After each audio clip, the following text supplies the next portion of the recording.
What if every PDF, contract, and report that you own could just answer your questions? In plain English, no skimming, no Control F. You have felt it, right? The answer is buried on page 40 or something, and you don't have 20 minutes to find it.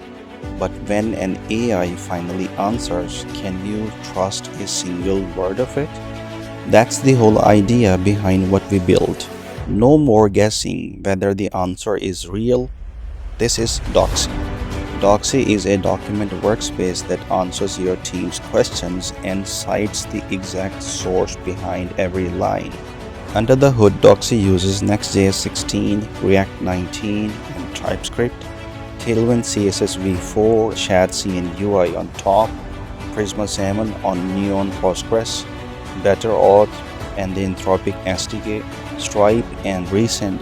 Every layer picked to survive real documents and real invoices.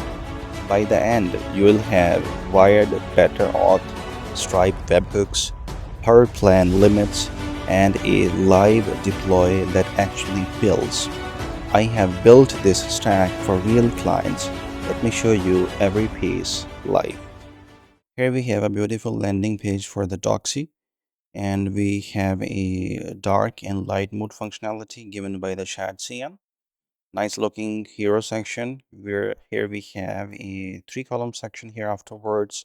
Then we have another 3-column section with the slightest different background, and we have a 2-column section here with Lucid React icons here.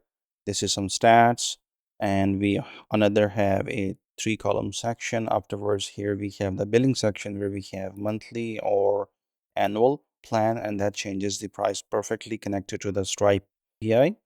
And here we have the FAQs. Everything looks good. And finally, CT on the footer, and we have the footer here. Everything looks very good on the mobile. Let me show you the mobile real quick. Let's click on that.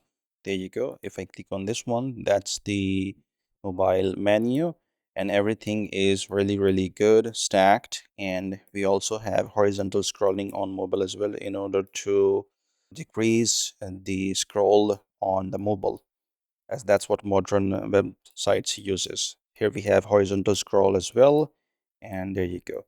Some things are stacked, some things are horizontal scroll. Everything looks perfectly good.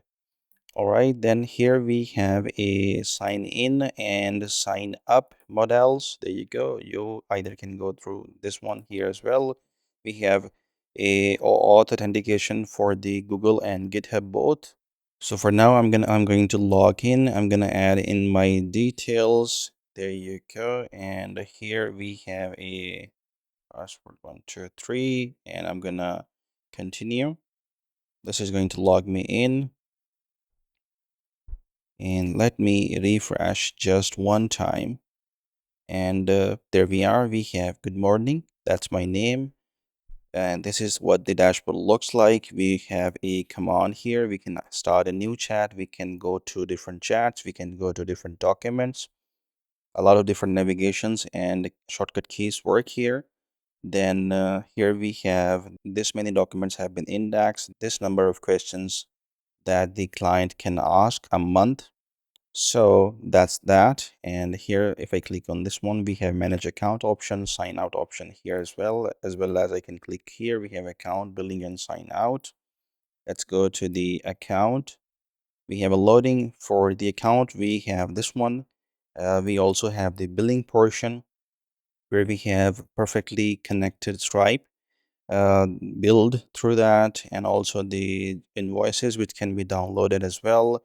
We have a danger zone to get rid of all of the chat history as well as the document history, or even we can delete the account after the password confirmation.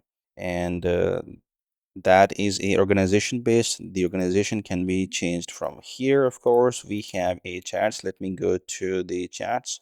We can initiate a new chat here. We can get a document from the library, or we can click here and we can drop something into this one, and that's going to analyze that document, whether that's a PDF or that's a document file or something. For example, if you're a freelancer on Upwork or Fiverr or something like that, and client gives you a PDF or something, you can drop that there. It's going to analyze that, and then you can ask some specific questions accordingly. You can even ask this to write you a cover letter. So this is a lot useful in a lot of different ways. So this one, for example, we have a chat here. I'm gonna click on that. That opens up here. So every single thing, for example, here I have asked that make it short and could you please write a nice and professional cover letter for me, misspelled it here based on the client requirements that I can send to the client, and analyzed a few things again. And then here's a nice and professional cover letter for us. Of course, this is the passage. If you click on that, where did it grab that thing, this is just to make sure that it does not hallucinate, that it really depends on the document that you give it to, that was given to you by the client. All of the answers are based on that document, so there's no hallucination at all. So that's why there's this passage that you can click on something and then you can confirm whether that's true or not. That's the reference available in the document. Yeah, so the right side source reader shows you all sorts of passages for that. So whatever section you like, you need some help with that, you click on that, and that is going to show you a passage for that. There you go. You can even open the full document. That's going to open up in the new tab and download it basically. You can ask questions here, you can attach files, or you can choose from library once again. You can add one document or multiple documents, one, right? Then I'm gonna get back to the home page here, and let me go to the library. In the library, we have this skeleton loading as well. We have different tabs for that. There's a nice looking pagination as well that will show up while we are working on the project, and when once we have more items in the library. The pagination is already in place. The filter works. Upload documents brings the model here as well. Let me go to the search. In the search, we have this. Let's say search for this keyword here. Let's say, there you go. I'm gonna search for this one, and there you go. All right, and after that here, I'm gonna say let's go to the usage area as well, and the usage page shows something like that. Perfect. And next we have settings, which I already have showed you. And finally, we have the admin page, which is of course only for the admins. So I can view how many users are there, how many of them are paid, and how many are active, what number of questions have been asked this month by all of those users. And most active users are here. We can manage users. If you click on that, or you go there, or you go there, you get to see the complete list of all users, whether they are pro or not, whether they have what plan they're using, business, pro, or free. You can create new user, you can deactivate that user, you can send reset password request and create new user. Click on that. There you can create the user. In security, you have a few different options. You can allow new signups or not, depending on your needs, right? Whether you're in the maintenance or mode or not, for what you're supposed to do with the data retention, whether you keep it for only 3 months or you want to keep it forever, something like that.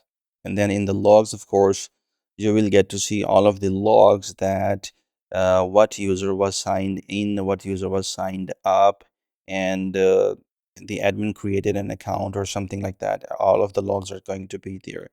So that's the project, guys. That is Docsy.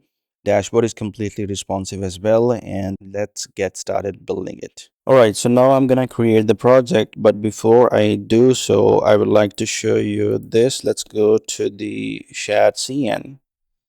I'm going to go to the shadcn.com, and here let's go to the docs, and in there basically right now I'm not going to use npx create next app. Instead, I'm going to use npx shadcn add latest init, as that is the one that I'm going to be using for this project. And from now on, I'm thinking instead of spending so much time on the Tailwind CSS, I will be using shadcn throughout all of the projects. So here, first of all, we have this command where we have npx shadcn add latest init. I am already in my desired folder. I'm gonna hit enter. If there's a new version, it's gonna ask me to install that. Yes, there you go. You hit Y, enter, wait for it. Now when that has installed, so now I'm gonna go for the Next.js template and monorepo. I'm gonna go for no n, and then base UI is the recommended one, and that is exactly what I'm gonna go with. Then I'm gonna go for the Nova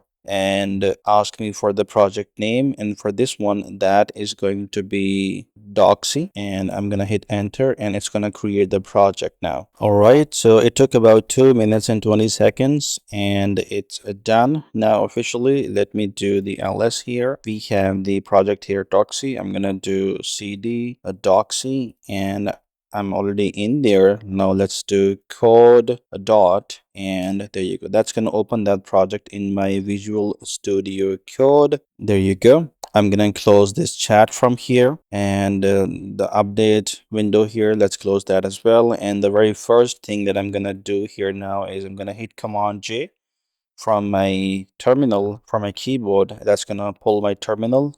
There's no need for the terminal here. I'm gonna close that, and now in here I'm gonna say, let's say npm run dev, and I need to open this up.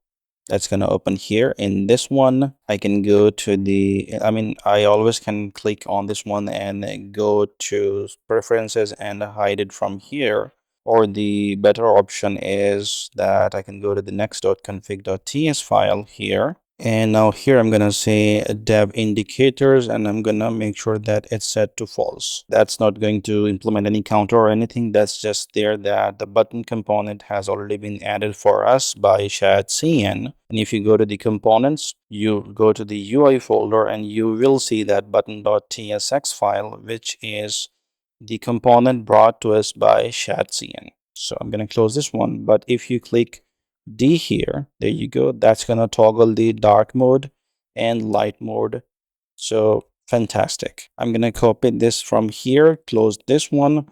I'm going to go to my browser, open new window, paste that there, and there you go. Now when I have that opened here, I can go back here to my code editor and get on with it. Now before I do any sort of work, first of all, I'm gonna minimize everything here, and I am going to copy this UI design folder and I'm gonna paste it over here. That's been added there. So if you go to the light mode, there are all of the design references for the project, and I already have designed everything, and the design is given to you here, and these are the ones that we are going to be using as a reference for the AI to give us the design as identical as possible as we can get. So I'm going to close this one here. The UI design is here, and of course you can get that from the GitHub repo. The link is available in the description. And the second thing here that I would like to do now here is I'm going to go here and I'm going to open GitHub. In the GitHub, I'm going to create a new repository, which is going to be docsy. There you go. Docsy has been created. I'm going to make it public and I'm going to create repository. That has been created, and the next thing that I'm going to do is I'm going to go for my code editor once again, and here I'm going to get to this part, and before that I'm going to get here, close this one. I'm going to say clear, and we have a git status. Yes, that means git is already there, and that's why this is giving us all of these changes. So now what I'm going to do is I'm going to go to my browser here. I'm going to make sure that I have git branch. I have named that to main, and before that I'm gonna go to this. I'm gonna be using this one instead of doing git add dot and then git commit, giving the message here. Instead, what I'm gonna do here, I'm gonna click on this little plus icon here. That's gonna add all of these changes, and then here I'm gonna say UI design reference added. I'm gonna click on commit, and now I'm gonna paste that code here, git branch dash m main, enter, and then of course I'm gonna pull my remote, copy that, paste it over here, enter, and then either you do this or you hit publish branch from there. So I'm going to go with this one, git push dash u origin main, and that's going to push all of my code to my remote, which we are going to check in a sec. So it's almost done. There you go. That's done. The changes are gone from there. If I get back here, refresh, and there you go. Initial commit, that's from the shadcn installation, the project creation, and then here we have UI design reference added. Awesome, fantastic job. So now I'm gonna close this one, and I'm gonna get back here, npm run dev. There you go. I'm gonna close this one, refresh. Yes, that's working. Get back here. And the next thing that I'm going to tell you, that make sure you have a Claude code for VS Code, as that is the one that I'm using for this project. So, I mean, definitely you can use OpenClaw or ChatGPT or some other agent that you like the most. You can go with that. But for this project and mostly for the next projects, I'm going to be using Claude, as I find that the best, at least for me. And I'm going to be using Claude. Make sure you have that. And then you will get this little icon here. And that's going to load all of your local or web sessions here. And the one I'm going to do is going to click on new session here. And the very first thing that I'm going to do here is that we already have a agents.md file. And right now I'm going to create a will not create. Let's actually ask the agent to do that.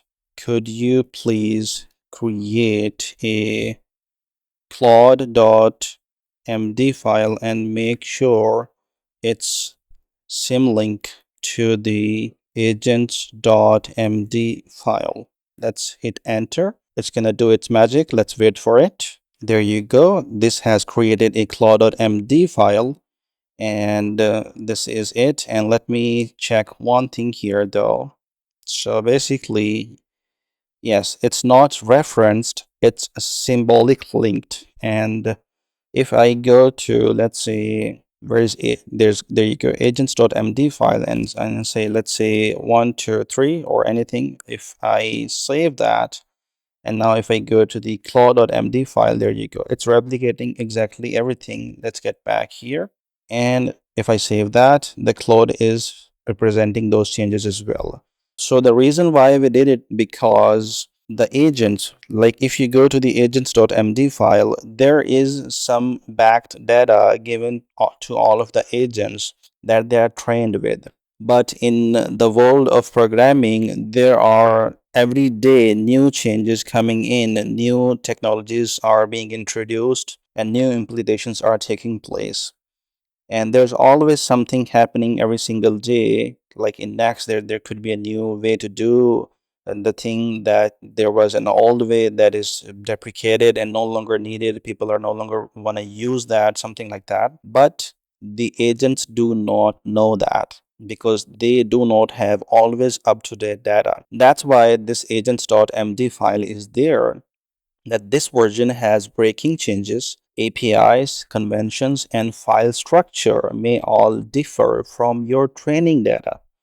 Read the relevant guide in the node modules next, dist, and then docs. So basically, if you go to node modules and then you go for the next, if I can find that, there you go. There we have E, I, N, and then there you go, next. And then here we have a dist folder, and then in there we have a docs folder. So there you go. So this is basically is the directory where this file is giving instructions to the agent to look inside, and there are more files like MD files and everything that is going to train the agent for this specific project to do things that certain way. And that's why we have, I mean, sometimes the Claude has issues working with the agents.md file, and that's why we have the claude.md file, which is gonna be perfectly fine for the Claude working. And that's why we have that in place. So right now I'm gonna say click, and symlink created with claude.md, commit and sync changes. And now if I go to, let's say, my window, open that previous closed window, and you should see that there you go, some link created with claude.md file now. So that is what we are going to do from now on. We're going to make specific changes, then we're going to keep track of that. We're going to always check what AI did. We're going to look through it. If everything seems good, we always push that code to the repo.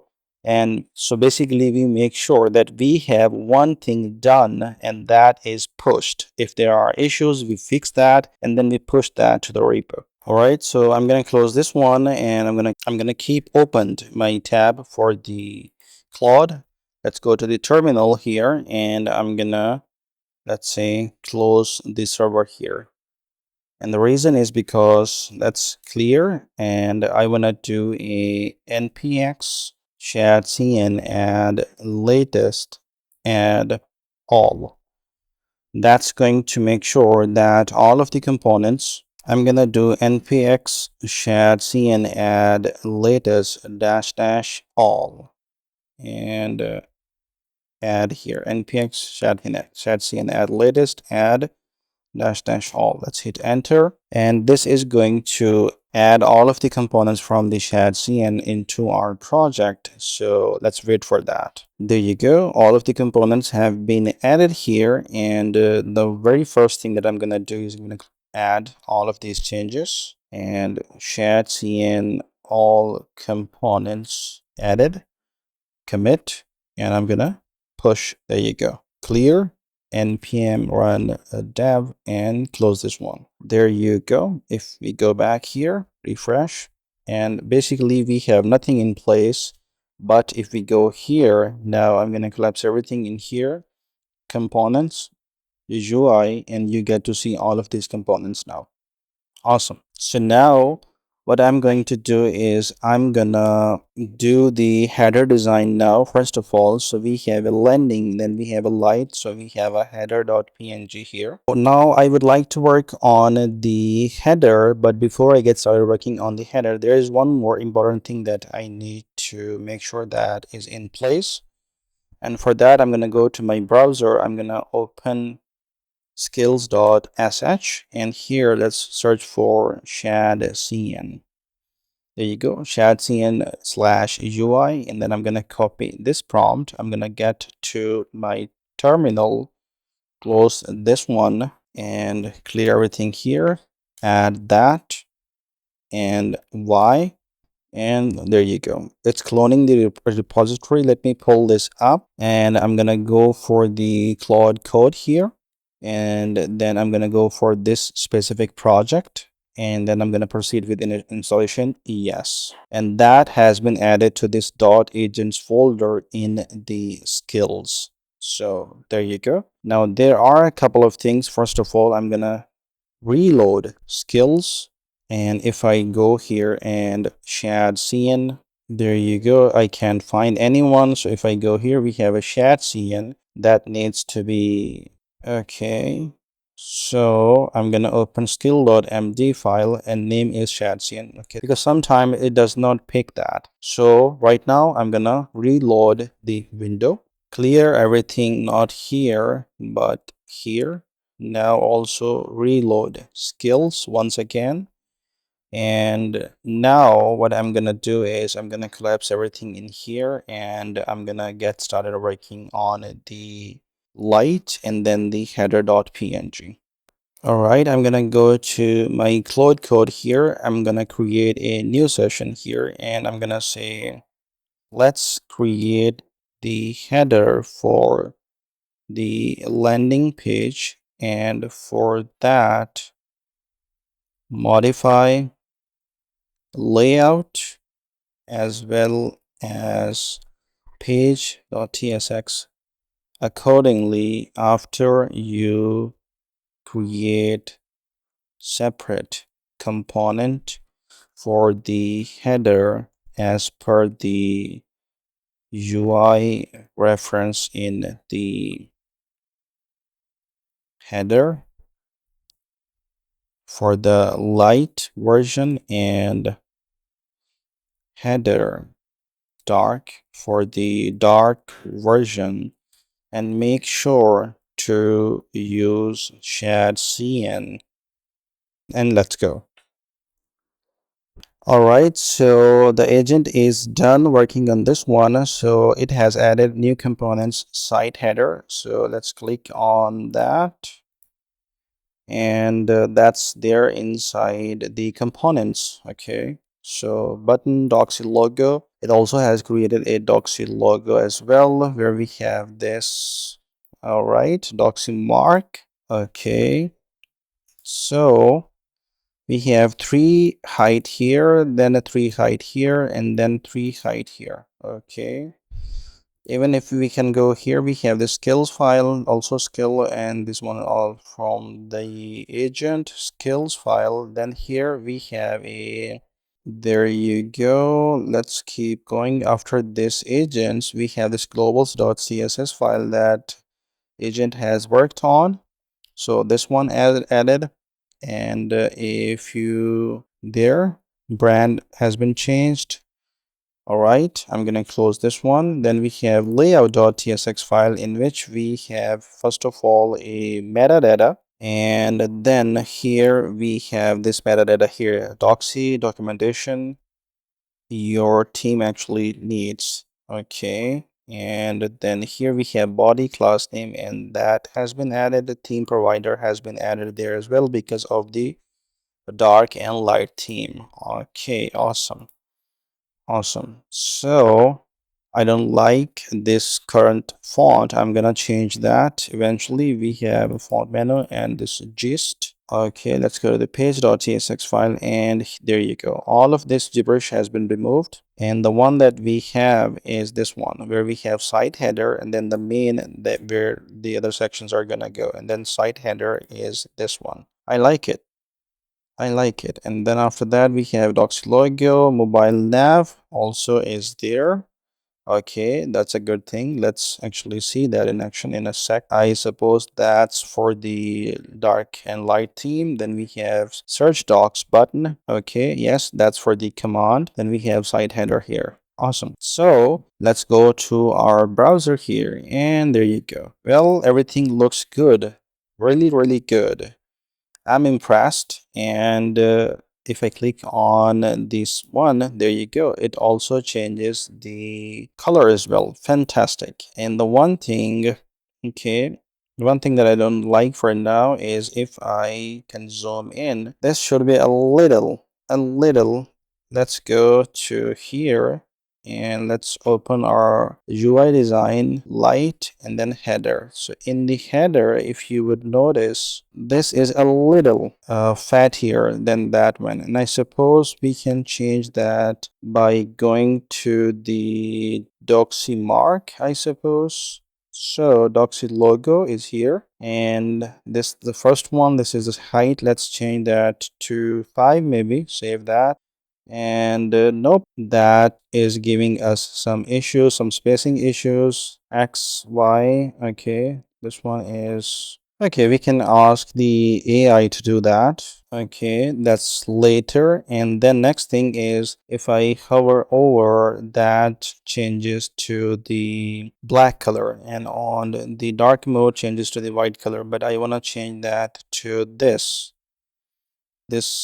amber color. So 2 things that I can notice, that first, this middle line needs to be a little thicker. Second, the hover effect should be the same brand color. And third, that my mouse pointer should be changed to this pointer like here, and it does not do that. I mean, I like it to be pointer on hover. So let's go back here. I'm gonna go to my agent, and here 2 changes are needed. 3 changes are needed actually. Get down. So first one is, make sure, no, if you notice header and header dark log, if you notice the logo inside the UI reference preferences, you'd see that the logo has 3 horizontal lines. The middle one is a bit thicker than the other 2. So please fix that. All right. Number 2, when you hover over the menu items, make sure the color is brand color, which is amber-ish, right? Third, when you hover over the theme toggler, make sure the cursor is pointer. Let's go. All right, so the agent is done finishing the work, and here we have logo bars that it has registered. Then we have nav hover to brand color, then pointer cursor on the theme toggler. And here, of course, we are not going to notice the difference yet because, I mean, yes, we can, but there will be no difference files because we did not commit this last time, as I want to commit when one specific task is done 100%. But I can clearly see that height has been changed to 2.8 here, and here we have 4 for the middle one, and for the last one we have 2.4 again. So I'm going to close this one. I'm going to get to my browser, and there you go. Wow. The logo looks good. And if you hover over, awesome. So the brand color is also there on hover. And now this toggler, yep, I can see the pointer here. Now if I click on that, changes to the dark mode, click on that, changes to the light mode. Fantastic job. This looks good here as well, and this looks good here as well. One thing that I would like to see now, let's click here, inspect, and I'm gonna bring this to the right side, and I'm gonna click on this one, change this back to iPhone 14 Pro Max, and there you go. So here, if I click on the menu icon, yep, first of all, we have a little issue. Component that acts as a button expect a native button because the native button prop is true. Okay, so first of all that I'm gonna do is I'm gonna take a screenshot of that. There you go. The screenshot has been taken. I'm gonna copy that screenshot, and then the second thing that I don't like is these button styles here and also this command key here. So I'm gonna get back to my browser. For the mobile version only, could you please fix the attached screenshot issue? There you go. I have pasted the screenshot, and also I can see the CMD symbol plus K on the search field, which is okay on, which is ideal on the desktop, but not needed on the mobile. Okay, that's that. Also, I think it will look better if you make the mobile menu drawer full screen and the 2 buttons login, where we have sign in and try. Sign in and try docsy appear on the same line as 2 columns in a row at the bottom of the drawer. Let's go. All right, so the agent has finished the work. All 4 mobile fixes are in. Basically, if we go here, it has been check for console errors when opening the drawer. Screenshot desktop header via CDP. It has been checking the issues. That is so great about this agent, that it, after making these changes, it runs, it tests everything, check for even console errors and fixes them. Right, we have also base UI console error that this fixed. Command key hidden on mobile, full screen drawer, 2 column footer, and I also moved the search field out of the footer to just below the header since the footer is now a 2-column CD. Awesome. Fantastic. So now let's go to the browser here. That's closed. And let me do clear here, npm run dev. Close this one. Let's get back. I'm gonna refresh. If I click on this one now, and there you go. Search docs is there. Awesome. Then we have sign in, try docsy free buttons here. Fantastic. I like this layout better. So closed, light dark mode, go here. Excellent job. Close this one.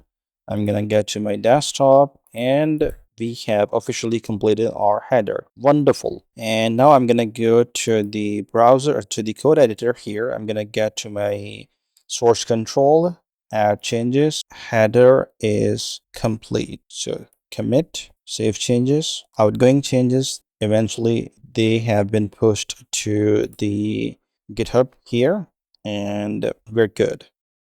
Okay, so I like everything about the header so far, except for one thing, that all of the components are here, docsy logo, nav, toggle, and everything. And I feel like that there should be a better organization for the components. Okay, so for that, I'm gonna ask AI, do not make any UI or UI changes, but let's reorganize the files, pages, components better in this project, as I feel once we have more components, they all are going to be put in the same place for everything, and that's not good for future maintenance. So let's organize them better into their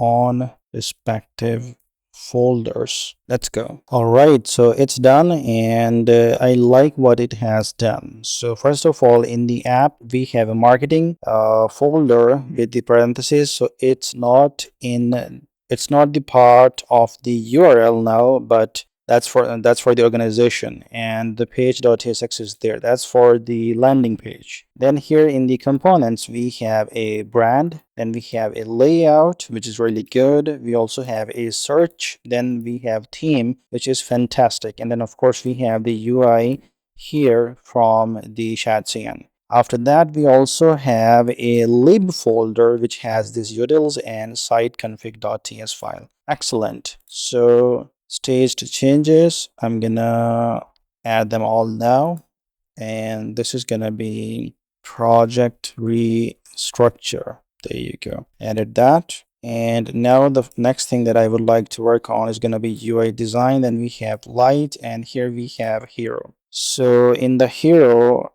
okay, in the right side we have this little typing effect that I don't want this to miss. So let's go actually here. Awesome. So now could you please move on and get started working on the hero hero png. Here you go, this one, on the hero section, and make sure to organize that better and design it as per the reference. Don't forget to add the 3 dots typing effect like WhatsApp in the right side of the hero. And there you go. All right, so the agent has done its job, and let me look at what we have. So we have, first of all, page that's from the reorganization. We have hero here, and on the page.tsx. Then we have typing dots dot, that is also a component that it has done. All right, 3 dots typing indicator WhatsApp style, purely decorative CSS. Okay, that's good. Next up we have hero preview. That is for the right side, I suppose. Okay, 3 docs indexed. Yes, I guess that's for the right side. Then we have hero.tsx. Awesome. And we have all of this stuff, and I assume that yes, the hero preview is there for the second column. The first column is here, is this one. And then we have trust by .tsx, and this has made this has done a wonderful job for the reorganization, where we have components, then we have common typing dots, then we have marketing, and then in the marketing we have hero and all that stuff. So I'm gonna save everything and clear npm run dev, and let's go here, refresh, and there you go. Awesome. We have the typing dots effect here. We have the, let me do one thing here. Let me pull the UI design light, and then we have the hero.png here. Okay, so grounded answers, everything looks good here. Yep, wonderful, wonderful. So all the copies here, also the links, the icons, checkboxes here, verify in source here, and the source pl2, and let me bring it to this side. Okay, yep, there you go. And we also have this wonderful, it has done a very good job. I very much like it. Now if I change that to the dark mode, there you go, fantastic. Let me take a look at the dark mode, hero dark, and there you go. We have docsy here, we have docsy here. Awesome, great job, love it. I'm gonna change that back to the light mode here, and I'm gonna get back to the editor, and I'm gonna close everything here. I'm gonna add everything, and I'm gonna commit hero section complete, commit, sync changes, and awesome. Next up, we're gonna work on the UI design. Then we have light, and then here we have how it works section. Fantastic, excellent job. Let's do a little bit appreciation. AI likes that, as per my experience. Excellent job. Now, could you please move on to the how it works? Move on to the how it works section as per the design reference. Make sure to organize the files better for the section, and of course use shadcn skill for everything. Let's go. All right, now it says that it's done, and let me look at the files. First of all, it tells us that it's created a how it works.tsx component, also a section-heading.tsx component, and those all are here. And of course, it also has embedded that how it works into the our marketing page.tsx, which is fantastic. So I'm gonna go here, and let's get actually back here and do npm run dev. Now I'm gonna get back here, refresh, scroll down, and there you go. So I'm not sure if it's exactly the same. Let me get back here and let me look at the how it works png. So first of all, how it works is a bit bold. Okay, so I'm gonna get back here, eyebrow, how it works should be medium or bold as per the how dash it work png. All right, number 2, let's see what else issues do we have. So here 1 2 3 count, those are here.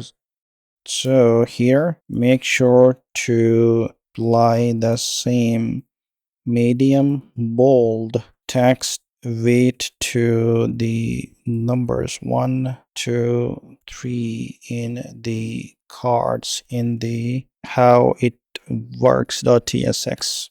There you go. Then we have here, let's take a look, what else do we have different. So this looks good, this border and everything looks good, and here, yeah, everything is good except for this thing here. The difference is a kind of huge. Let me take a look, how much is it if I get down here and inspect this one. So we have about 316 pixels of margin. Well, that's not that, 96 pixels of padding on top. Okay, so I'm going to close this one, reduce the padding on the top of the how it works section, as well as on the bottom of the hero section. Padding by 20%, let's say. Let's go for that. Okay, it says that it has adjusted the eyebrow weight as well as step numbers, and the padding 20% reduced with minus. I'm gonna get here, and we have the server close. I guess this automatically closes that. So let's read on that. And I'm gonna get back here, refresh, scroll down, and the padding. Let's first make sure the padding is, yes, reduced. It was 96 earlier, it's 76 now. Okay, much better. This is bold, this one is also, and everything looks fantastic. Wonderful. Let me switch to the dark mode and get down here, and everything looks phenomenal. Great job. Let's get back here and let's work on the next section. All right, so now I'm gonna say let's move on to the next section for the landing page, which is based on the design, and that's gonna be everything in one workspace. Make sure to organize the section and its component properly, and well, that's good enough, I guess. Let's do that. All right, so the agent has done its job, and let me walk you through the whole process actually. So here we gave it this prompt, then it read the necessary files, made a few changes in the globals.css file, and then read and wrote a few more files. Here we have everything in one workspace.tsx. That's the main file for this section. Then again added that to the as this how it works. Then we have everything in one workspace that's added there, and also here. And of course adjusted a few things here and there in the workspace mobile dot. Basically the agent is taking screenshots and also studying those screenshots and making changes substantially based on the testing that it's doing. And finally here we have the summary where we have components, marketing, and everything in one workspace. This is where we have all these icons from Lucid, and here we have all of the features here put up front. That's good. I really like that. Then we have function, everything in one workspace, returning a section. All right, we are using card header, icon, card title, everything from the shadcn, which is fantastic. All of these from the shadcn. Excellent job. And if I come here, and we have all of these files that where it has made a few changes. So I'm gonna make sure that the server is running npm run dev. Get back here, refresh, and I'm gonna scroll down to this section. Here we have everything in one workspace. Okay, so this icon and this, let me get back here and open the everything in one workspace. So basically everything looks very identical to me. All good. Everything is fantastic. Wonderful. So that's that. And now next we're gonna work on the next section, and let's just make sure that we have our landing page completed as soon as possible, making sure the performance and everything and organization is top notch for this entire project. All right, I'm gonna get down here. The next thing that we need to do is let's go to the light, and here we have privacy. So let's work on the privacy section as per the reference. Make sure to organize the section and its component properly. Let's use shadcn skill for it. There you go. All right, so the agent has completed its job, and let me go to the version control. And first of all, we have the privacy page here. I mean the component here in the page.tsx. Then here we have also a privacy.tsx, which gets all of these icons from Lucid React, also a card from shadcn, separator from shadcn, and we also have a section heading that we also have created, which is going to be used for different sections. Right? Here we have guarantees and then eventually the section itself. Let's go to browser. Well, that's closed as usual. Let's get back here and I'm gonna do npm run dev and get back to the browser, refresh, get down, and there you go. That's our privacy section. Looks really good. The hover effect icon works really good. We have all of these icons here, the color, the formatting, the borders, everything looks very good to me. And if I get here, we have a UI design light, and I'm gonna go for privacy, and we have privacy by default here. Yep, everything looks good. And these icons here, and yep, except for just the icon here, that icon is designed some using something else, and now the Lucid React has this icon. I think we can live with that. That is fine. And so yeah, that section is done. Let me change that to dark mode. Get down here. Looks good, looks good, looks really good. All right, let's move on to the next section. So for that, which is, if I go here, light or dark, then here we have stats.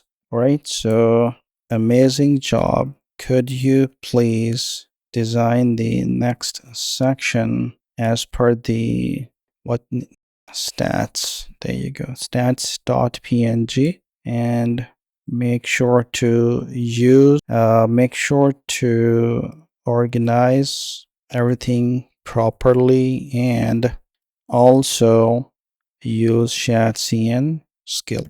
Let's go for that, guys. I'm gonna minimize everything in here. Let the agent do its job. All right, so the agent says that it's done, and let's get back here. And well, as usual, I always forget. Let's rerun the server, npm run dev. Let's get back here and refresh. And I am also forgetting the commit for every section as well. So I guess I'm gonna need to do the commit now. So there. So here we have a, first of all, everything in one workspace. Privacy, stats, sections are completed. There you go. I'm gonna commit that, push that as well, and that's done. Let's get back here, and I'm gonna do dark mode. This looks really good. Everything seems good so far. I'm gonna get back here, click on this one, and here we have the next one is gonna be testimonials section, this one. All right, I'm gonna get back here and I'm gonna say good job. Let's work on the next section as per the testimonial. Make sure to use shadcn skill for it. Let's go. All right, the agent has done its job, and now I'm gonna open this testimonials. Here, if we go, we have first of all testimonials.tsx, where we have all these testimonials array with all of these objects, code, name, initial, and role, and eventually we have this function testimonial return section, and we export that testimonial here. All right, and now we also are bringing testimonials here to the ph.tsx file here as well. Remaining landing sections are pricing, FAQ, and footer. So that's there. The AI is smart enough to know that what other files are there in the UI design, so it's keep tracking of everything. Like, right, I'm gonna open this one. Let's do npm run dev. Close this one. Let's get back to the browser, refresh, get to the bottom, and there you go. We have all these testimonials in the field. Let me make sure. Yep, that's bold. Everything looks good. If I turn that to dark mode, yep, things look very good. If I get back here, close this one, click on this, go to the testimonial, and there you go. So here we have these: Sarah Kim, lead Atlas Research. Yep, SK here, MO here. Everything looks really good. Fantastic job. All right, I'm gonna get back to my code editor, and now after the testimonial, we're gonna need to work on this pricing section. So for that, wonderful job. Let's work on the next section as per the pricing reference. Make sure to organize things properly, separate components where it makes sense to ensure reusability, and use shadcn skill for it. Awesome. Let's go, guys. So now I'm gonna minimize everything in here, and this is the section that we are supposed to have once the agent is done. So I'm gonna close this one and let's wait. All right, so the agent says that this is done and it took almost 30 minutes to complete. Trust me. I don't know why, but it took a lot of time, and it has created 4 files. First, we have pricing.ts in the lib folder. What do we have there? Well, we have a plan. All right, so that's for that. Then we have a annual toggle. All right, minus 20%. Then we have plan type that takes the plan type. And we have ID, name, description, price, CDA. All right, that's good. Everything seems good. Very, very good. I'm going to close that. Next one, we have a pricing card.tsx. Okay. So that uses a lot of components from the shadcn. Then we have a billing toggle.tsx, switch ID to billing period. Billing toggle is here, either monthly or annual. All right. Then next we have a pricing, and that's gonna end up being displayed in the, we do have a few changes in the global. We have a color brand foreground. Okay. And then we also have that a pricing section here on the page.tsx. Let's go to the browser, refresh. I'm going to get to the very bottom, and there you go. If I switch that back, we have 1949 here, and looks really, really good. Works perfectly fine. We have pricing here. If I can get back here and click on the, let's see, UI design light, we have pricing here, and we have most popular, well selected, and active by default, business here.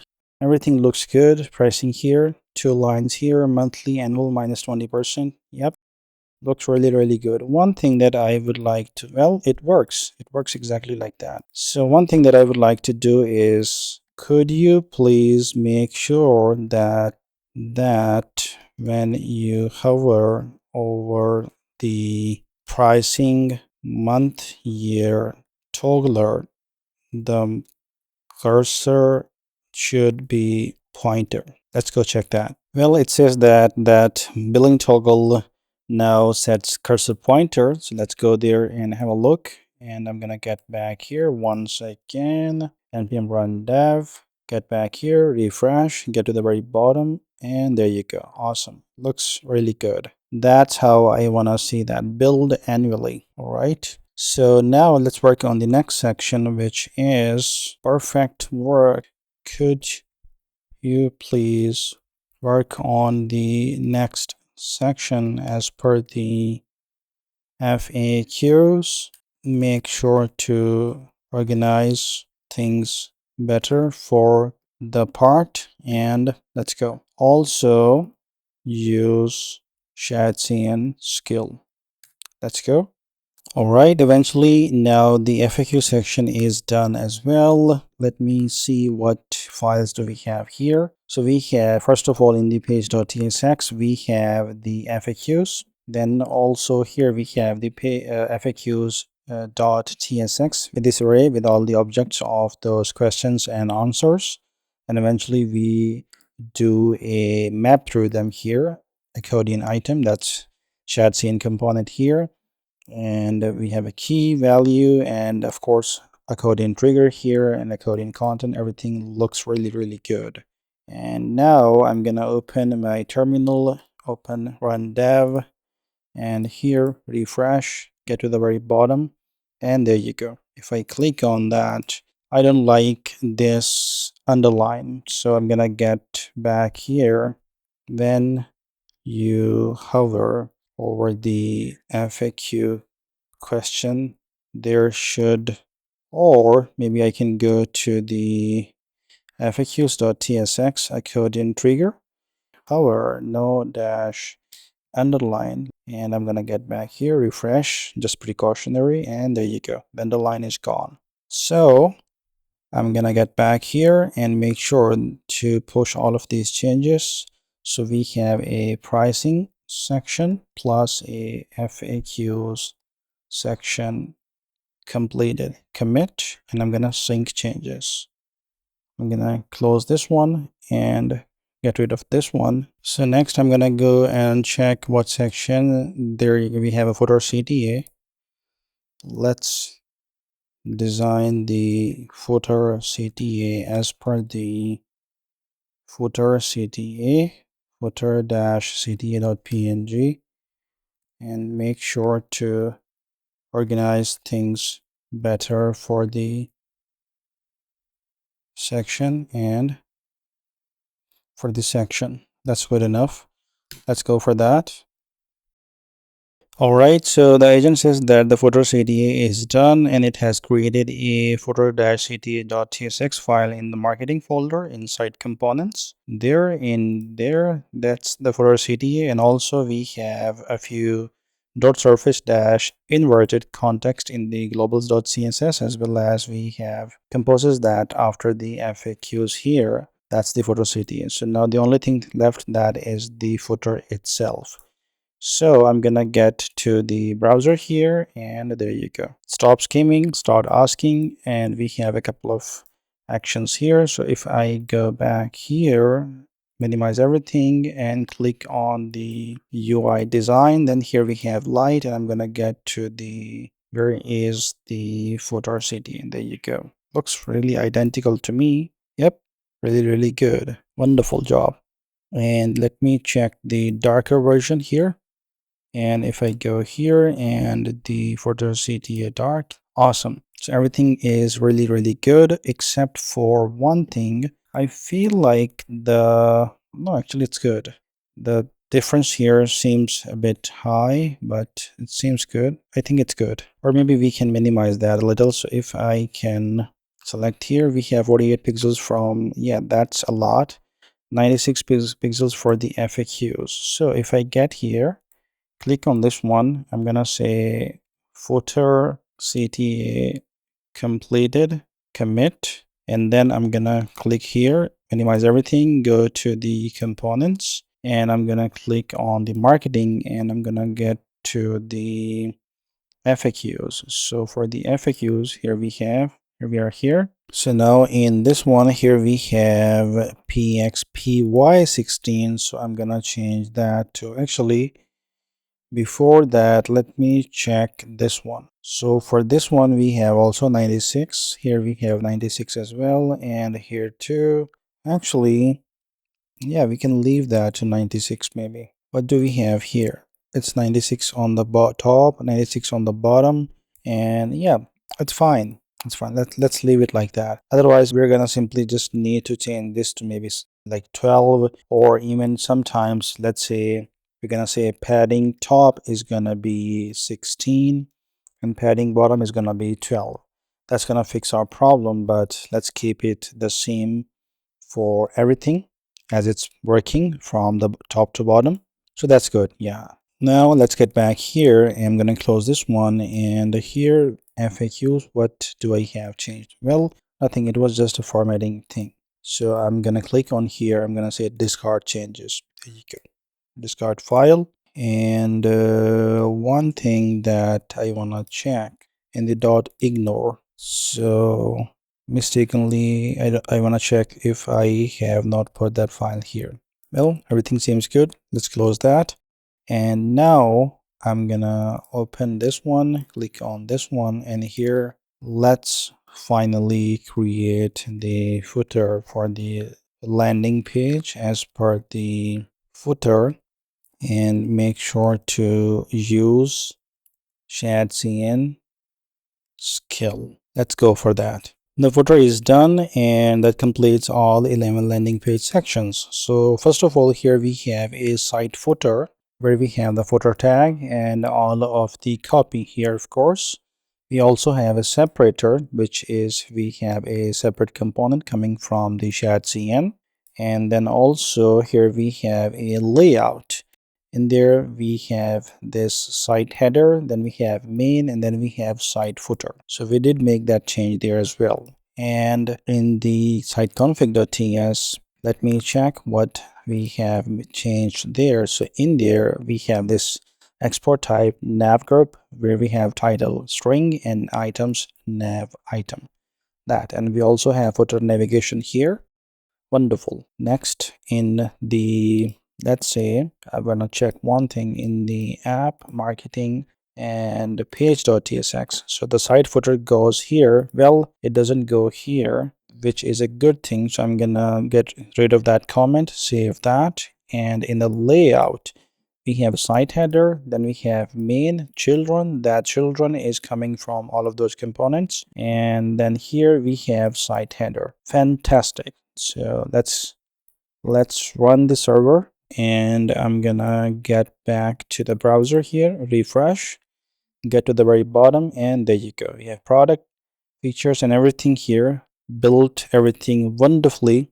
Let me change that to the dark mode, and it works really good. And now, before I say that the landing page is 100% done, I wanna check the mobile version for it. So I'm gonna right click, inspect, bring this to the right side, and I'm gonna change the mobile view to the iPhone 14 Pro Max or iPhone 12 or whatever. And here, first of all, I'm gonna refresh. We have the menu here, looks really good. And I'm gonna scroll down, both looks good. I'm gonna keep scrolling down here. This looks good as well, and this section is good too. This one seems good, but this one seems to be too much.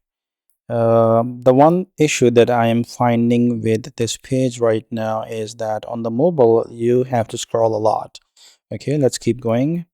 So here, that is good. This one is also looks good. And then, okay, I want to change that too. And here we have monthly, and here we have annual. Okay, that is fine. This is how it should be. And then we have questions and answers.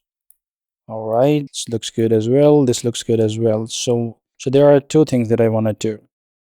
First, for this section, so how it works section, no, not for how it works, but for the everything in one workspace section. So for that, I'm gonna get back here. I'm gonna collapse everything, close everything here, and I'm gonna click. So here we have site footer completed. There you go. I'm gonna commit that, and I'm gonna sync changes. And the next thing that I need is for the well, on the mobile screen sizes, I need you to change the cards on the, what's the section name? Everything in one workspace.tsx component. So the cards are horizontal and can be scrolled horizontally instead of putting them on stack on top of each other.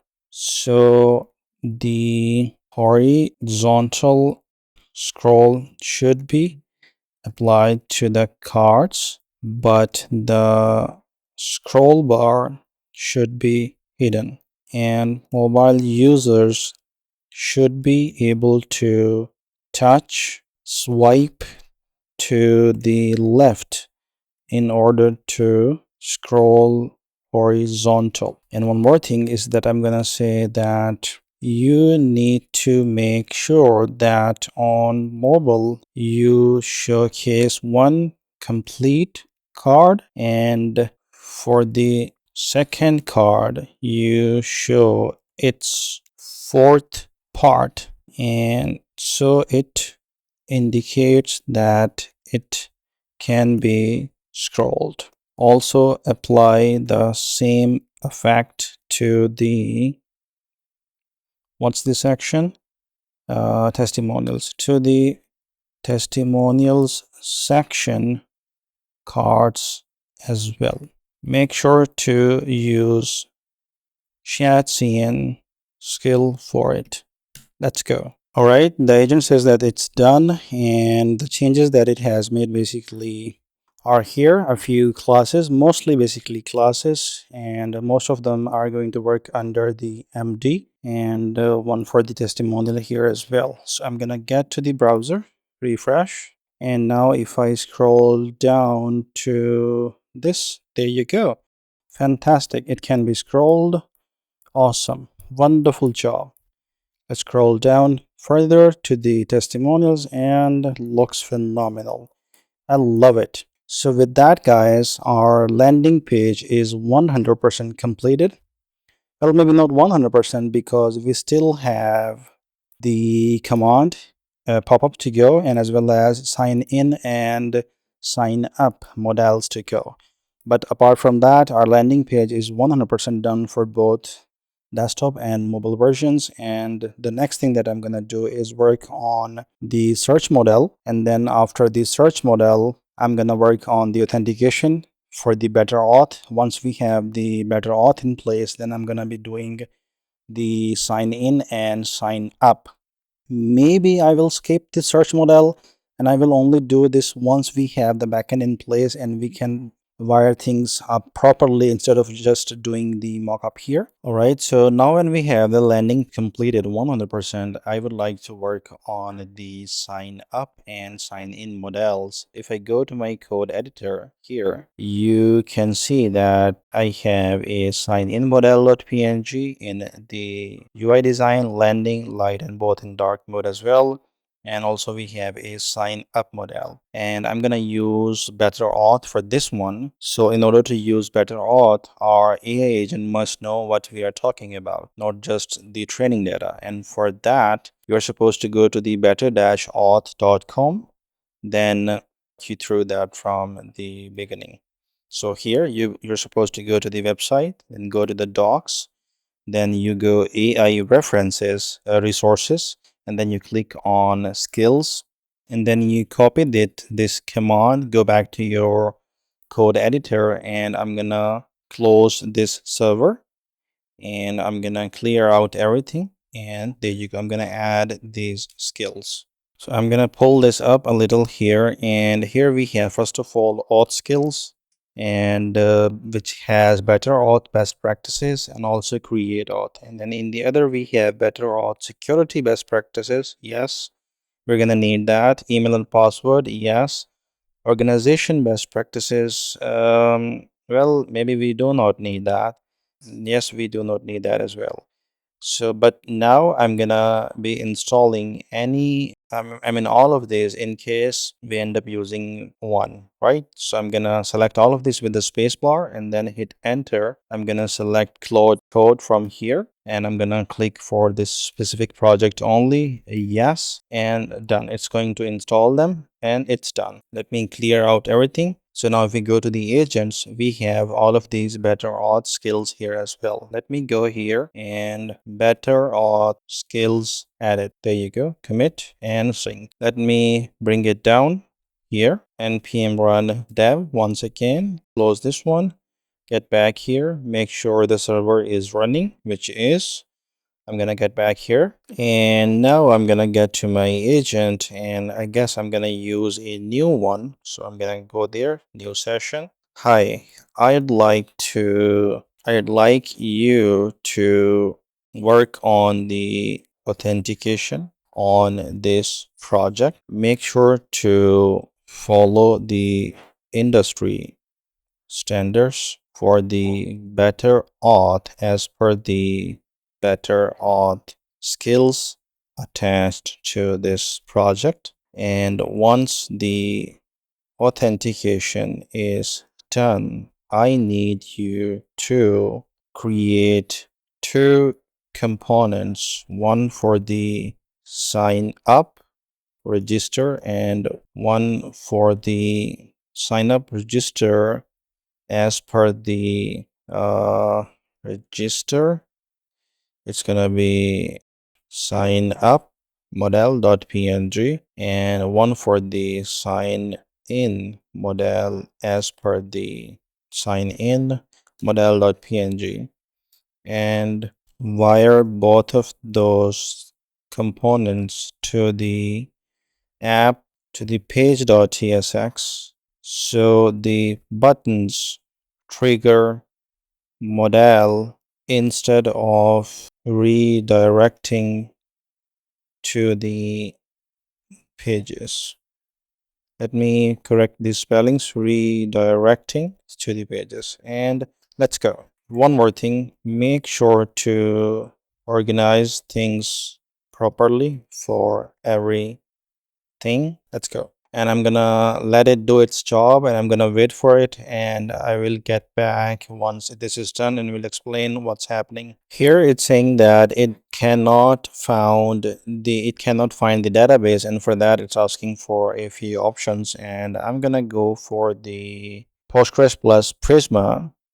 And okay, so I'd like to use a neon with Prisma. Okay, let's go for that.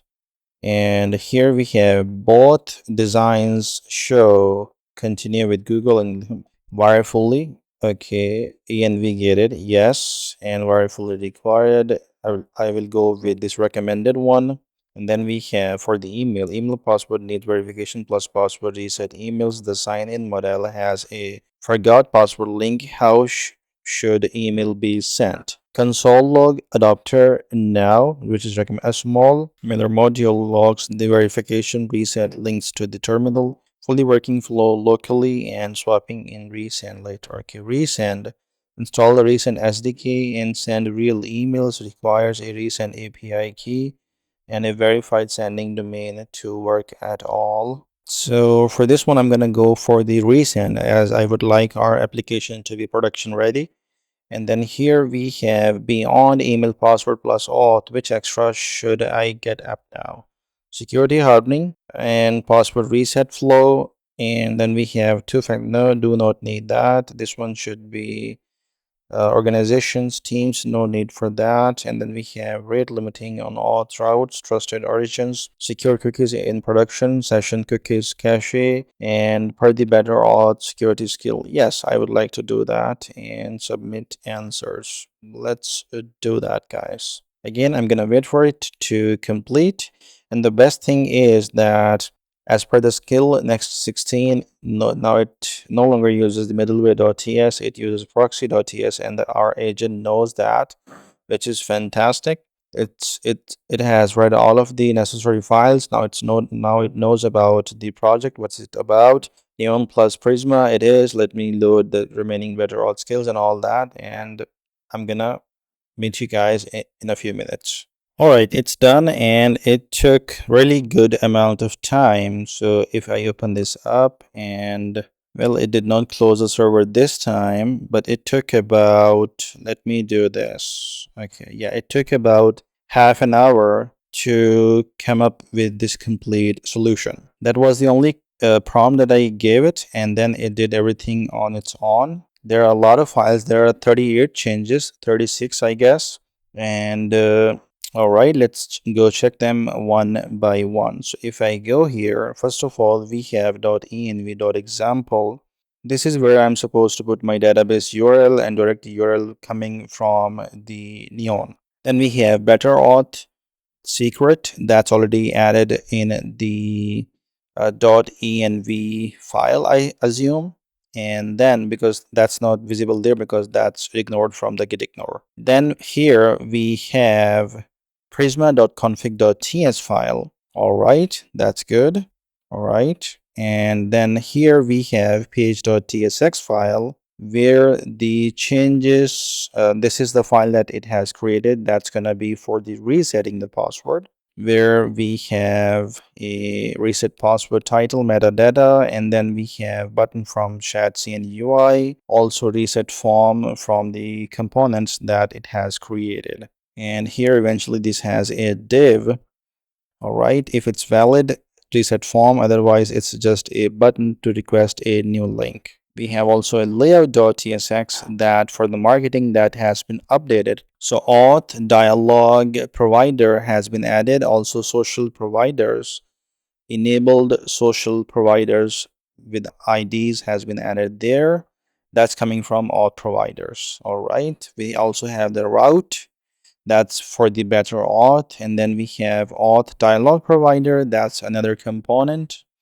We have auth dialog shell. That's another component. And one thing to remember here, let me highlight that your code most probably is going to be different from my code, and that is ideal. That's the whole purpose of this series now, that we are doing this agentic coding. So the agent is gonna be writing a little bit different code for you. So as long as you have the same kind of output, you're good, you're learning. That's how you do it, right? You're not supposed to follow, your code is not supposed to match mine. So if it matches, that's fine. If it does not, that is ideal, that is even better, right? So we have a bunch of files, bunch of components here. If I go here, minimize everything, first of all we have Prisma here, then we have this lib folder. Under lib we have email, and then we also have auth client, auth providers, auth, and db.ts file. All right. And then in the components, now we have a few changes in the marketing. We also have this auth folder where we have all of these files. Let me do npm run dev. I guess that is going to give me some errors, but let's say try here. Well, there are no errors yet. So if I click on sign in, there you go. We have our sign in model. If I click on sign up, we have our sign up model, which is fantastic. And if I go click on this, try docsy for free, there you go, sign up model. And if I go here, try docsy for free, there you go, fantastic, excellent. Get business, get started, excellent. So this has been triggered everywhere, which is phenomenal. This is exactly what I needed. But there are a few more things that I would like to make sure that those are done correctly. So first of all, I'm gonna go to the Prisma. There you go, prisma.io. I'm gonna go to the docs. I'm gonna get to more, then AI, and then here I'm gonna go to the agent skills, and here I'm gonna copy this. Get back to my code editor, open this, close this one, and here let me do clear, and let me add this. So okay, it uses bunx. Let me use npm here. Sorry, my bad. So there you go, npx skills add Prisma, and the ones we are adding, we have Prisma CLI, client API, compute, database setup, adaptive implementation, a MongoDB upgrade, no longer, Prisma Postgres setup, Prisma upgrade v7. I think that's not needed, but we can use that as well. And now we driver up. Okay, so requires reference for the Prisma ORM7 SQL driver adapter. No, I guess that's not needed. And compute and hosting guide. No, not needed. So I'm gonna go with these Claude code project, and then yes. So that is done. And then the next thing that I need is neon, and I'm gonna get here. I'm gonna go to the docs. I'm gonna go to the, let's say in the platform, here we have AA agents on neon. And now here I'm gonna go to the Claude code for plugin, the Claude code plugin for neon, and I'm gonna go and use skill outside Claude code. So for that, I'm gonna npx add this skills. There you go. And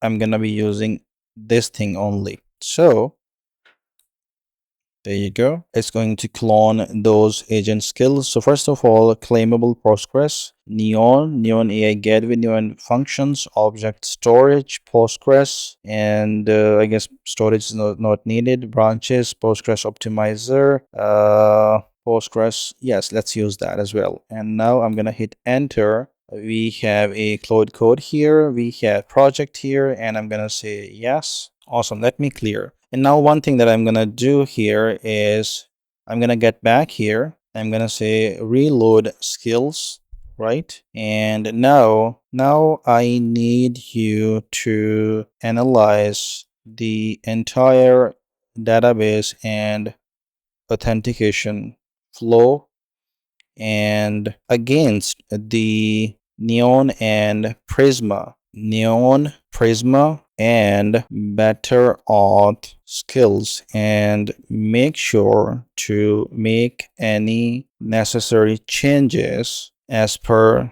the mentioned skills. Let's say as per the Neon, Prisma, and better-auth skills available in this project.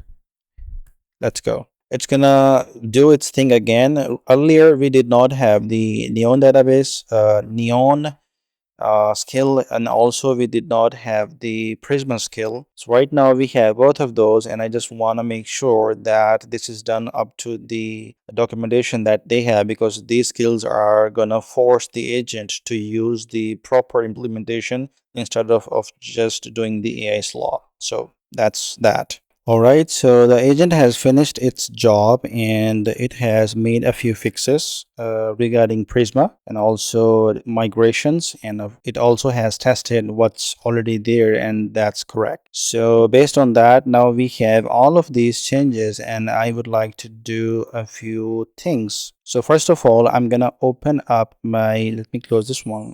Let me open a .env file. So first of all, we're going to need a database URL and a direct URL from the Neon. So and here, let me do Neon. Let's go there. Let me log in. I'm going to log in with Google. And now I'm going to create a new project that is going to be a docsy 18. Everything can stay the same. I'm going to create. I'm going to click on connection string. And here I'm gonna select from Prisma. Yes, we already have Prisma. Let's go to the .env. I'm gonna copy snippet, get down here. I'm gonna paste everything here. So first of all, we have the database URL, which is here. So I'm gonna cut it from here and paste it over here. Then we have direct URL. So here I'm gonna uncomment that, and we have direct URL. I'm gonna copy that, paste that over there, and that's gonna go on top here as well. So that is done with the Neon database. Next up, we have better-auth. The secret is added. The auth URL is there. Next public app URL is there, which is fantastic. Next, I need is a recent API key. So for that, now I'm gonna get to the resend. I'm gonna create a new account now. All right, so I've already signed up and it has generated the API key. I'm gonna add the API key here, and email from here. We have docsy onboarding and resend.dev. That's exactly the same that we need. Next up, we're gonna need a Google and GitHub credentials. Let me add those real quick. All right, so all the credentials have been added, and now I'm gonna close this file, get back here, and I'm gonna clear everything in npm run dev, bring it down here, close this. Let's go to the browser, and now it's time for us to test whether everything is working or not. So first of all, I'm gonna click on this one and I'm gonna create a new account, continue with the Google. Let's try that. Could not reach the provider, try again. Okay, so I'm gonna get here and see what issue do we have here. Okay, so it seems like that this is some issue with the database tables. Table does not exist. So here I'm gonna say npx prisma generate.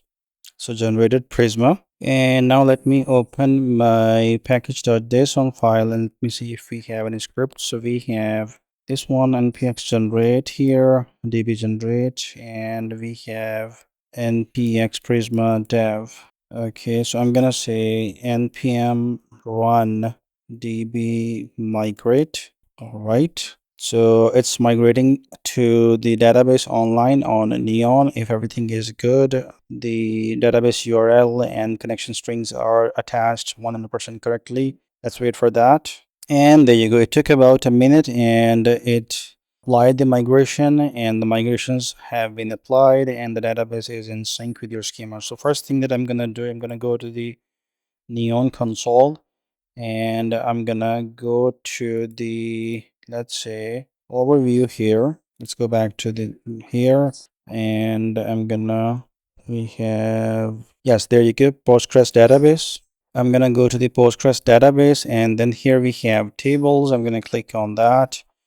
Let's see if we have any, and there should be. There's account, there's rate limit, there's session, there's user, there's verification. So all of these have been added. Now if I go to the, where's the Prisma file, then here we have schema.prisma. We have, first of all, a user table, then we have a session model, then we have a account model, we have a verification model, and we have rate limit model. All of these are their verification user, session, rate limit, and account. Wonderful. Now I'm gonna do npm run dev. Since we now have the databases available, I'm gonna get back to my browser here, to the application. Let's do the try docsy free. I'm gonna click on that, continue with Google. I'm gonna click on this one, and let's see if this works this time. Continue. Seems like it's gonna work, and seems like it did work, and it indeed did. Wonderful, guys. So here we have the user. If I click on that, I get to see my name, my email address, and sign out button. And of course, I am logged in. Now, the sign up and sign in, both models are gone, but there's one thing that I would like to test now. So I'm gonna sign out.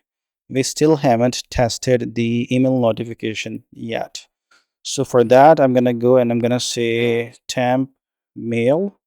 Google that, temp-mail.org. Open this website, or if you have a spare email, feel free to use that. I'm gonna click on try docsy free, and I'm gonna say, let's copy this email. I'm gonna get back here. I'm gonna say Ada Lovelace, and here I'm gonna add that email, and password is gonna be, there you go, password 123, and I'm gonna click on create account. All right, that is done. It also logged me in real quick. And do we have any emails or not? I need to check that. So it's still loading. Okay, that's copied. Okay, seems like we are not receiving the email yet. And if I go there, yes, we are logged in. But I would like to get back here, open the console, and here we have this resend failed to send. So basically, we are not sending the email. Better-auth failed to run background task, error, resend failed to send. Confirm your email for docsy. You can only send testing emails to your own email address. To send emails to other participants, please verify a domain. Okay, let me do that real quick somehow, if I can do that. Okay, so I have connected my domain to the resend. It's verified and everything. And right now what I'm gonna do is, first of all, I'm gonna open the docs in the new tab. I'm gonna get to the very bottom, and here I'm gonna say, let's say, let me go to the guides, and here I'm gonna go to the very bottom. That's gonna be AI tools, agent skills, and then in there we, first of all, we have React email. So I'm gonna add that skill here, first of all, into our project. So I'm gonna add that cloning repository, and I'm gonna go for the Claude code here, for this project specifically, yes. And then after that, I'm gonna go for resend skill, and let's add that. There you go.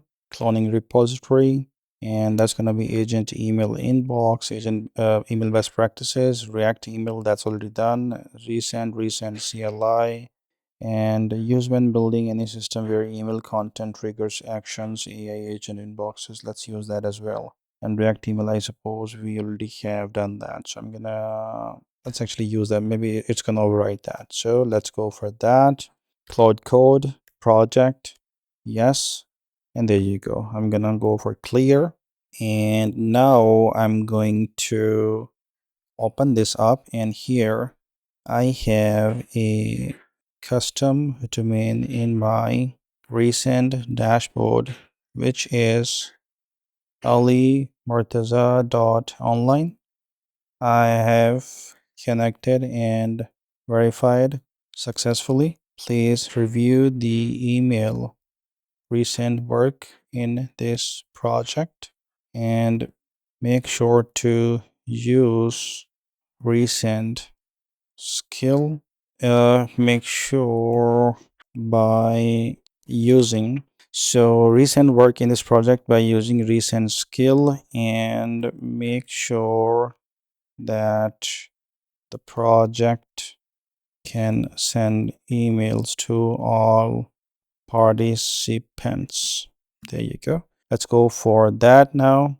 All right, so the agent has finished the work and it seems like it has done a lot of changes. First of all, it has made a few fixes based on the skills. There we have a few changes in the index.ts. Then we also have a reply to a template work. And if for some reason, it was not able to verify the the recent API key in the .env, and when I looked there, yes, it was empty but earlier I did add that there. Anyway, I have re-added that into the .env file, and let me show you my .env file. So first of all, here we have database neon work, then we have better-auth here, and now here we have recent API key, then we have email from, which is going to be docsy hello at alimurtaza.online.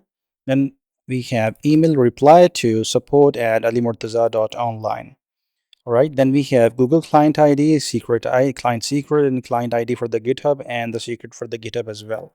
I'm saving it, closing it, and now I would like to test everything. So if I open this up, npm run dev, if I go back to this application here and it's checking, yes, it's signed in. Let me sign out here. And for this one here, let me delete this mailbox so we can get a new one here. I'm going to close this one. Here we have a new one. I'm going to copy this one and I'm going to go to, nope, not this one here. And here I'm going to say refresh, and then I'm going to click try. We have, let's say, John Doe, and here we have email, and here I'm gonna say password 123 and create account. I'm gonna get back here and see if everything is good and there are no issues. Seems like there are no errors so far. Everything is good. And now if I go here, and there you go, we have the title docsy. The email came from hello@alimurtaza.online. Confirm your email for docsy. If I click on that, there you go. We have our confirm your email address. Wonderful. So that's the confirm. If I click on that, or maybe open that in a new tab, or there you go, that has been verified. Here we have John Doe, and of course, there is no programming done yet, no session done yet for the app page or the dashboard page, and that is exactly what we're going to work on next, as we now have the authentication completed 100%. So for that, I'm going to go to the code editor here, and I'm going to say better-auth authentication completed. There you go. I'm going to commit. Let me check. Yes, it's all about authentication plus neon db completed. So here we have neon. There you go. Commit. Nope, not yet. Let me add the changes. Now commit, and now sync changes. Fantastic. Fantastic. So that everything is done, also available to the GitHub repo. And now we can get started working on the next part, which is the app page, the home page for the dashboard. All right, so now when we have our landing page completed, as well as the complete authentication is done and the database implementation is finished as well, I would like to work on the dashboard. So once we are logged in, as we are, we can go to the dashboard page. Basically, when we log in, it redirects us to the app page. For that, I'm going to go back to my code editor. I'm going to go to the sessions and create a new session here. So I'm going to say when a user is logged in. Actually, before that, let's create a /app dashboard page. It's layout and page files, and files as per the, let's say, dashboard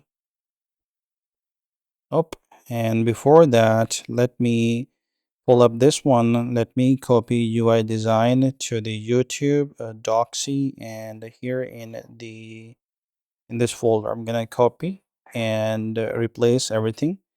And now that UI design includes a dashboard folder with the dark and light files where we have a dashboard account menu and the header account menu. We also have a header, the home, as well as the loading state, organization, and here we have a dashboard sidebar, also the hover state for the upload doc, and then also here we have a few for the dark version as well. So I'm gonna get here and I'm gonna say as per the dashboard, and that's gonna be, I'm gonna target dashboard home, which is this.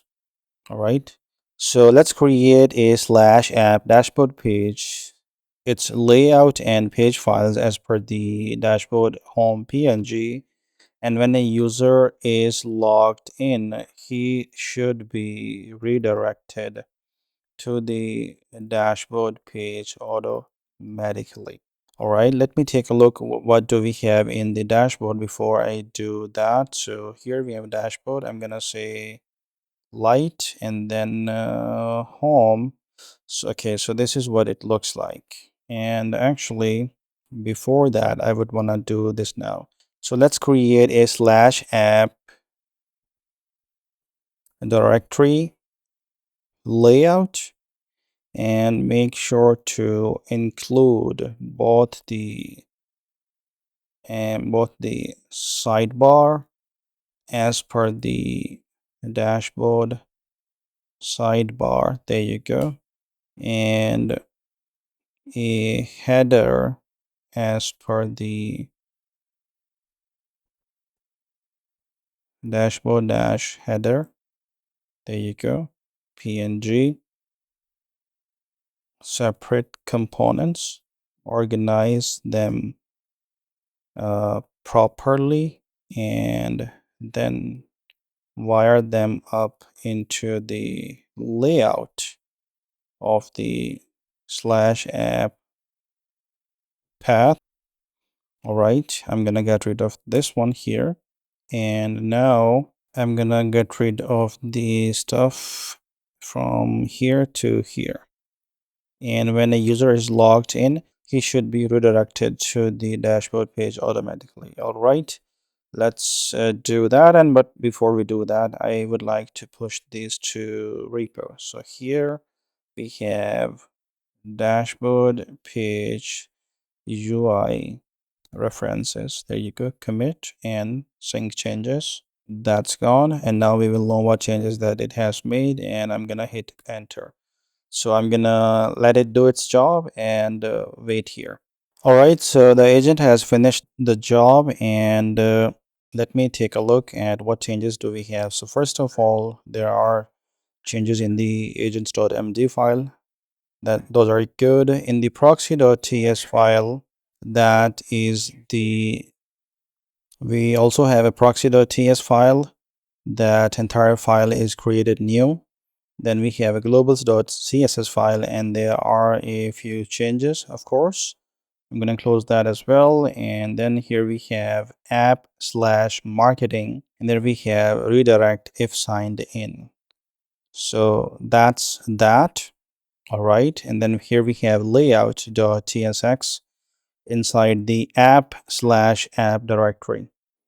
And it is displaying a sidebar provider where we have a default open cookie store, and we also have a dashboard sidebar, and then we have a sidebar inset, and here we have inside the inset we have a dashboard header as well. All right, and I'm gonna go to the browser and let's take a look. And awesome, everything looks really good except for the things that it has done a lot more than we actually asked. And the reason is because we had the UI reference designs in there, so it kind of did a few things on its own. But the wonderful thing is that it did exactly the things as per the design. There is no hallucination for that, which is fantastic. So first of all, here we have home, which is /app. And one thing here that I would like to make sure that this should bring the avatar. If I go to there you go, settings account. Here we have settings, which is for 4. If I click on that, we also have this menu here as well. If it does not give you the menu, then you can of course ask for the menu itself with a separate prompt. That's completely fine to do as well. And the dark mode is working fantastic as well. Everything is good. And now what I need is the organization setup. So I'm gonna get back here and let me walk you through the page.tsx. Here we have some from Lucid React. This is required session coming from the label session. This is a separate signed in guard for the app. Proxy bounces most of these first. Okay. So then here we have a greeting. Good morning, afternoon, or evening, depending on the time. And we also have a dashboard home UI design /dashboard/light/ based on this PNG. Fantastic. Wonderful. And now, okay, after that, here we have a sign in dialog. Seems like it has made a change here. So that's callback URL for the app root. Okay. Sign up dialog for the app root here as well. We also have a user avatar, the new file that it has created, but for some reason the avatar is not working. That was working on the home page but not here, so we will get to that. And then in the user menu, the avatar fallback avatar image has been removed from here.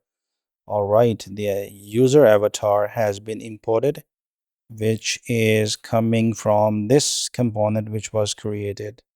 So I'm going to close this one. Then here we have account menu.tsx file. And in there, of course, they are coming seen from the utils. We also have a few components coming from the shadcn. We also have our own user avatar component. Then account menu item type is there, and we have account menu, the main component. All right. Drop down menu separator here. Everything seems good. There's a loop through items.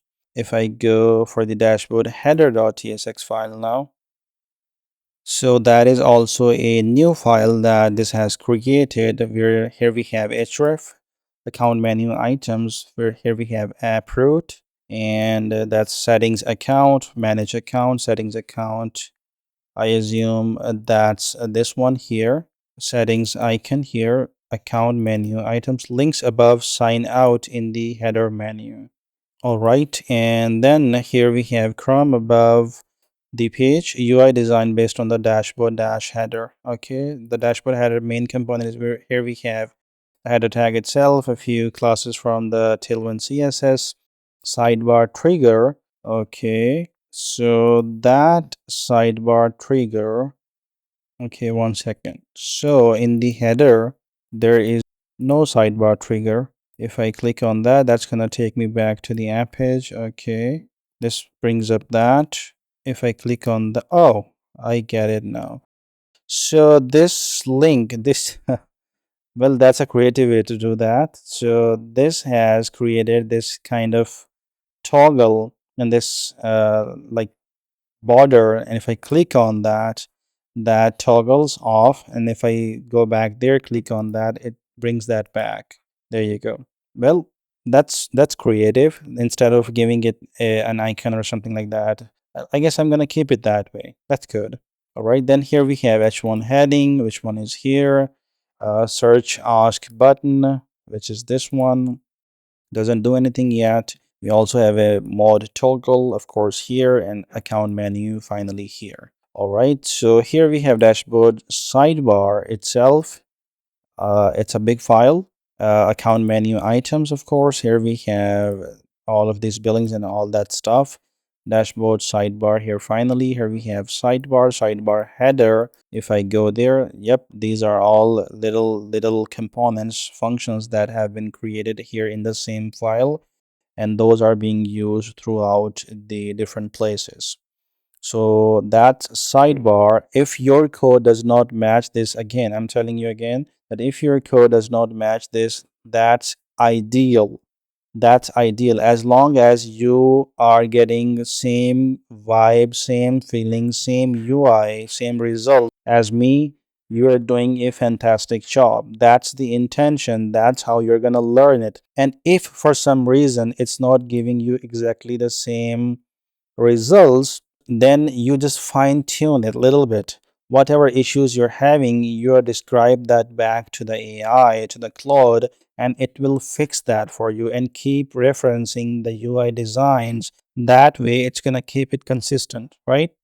So after that, and now I'm going to go for search ask button.tsx. And for this one, yeah, that's search ask button. Here we have a dashboard dash nav, and yeah, most probably icons and basically a whole object of links and names and path names and things like that.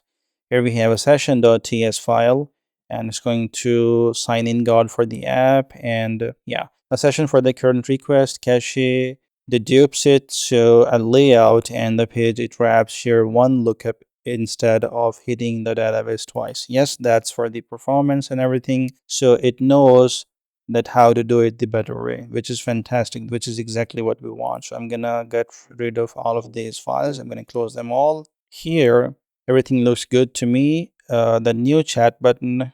Okay, so new chat button should display a pointer cursor on hover to okay, I'm gonna take a screenshot of that, and I'm gonna copy that. Actually, that's fine. I'm gonna keep it that way. Here everything looks good, and yeah, here everything looks good. So now what I need is to, when a new user is logged in, he should be forced, he should be redirected to the slash app page, and then he should be forced to create a organization first. So there should be a form only for the organization as per the dashboard dash organization, and also make sure to create a component for the loading state. So when the user submits the form, there should be a loading state that the organization is being set up as per the dashboard dash organization loading state. Make sure to organize all of the files properly, and make sure to use the skills we have in this project for everything. Let's go. I'm gonna let it do its job, and I'm gonna wait for it to complete. And before that, I'm gonna click on that. I'm gonna say slash app directory, and I'm gonna commit sync changes. And now I'm gonna let it do its job, and then finally we will see what changes are there, and then we will look through. All right. All right. So the agent has done a few changes, and first of all, it says that I'm supposed to restart the dev server. So let's do that first of all. We have a few errors here. Let's see if they are still there after the server restart. Okay, so this is looking good so far. Nope, we do have errors. So use sidebar must be used within the sidebar provider. Okay, and if we here app onboarding, and here we have this issue. So first of all, I'm gonna take this screenshot. I'm going to copy that. I'm gonna put that screenshot there. Then the second one, here we have this screenshot. I'm gonna take that. I'm gonna copy that. I'm gonna put that here as well. And now I have the issues on the, and I'm gonna say, please have a look at the attached issues and help me fix those. Okay, so that's that. And apart from that, here I'm gonna say npx prisma generate. There you go. And here fix those. I'm gonna go for this one. And let's wait for it. All right, it says that it's done. Fix the crash. The script tag console error should go with it. And now if I can rerun the server, npm run dev, and let's go back here and refresh. No errors here so far. Everything seems good here. Excellent. Name your organization. This is your workspace for documents, chats, and teammates. Awesome. So here I'm just gonna say Meridian Capital, and I'm gonna click on continue. There's a loading state. Wonderful. Amazing job. Excellent. And that Meridian Capital is being displayed here as well. And now if I go to the Neon, or we can always check the database. So I'm gonna log in for now. I'm gonna go to the docsy, and here we have tables. In the tables here we have now organization Meridian Capital, which is there, and we have a members. If I click on that, this is the member, the owner who created that organization. Excellent job. So there's this text, I suppose that is the, hold on, yep, so that is the ID of the member, and here we have organization ID, user ID here. Excellent. Wonderful job. That also can be found here as well in the invitations, accounts, and members here as well. Excellent. I'm going to close that. And now if I hover over that, so that is also displays the cursor pointer, and we have the organization as well. And the next thing that I'm going to work on is, I'm going to close this one. Could you please make sure that the user avatar shows pulls image, shows the actual image when available, and in case of Google GitHub, make sure to pull image from the providers and showcase that in the dashboard header and sidebar, just like we have on the landing page header when logged in. Let's go for that. All right, so the agent has done the job, and first of all, it says that the rendering path was already shared, so most of this was verification plus one real gap. And the gap that it found, basically, that someone who signed up with the email and password and later continued with the Google or GitHub connection, then the trusted providers, basically then the image was not being updated for some reason, and now the user.image gets linked when the user connects to the Google or to the GitHub. And also one thing that it says, that the one thing worth knowing, basically two things worth knowing, that first of all, the image is captured at sign up or at link. Like if someone changes their Google photo later, the stored copy goes stale until they link again. Refreshing on every social sign-in would need a database hook. Say the word if you want it. Well, that's something else. We can ignore that. And with the 5-minute session cookie cache, a newly linked avatar may need a refresh before it happens. Okay, so I'm gonna get back here and I'm gonna refresh, and even without that, I can clearly see my photo here, and here, which is awesome. Fantastic. I'm gonna get back to my code editor, and in here I'm gonna make sure to add all of these changes just like that, and I'm gonna say image URL plus organization work. There you go. Not image URL, but user avatar. Let's say that. Plus organization works. I'm gonna commit and I'm gonna sync changes to the remote server. And there you go. Awesome. And now the one thing that, let me take a look at what do we have here. So first of all, here we have a home, and in the home we have this stuff. And before that, actually maybe we can do that a dummy content, and later on we can update that with the real content. So for now, I'm gonna say let's complete the home page of the dashboard slash app.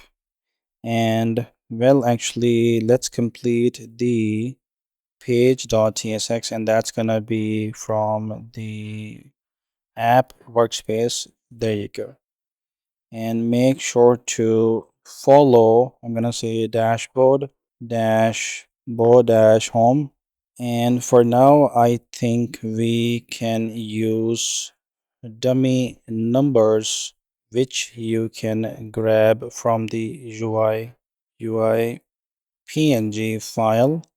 And later, when we have integrated the actual agent to this project, then actually I think there's no need to for that. It's gonna do things on its own the best way. So, and let's use all the necessary skills for that. Let's go. All right, so the agent is done, and it has built out the home page against the mockup. It has put the sample data, and it has created a few files. And if I go here, we have first of all in the page we have all of the new components that it has created. It has imported those components, and also there are a few changes in the styles, new components here in every single component. This stuff is gone from here as that have been shifted to the new components.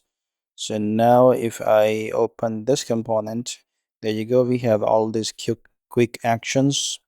And next here we have home stats. Okay, that's also a new component. And then here we also have a home recent chats. All right, and we also have a home recent chat documents. I'm gonna go to the browser, and it looks phenomenal. I love it. This is exactly how it should be. It also connects to the library, which is also here, app library. This is chats. View all, this connects to the chat and to each individual chat, which is fantastic. I can start a new chat. I can upload documents, and for the upload documents, there is nothing here. I will provide that, and I will tell AI what to do with that. But so far, what it has delivered, that is remarkable. I love it. This is exactly how the design should be. If I change that to the dark mode, looks really good. And yeah, let me refresh. Wow. I mean, it's amazing, guys. So the next thing that I'm going to work on is the library, and or actually before the library, I think I'm gonna work on the account page and the settings page first, and then I will get to the also to the search page, and then eventually we will get to the charts and library afterwards. All right, now I'm gonna work on the settings page, and for now we have a 404 error on the settings. So I'm gonna go to my code editor, and I'm gonna say let's create a page.txt file for the slash app slash settings path based on the, let's say, dashboard dash settings page. Let me open that up here, dashboard dash that's billing page and settings page. There you go. Okay, as you can see on the reference PNG, we have three tabs on the settings page.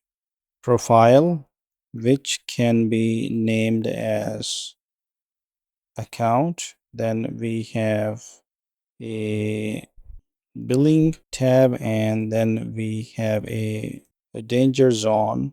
So what I need, okay, so update. So I need you to create the /app/settings page.tsx file as identical to the dashboard dash settings page, and make sure that on the sidebar we have sub menu items as account, billing, and I think that's good. Billing inside the sidebar. So when you switch a tab on the settings page, that's basically linking to another page.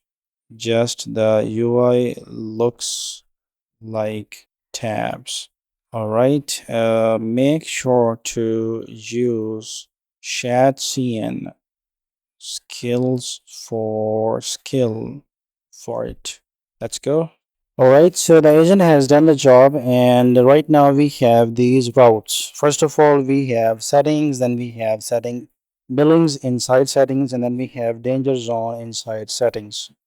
And the changes that we have here is basically we have a settings layout. All right, then we have a page for the settings. We also have a page for the billing and a page for the danger zone. And there's only one layout in the settings.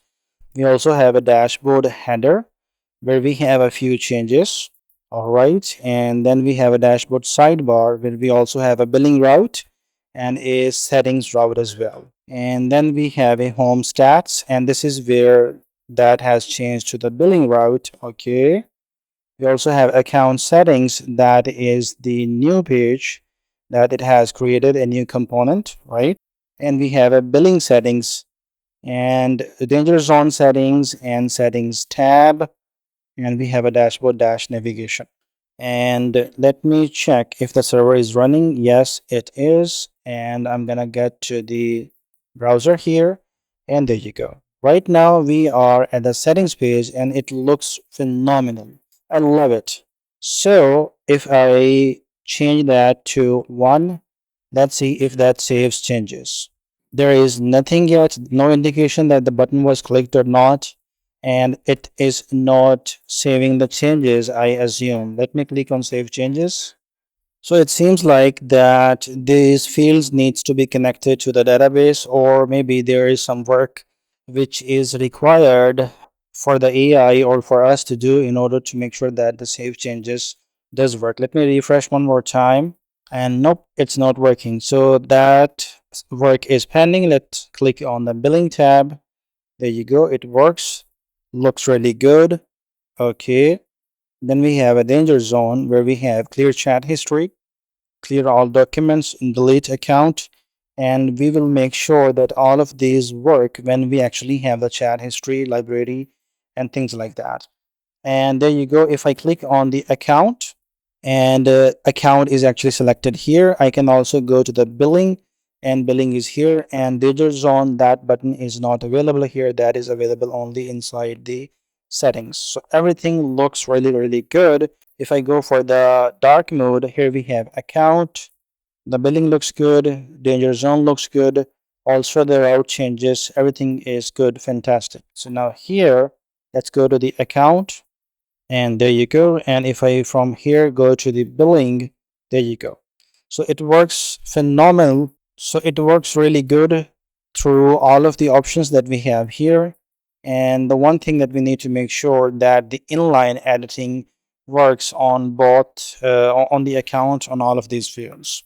So I'm gonna get to the code editor here, and I'm gonna say, could you please make sure that the settings, that all settings pages are properly connected to the DB, as well as all the fields can be inline edited, and when I click on the save changes button, it should save to the database. And of course, for that, let's use Sonar or Toast from the shadcn, and let's use shadcn skill for that.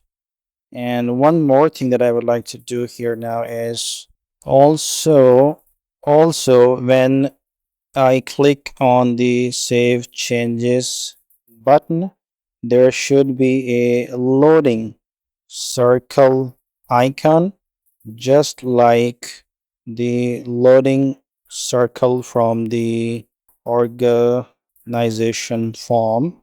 So it indicates whether the button is in normal state or in loading state.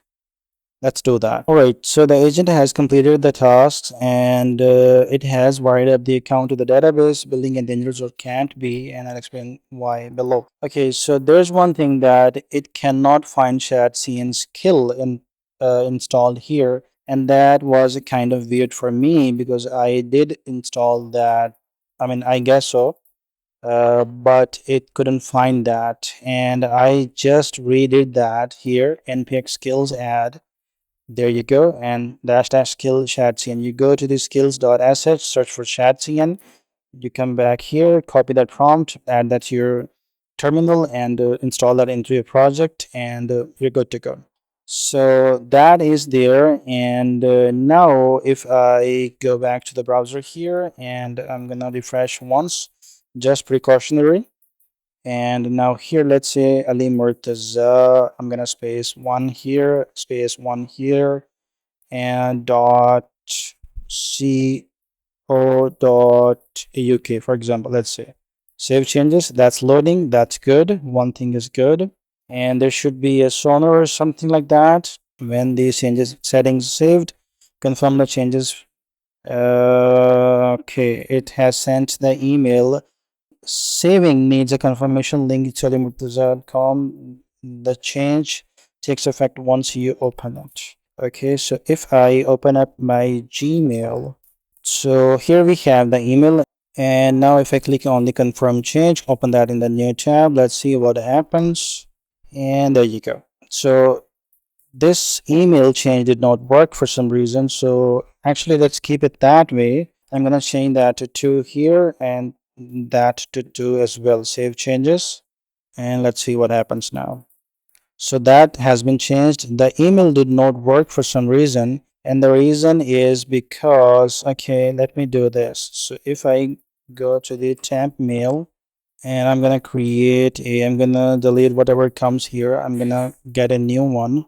So I'm gonna copy the email, and now here I'm gonna paste that email here, and saving needs, okay. So if I click on save changes now, it's gonna send, and I mean it should, okay, the email has been sent, and now after we land here, there should be a new email. If it does not, then we're gonna need to fix that. So I'm gonna get back here, and now here I'm gonna click on the confirm change, open that in the new tab, and this should be the new email, but that's not happening. So we definitely need to fix the email address thing. Even after the confirmation, that's not being saved. All right, so I'm gonna need to fix this email address thing, and so for that I'm gonna go to my code editor, and in here, okay, so the full name and organization fields are being saved, updated correctly, but when I try to change the email, it should send an send a confirmation email on the newly given email address, and once verified, the email should be updated to the new email address. Let's go for that. Alright, so the agent has finished the job, and earlier it used to send the email to the existing email address, and now it sends the email to the new email address. I'm gonna go to the browser here, and I'm gonna refresh here, just precautionary, and I'm gonna change this to get rid of the 2 from here, and I'm gonna change this to Ali Murtaza. Hold on. IMALIMURTAZEE@gmail.com. And let's see, I'm gonna save changes, and it's loading, it's sending and doing its thing.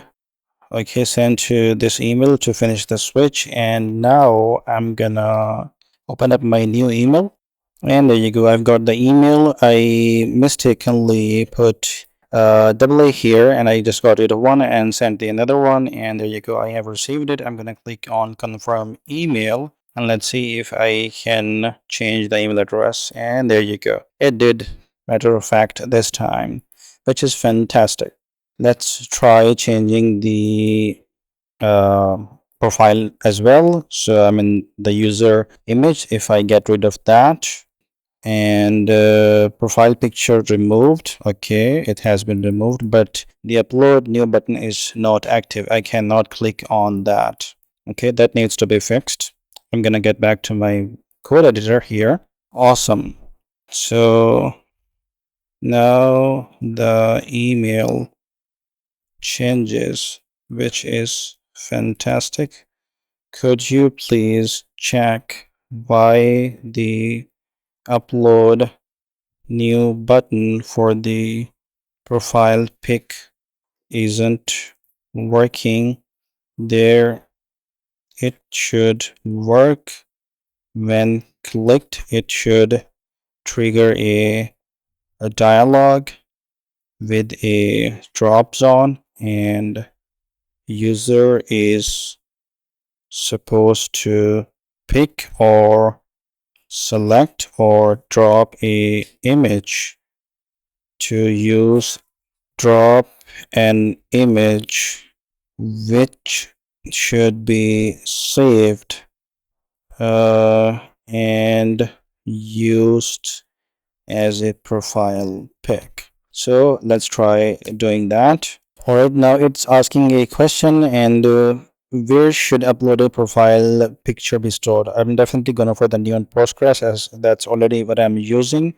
Submit answers, and I'm gonna wait and let it do its job. All right, so the agent has completed the task, and I'm gonna close the server here once.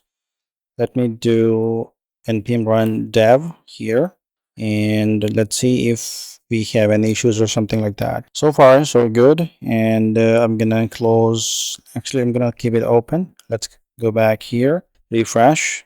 We have a upload new. I'm gonna click on that. That's gonna bring me the window, the model here. Of course, either I can click on that, that's gonna bring me the window, or I'm gonna open the window and I'm drop the image in here in a minute. All right, so I'm gonna use my photo underscore blue, this image. So I'm gonna open that. That's go on there, save picture, saving, and up to 2 MB. Okay, I'm not sure the size of that. And picture, profile picture updated, and there you go. We can see the new picture now. I can click on this one more time, open that, and I'm gonna use this one instead. It's 2.9 MB. This one is 243, so let's use that just for the final testing. And there you go, fantastic. If I refresh, awesome, everything works good. And of course, we need to check whether the change password thing works or not. So let me click on the change password, and we send a link to, okay, this, I'm gonna check my email now. All right, so we have a reset your password email coming from docsy, which is, I'm gonna click on the reset password, and let's see what do we have. We have this nice looking window where I'm gonna put, let's say, this password now. Let's try adding something different. Set new password. Yep, it did not match, which is fantastic. Password 123. I'm gonna set new password. It did match this time. It's setting a new password, and let's see. Yep, choose a new password. So pick some.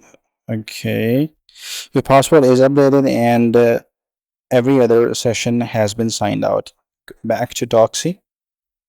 I'm gonna no tags here, and I was not logged out. The thing is, all right. So I'm gonna, if I go back to the account page, my password has been changed, but I was not logged out. So that was like a false statement that we need to fix now. I'm gonna go back here. I'm gonna close this one, and here I'm gonna say on the password change screen, when the password changes, it says that the password has been updated and all the sessions have been locked out. But in reality, all I'm still logged in the all sessions. So make sure on the password change, it forcefully logs out all sessions. So the user is required to sign in with the new password. Let's go and let's see what happens. All right, so the change has been made. Let me go to the browser here. I'm already logged out. So right now what I'm gonna do is, first of all, I'm gonna create a new account, continue with Google.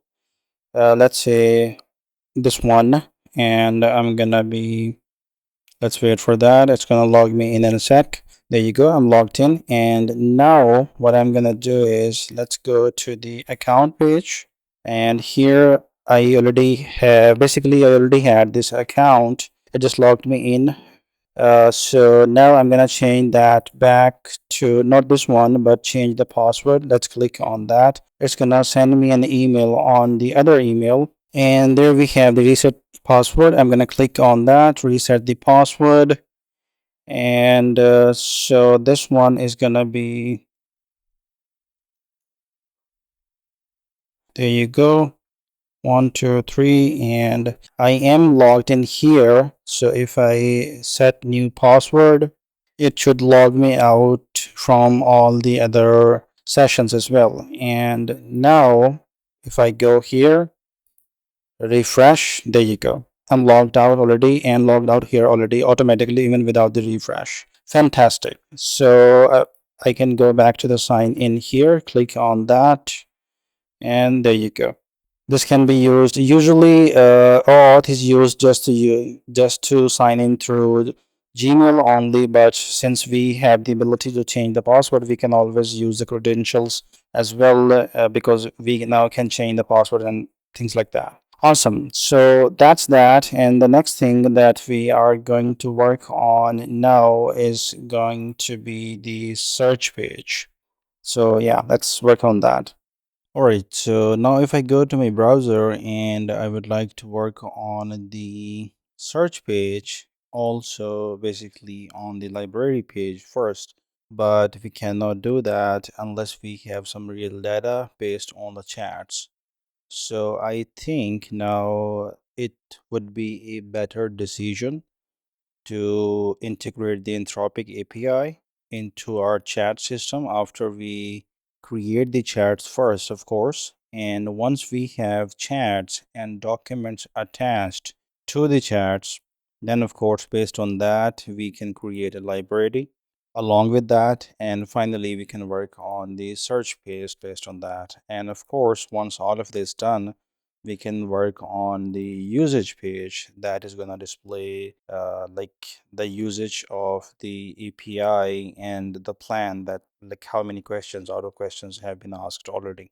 So I'm gonna go for the chats. I'm gonna go back to the code editor here, and I'm gonna create a new session. I'm gonna close this one, and right now I'm gonna say here, let's say I would like you to create the chat page as per the chat main, and of course that page is going to include a history of previous chats. So for that, the sidebar should be identical to chat dash sidebar. There you go.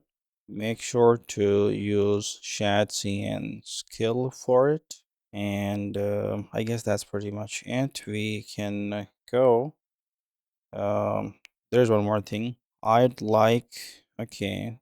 Also, could you please make sure to create the needed constants for the Anthropic integration for the chat, so I can put the Anthropic API key inside the .env file myself manually.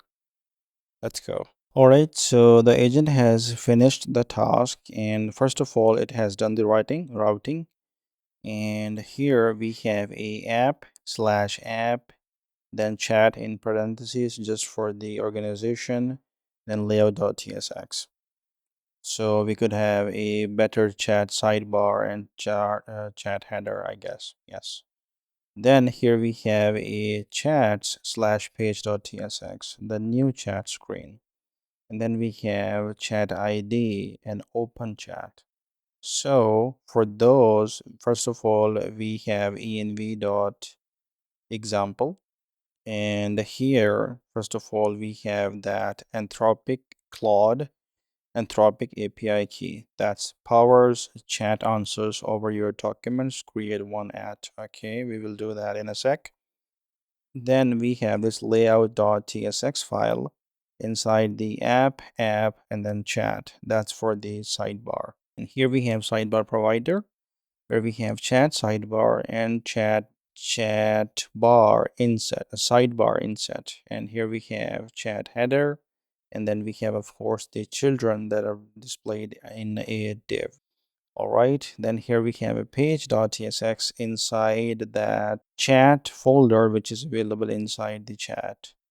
So here we have a new chat panel that's being returned here. Nothing special here. So now, of course, we need to go to the new chat panel here. That is a component that has been created. It's a big component, seems like one. And I guess it contains a lot of other components as well. So first of all, we have a few icons from Lucid React. Then we have a few from our lib chat, that if I go there you go, this is the chat.ts file available in the lib folder that it has created. It has put what the drop zone accepts. So it's a PDF, doc, docs, RTF, TXT, MD, PPT, and all these sort of files that the agent can read, and based on that it can provide answers. So that's that. I'm going to close that, and then here we have that document format label, max documents per chat. How many? 20 documents. Okay. Open chat can only, one chat can only hold so much context before answer. Okay, so 20 is for that. Monthly questions limit is 50 here. Okay. Now here we have attachment action, and a few other components coming from the components UI attachment. So I suppose that's from the shadcn. Yes, that's from the shadcn. I'm going to close this one as well. And then here we have a button coming from shadcn as well. And furthermore, here we have empty, all these coming from the shadcn too. And here we have marker and marker content from the shadcn. Then here we have docsy mark, that basically the one that we created in the beginning of the project. And then here we have a chat composer. For that, the agent has generated a new component for that, which we can find also here chat-composer, or we can click on that. That's going to take us there. And of course here it's bringing a lot of components from the shadcn. We have composer tones, and then we have the chat composer component itself. The question box, enter sends, shift plus enter breaks the line, and the send button stays inert until there's something to send. Okay, so that's for that. I'm gonna close this one now, also this one, also this one. So basically we have all of these files. We also have an anthropic.ts file, and it seems like, okay, let me do one. There's no package.json changes. I guess it has not installed Anthropic. Nope, it has not. And yet it gave us the file anthropic.ts file. Okay, so there's that, and okay, I will get there. We will get there. So I'm gonna make sure that our server is running, which indeed is, and I'm gonna go back to the browser, and there you go. Looks really, really good, just like the attachments we provided. And here, if I go back to the app screen, and here if I click on the chats, of course it takes some time to go there. Seems like we need to implement some sort of simple loading screen, so we will do that in a sec. So here we have a choose from library, and we can also drop. So if I click on that, there you go. Or if I click on choose from library, it does nothing for now. Okay, so I guess, okay, let's get back here. I'm gonna first of all add all of these changes. I'm gonna say chat page, chat sidebar plus header plus main, and I'm gonna commit. There you go. And now here, choose from library. When you click choose from library button, it should open a model for a doc to pick as per the choose from library reference. And I suppose since we do not have any docs in the library, or even the library page does not exist yet, so I think for now you can focus on the UI only with dummy content, I guess. And later, once we have Anthropic installed in here, not now, then we can get to that. So let's go for that one. All right, so first of all, here it's done. And what choose from library does now is basically it opens a command dialog, and it has generated a few files. First of all, we have a library.ts file. That's a completely new file. Then we have a library picker dialog. All right, okay, and that uses a lot of components from the shadcn. Then we have a new chat panel, and that new chat panel has a library document import type, and that also library picker dialog as well, which is being used. Library picker. So if I scroll down here, we have document.meta. Then here we have set library open to true. That button is going to bring up that model.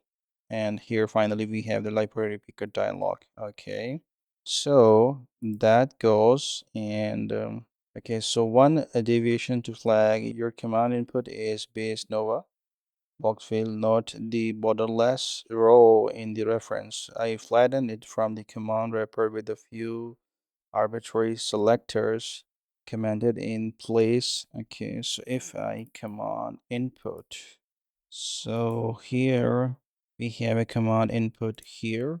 Okay.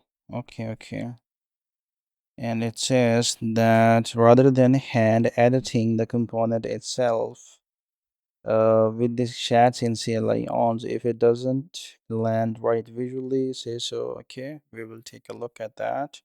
I'm gonna go back to the browser here and refresh, just precautionary, and let's click on that, and that looks good, but the only thing is this should be a little to the top side. So if I can inspect, click on that, and here we have the dialog. Okay, so I'm gonna take a screenshot of this one, and I'm gonna copy that screenshot. Let's go back here. Everything seems good except for the position of the dialog. Could you please move the dialog a bit higher? It's more towards to the bottom at the moment. So there you go. And I'm gonna wait for that, and there you go. The search functionality works as well. And here I'm gonna, if I click on that, that brings me this, which is fantastic.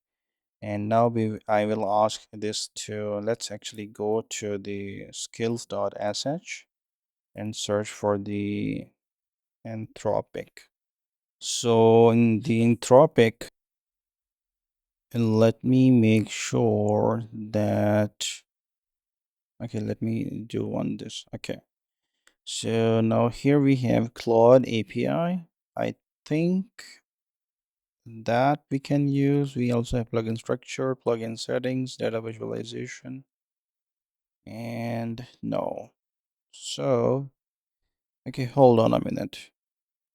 Okay, so basically, you go to the platform.claude.com, and then here you click on resources, and first of all, create an account there. Once you're signed up, and you're supposed to top up like maybe like $1, $2, $3, or $5 in your account. That should be enough for the testing and all that.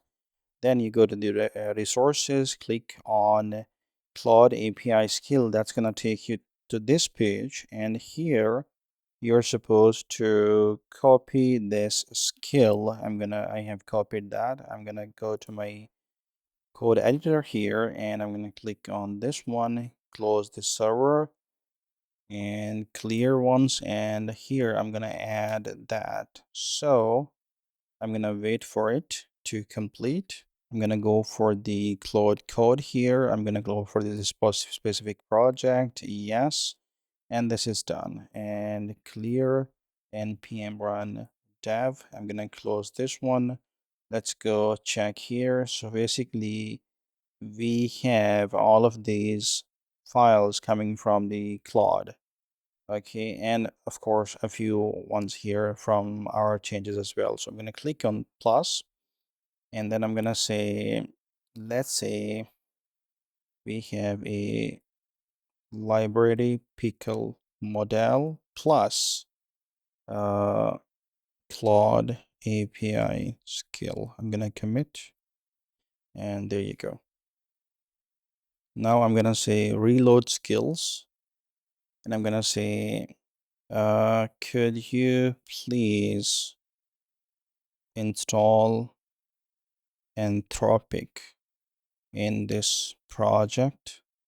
Make sure to install the latest version, Anthropic, and the relevant packages in this project, the latest versions.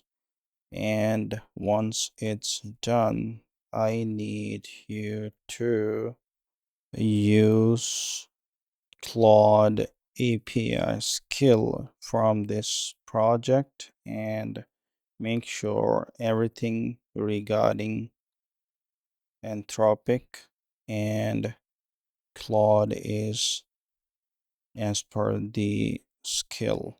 Uh, and I think that's enough. So let's go for that.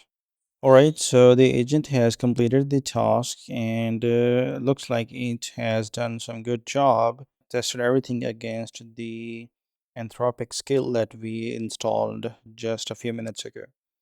So, first of all, let me tell you one thing that I have added the API key, the Anthropic API key here in my .env file. I have saved that. I'm just closing that. And then here we have a Anthropic AI SDK installed. There you go. And after that, we have a changes in our anthropic.ts file, and it's importing the Anthropic from Anthropic AI slash SDK, and also using that. And of course, max tokens have been updated based on the skill. It has made a few changes and also put some comments based on the skills, which is actually really good. So now I'm gonna close this window as well, and I'm gonna go back here, refresh here once. Eventually there is going to be no UI change. Everything is gonna be exactly the same, except for this thing that we did. I did not test after fixing that, so that has been fixed. It's more towards the top now, and in the middle, horizontal. This looks good. So I think now we can prepare a document, and then we can initiate the chat through that document. So let me do that first. All right, I'm gonna go to my code editor, and in here, first of all, I have the files here now, two documents, basically website briefs that we're gonna be using for this. And now, so I'm gonna say I have a website brief doc that I'd like to upload to the app, and agent to respond as per the doc. So the goal is the agent should scan the entire doc. Okay, so the goal is the agent requires a doc in order to start a new chat. And once that is provided, then it should scan the entire doc, and based on the doc, it should highlight the pin points, and also whatever questions the client may have asked in the doc. The agent should respond smartly and provide better summary for the developer. So basically, the agent is supposed to save the developer a lot of time, and for that, I'm gonna say make sure docs and everything is properly connected to the database. All needed tables are created, generated, and pushed accordingly. And I'm gonna say, and now since we are doing real chats, I guess we can remove the dummy chat history. The chat history on the chat sidebar should be real and dynamic. After this, as well as the library model should display only the real docs, otherwise a not found message. I guess that's pretty much it. I think we can use that, and later on we can adjust accordingly. And once you're finished, let me know. Once you're finished, then upload the I'll upload the doc and start chatting with the agent. Okay, now there's one thing. Oh, the provided, then it should scan the entire doc based on that, and also whatever questions. Okay, smartly developer. Based on the, I'm gonna say chat. Okay, let's say chat dash page dash chat. All right, so let's go for this one now, guys. All right, so the task is finished, and first of all, we have the database migration that has been applied, and then we have the flow. Basically, the upload is the action. Drop a file and docsy reads it, create the chat, and takes you to the thread where the analysis streams in. No button in between, which is why the composer on the screen stays disabled. Okay.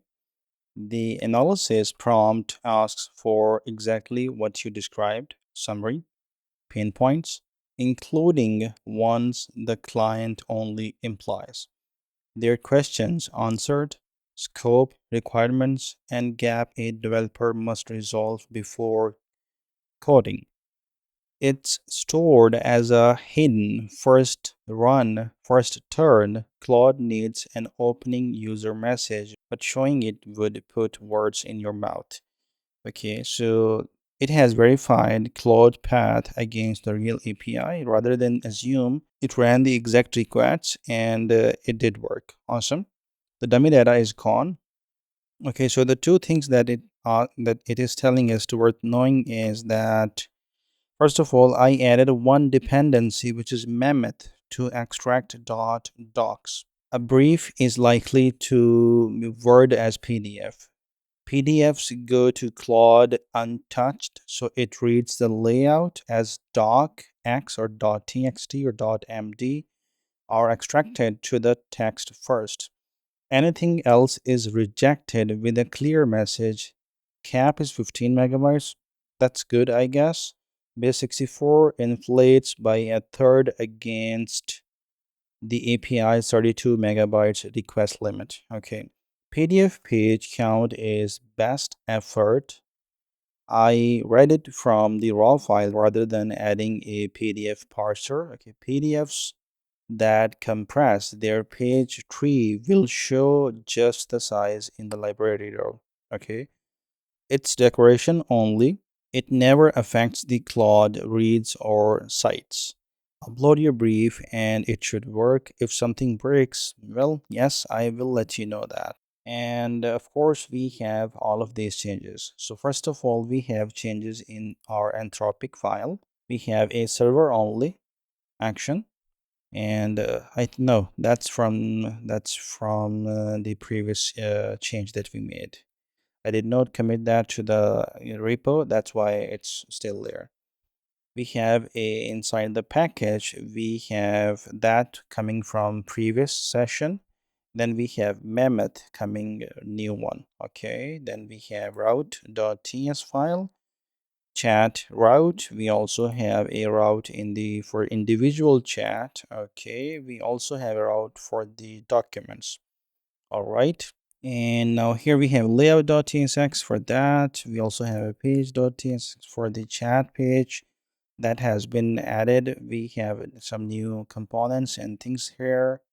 We also have a page.tsx file for the chat ID, yeah, for the single individual chat ID when that is open. So here we have a chat conversation component that's being used in one of the pages here above. We have also a chat header, made a few adjustments here. Use path name is gone. Chat from path name is also gone, and adjusted a few things here. Okay, we have a chat sidebar, and just like that, we have a chat summary now coming from that type as well. And we have a big chunk gone and added. Instead of chats now it's recent chats. Library picker, that's from previous, that's also previous. Home recent chats, okay, that's new changes here. We have a lot of stuff is gone and a lot of stuff is added. Basically replaced kind of the entire section with the new ones. We have this API that session, that's a new file. It's getting the organizations as well as server session from this session file it has generated. And there you go. Awesome. We also have a chat store. Okay, and then we have chat.ts file, and now that only uses a .pdf, .doc, .txt, and .md file. Excellent. That's exactly what we needed. All of these files are not needed because a client or somebody who wants some answers and he has a brief or some document and he want to provide it to you to go through it and get back to you with answers, he's definitely going to give you either of these files. So he's not going to give you like that png or things like that.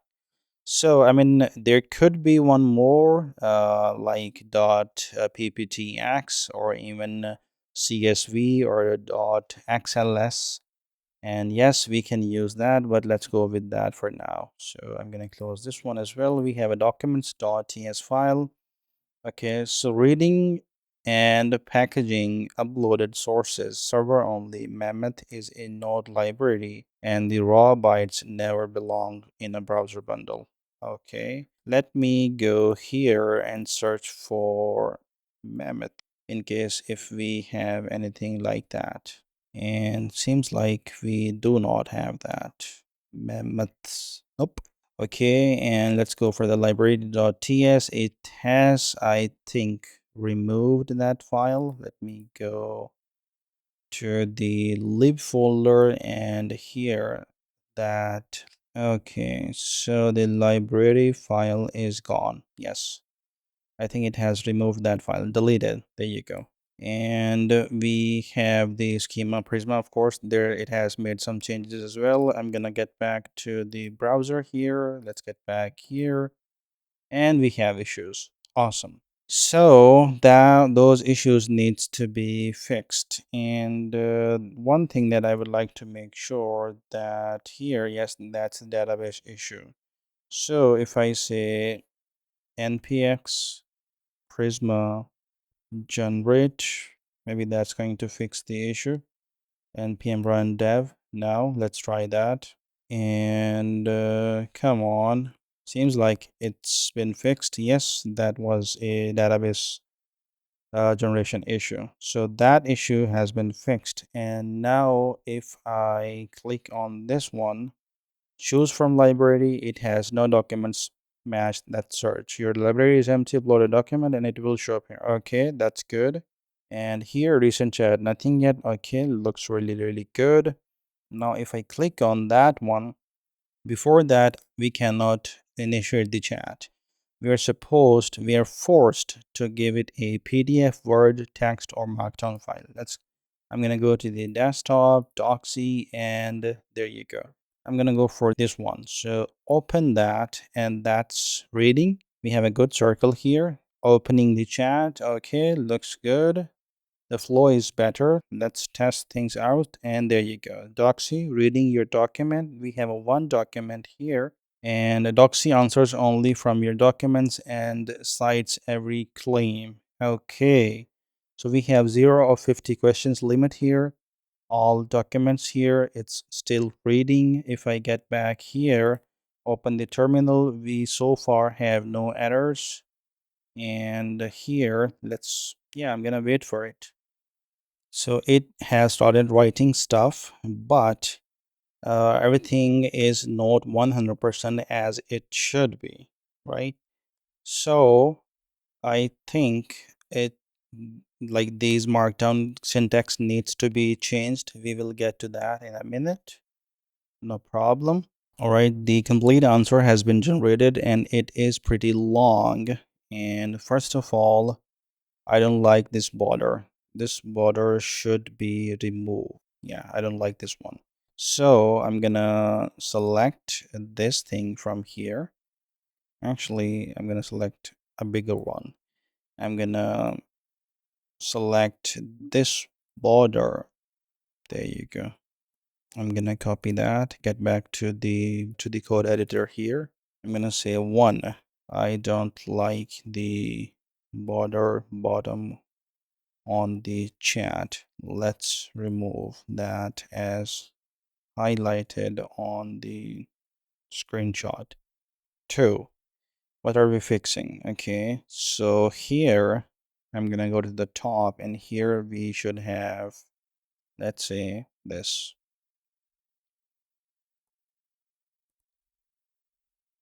As you can see in the second screenshot, the text kind of looks like Markdown. It needs to be human readable. So make sure to convert that into pure text and apply all those Markdown syntax changes under the hood, like for adding line bullets and so on. All right, next up I'm gonna go for the here, and I'm gonna say pinpoints. So I guess I'm gonna select this one and copy. Third screenshot, make sure the pinpoints section is designed a bit better. A heading first, then line break, then the text. Not everything on the same line. Then we have number 4, and for that I'm gonna go for this one. I'm gonna copy that, get back here. I'm gonna say fourth screenshot, and here we have, make sure the questions answered section looks like real questions and answers. All right, so the task is done, and I guess there was an issue with the recording. So if I click on that, there was this 5th line. Make sure also after this, there should be a question, then the next line, and then there should be an answer on the next line. The question should be medium or bold. Make sure all the sections get updated and look human readable after the changes you apply for the markdown syntax conversion. So that was a complete prompt that I gave it, and let me show you where it went and what happened afterwards. So it started working. It inspected a few files, traced things, and read the rest of the files. And then based on that, eventually here, it started editing the files where we have anthropic.ts file. First of all, there was this edit. And here it is giving us a summary that it has added a renderer, and of course there's a structure comes from the prompt, not the renderer. So that's that. And then on the border I couldn't find one, and so I rendered the chat page in isolation and dumped the, okay, so it couldn't find the border bottom. Let's see how it looks if I'm gonna go here, and this looks really good actually. Let me refresh. The summary is here, looks good. Let me go to the top, and we have pain points 1, and this looks good. Search, everything, this looks good, and questions answered. This should be on the next line, but I think this looks good as well. Which CMS should we use? Defer to us. WordPress as a similar CMS is fine, whatever. Yes, there should be some questions and there are answers. I'm gonna scroll down. We have a home, about, services, projects, contact. Okay, so here I'm gonna ask a question. I think this needs to be fixed as well. Okay, so first of all, I'm gonna get that copy. Let me decrease the volume. And okay, this is clickable, which is good. Fantastic. Let's go back here.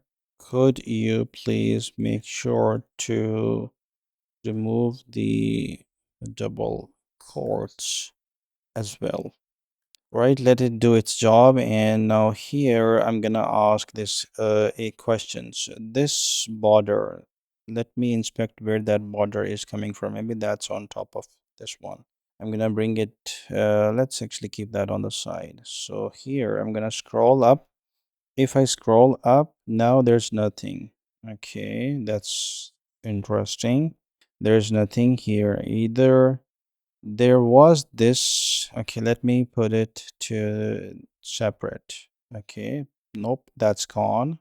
Close that. It's back now. It really is strange. Okay, so if I make it full height, yep, there is some issue. That's gone, and now it's visible. I think I can't inspect it that way, so if I select this one, I think this has the border. Either this one has that. So let's say border 0. I'm gonna say box shadow none. And then to this one as well, I'm gonna say border 0 and box shadow none. Okay, now I'm gonna close this one, and nope, we still have that weird. I'm not sure where is that coming from. If I open this one, that is gone from there as well. So that is most probably here. That has something to do maybe with this one, flex column, flex one. Okay, okay, hold on. So we have a outline color. I think this is the one. So if I say outline none, nope, make put that back again. And here outline color. I'm gonna say border 0, box shadow none, outline 0. Still, I get to see this border. I'm gonna handle that in a minute. I will ask AI to figure out where that is coming from. So that's for that. Now here I'm gonna ask this A questions. Could you please let me know the list of the websites that the client likes? So here, let's go for this question and let's see how this responds. Also, if I go back here, that change has been implemented. If I go back here, there you go. I think that's gonna apply on the new ones. Okay, so first of all, here we have the references on the client name. So here, first of all, we have hutchies.com.au. We have Metricon and we have build. So the purpose was to know whether it can find those references from the doc or not. Okay, so now two fixes that I would like to work on. And first of all, I'm gonna take a screenshot of this. So I'm gonna copy that, get back here, and I'm gonna say, if you take a look at my screenshot, there's this weird outline border around the message. It shows up on all sides, and the strange thing is when I adjust the window, however, then this outline border doesn't show up. But when I see it normally, like I have taken the screenshot, then this weird outline border shows up. Okay, so that's first. And second, actually, that should be the only one I should be working now. Let's fix that first, if AI is able to do that. Okay, it says that the job is done. And now if I go here and well, really, that's gone. And that's really good. That I love it. That's gone. And what it did, so the trade-off I made, suppressing a focus indicator is normally something to be careful about. So, okay, so this was maybe a focus borderline or something like that. The good thing is that it's fixed. And now the next thing that I would like to work on is this. So I'm gonna take a screenshot of this.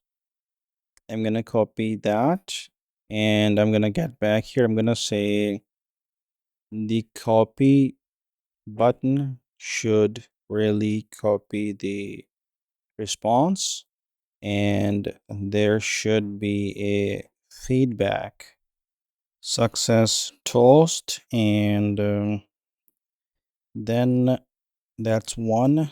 Two is gonna be make sure the feedback buttons thumb up, thumb up, down works as well and are properly registered in the system, integrated in the database, and they trigger a toast sonar as well.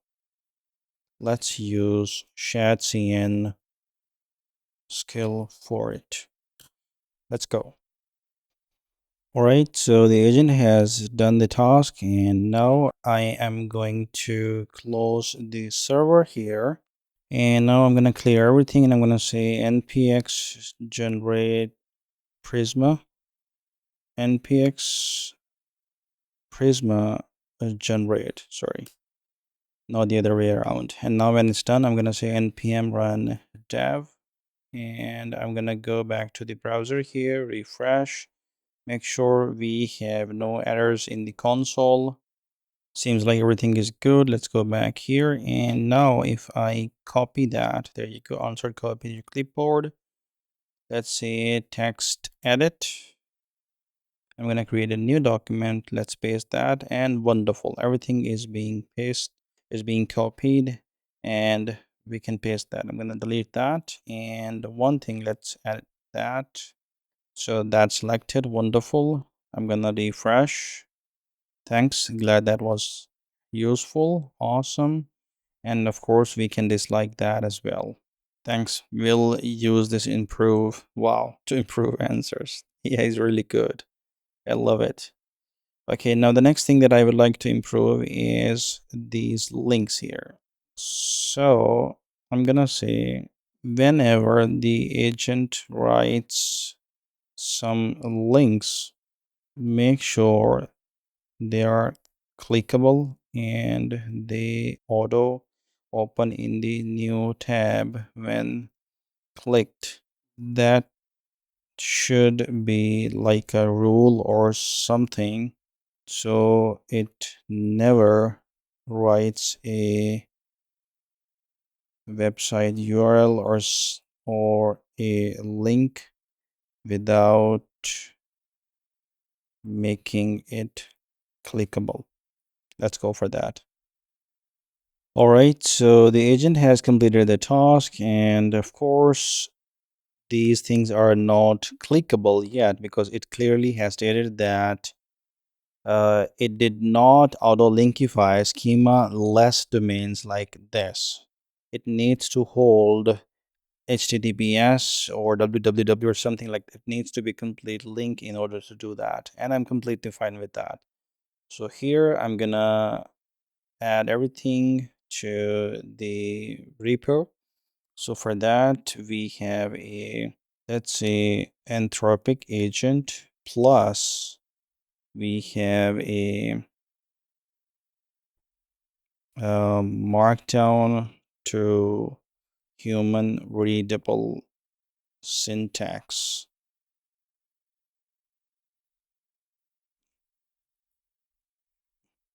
There you go. And now I'm gonna say commit and sync changes. If you take a look at the, let's say, chat dash page chat, you'd notice it has a right sidebar as well.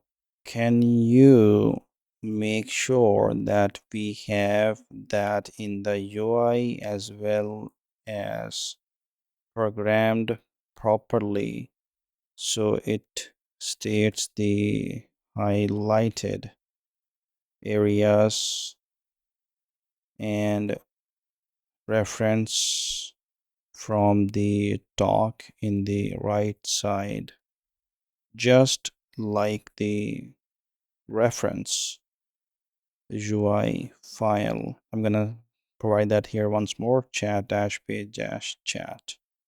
There you go. And let's go for that. All right, so the agent has finished the task once again, and it looks like we have some changes. First of all, in the route.ts of the API chat and individual chat, and then in the messages we have route.ts file. There we have to document block, and now a new type, document payload, and we have a lot of changes here as well. All right, then we also have changes in the app API documents and document ID. That's a new file that it has generated. Then we have answer markdown. There's a lot of changes, of course, a lot of changes. Chat conversions, there are a few additions, yes. And we have source reader. That is a completely new component.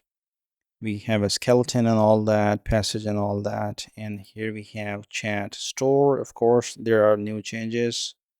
Chat.ts has new stuff for the passages and all that. And if I go to the browser here, we get to see this.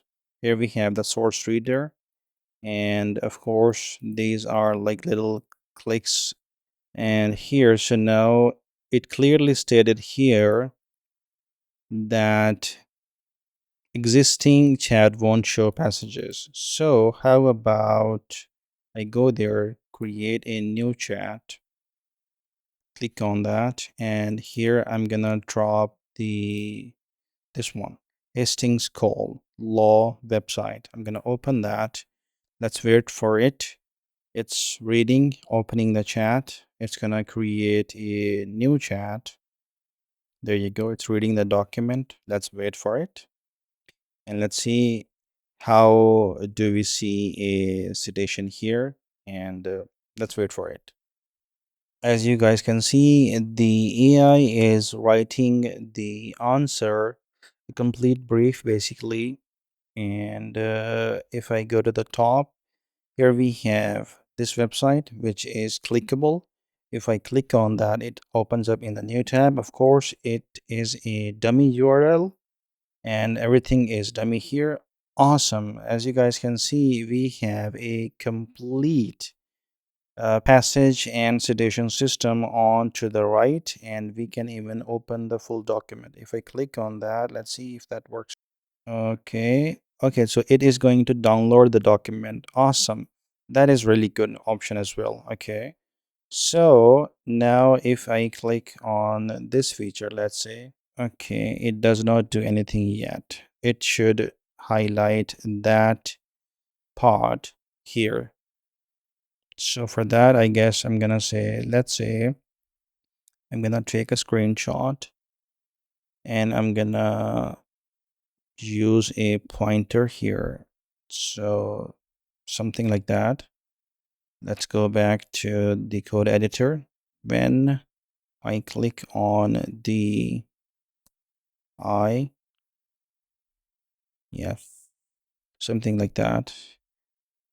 Then it should highlight, activate, show the exact reference passage site on the right sidebar. I think that's enough. So let's go for that if that works. All right, so this is done. And now if I go back to, first of all, it says that my session limit is going to reset in 27 minutes, but I already have used 91%. Okay, so we can close that. Let's go back here and here. Yes, here.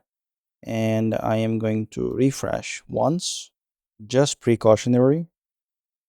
And once it's done, now here I'm gonna click on this one and it does nothing.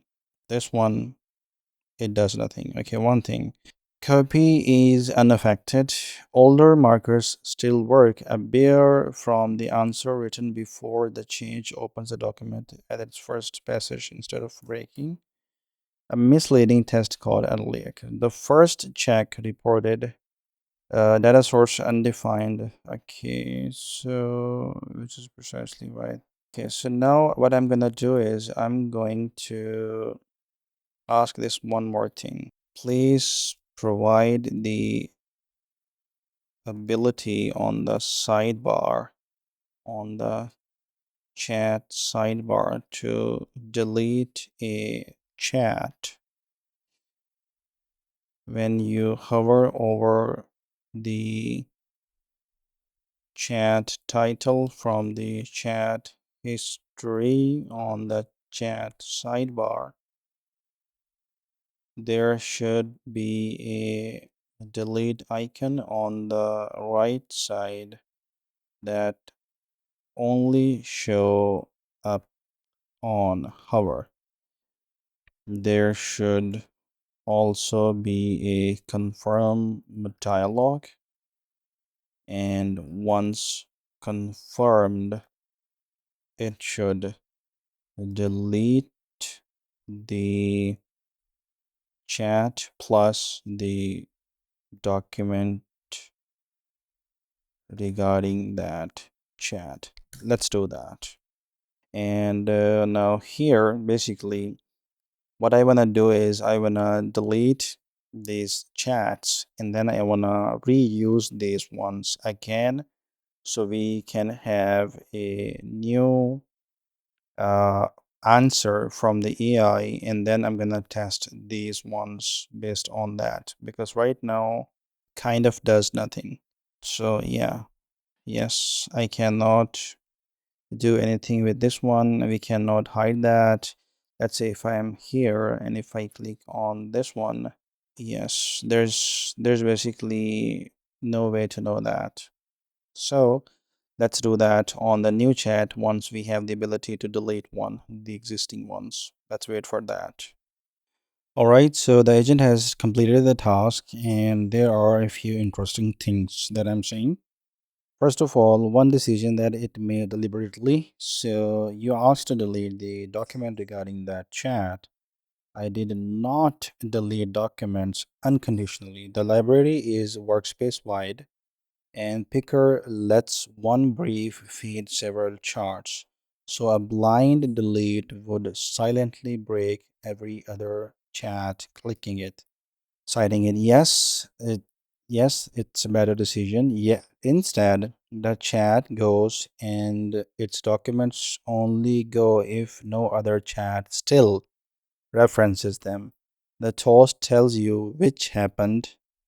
One document removed, one kept, still used by another chat, something like that.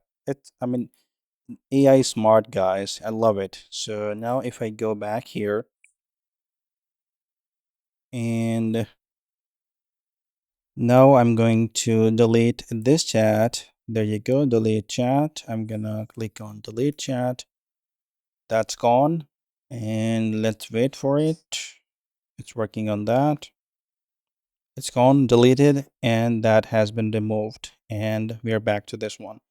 And here I can get rid of that too. And there you go, done. So now what I'm going to do is I am going to confirm with AI first that I want the citation numbers to be fragment links on the right sidebar menu action. So when I click a citation number, it's supposed to show me the exact passage on the right sidebar and point to that with the fragment links, something like that. And then I'm gonna generate a new chat afterwards. And let's do that first. All right, so now before I upload a document to the chat and start a new chat, I want to make sure that me and the AI are on the same page in terms of the citation and passage detection. So for that, I'm going to say when there's a new document, new doc uploaded, it initiates a new chat, which is good. And in the response, it generates a few links. I want those links to act as fragment links, and they should be linked to the specific passage on the right sidebar. So let's say there's a paragraph that the agent has written, and also there's a link generated within that paragraph. When I click on that link, it should open, show, highlight, whatever, the relevant passage, paragraph, or part of the document in the right sidebar.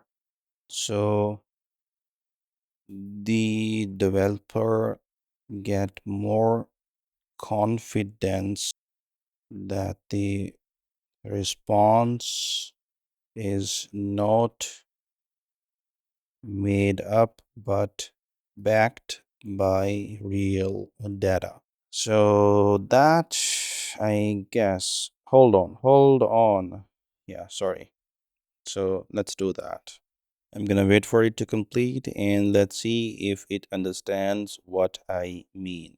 Okay, so the agent says that I ran your exact scenario through the live pipeline, and the actual gap was visibility. Okay, so it did adjust a few things and what to expect when you upload. Each number in a paragraph carries a specific code behind that claim. Okay, click it and the reader shows the document, highlights that exact passage in brand amber with the surrounding text either side. Scroll it to view and dims the other passages. Open full document, serves the original file. Okay, so first of all, we have a chat conversion.ts exchanges. Here we have source reader where we have citation, active citation. Okay, it looks like that it has made the changes just like I wanted it to make. As now it is tracking the active citation. We have on dismiss and then we have set active citation. Okay, this looks fine to me. This looks promising to me. After that, we have a source reader. Okay, there we have a media query. Just here we have a use media query. First of all, I think that is because of the visibility hidden access flags. That is why it brought it here. We also have sheet content, sheet header, and sheet title coming from the shadcn as well. And there, this part, we have a lot of changes. So first of all, now all of that is gone.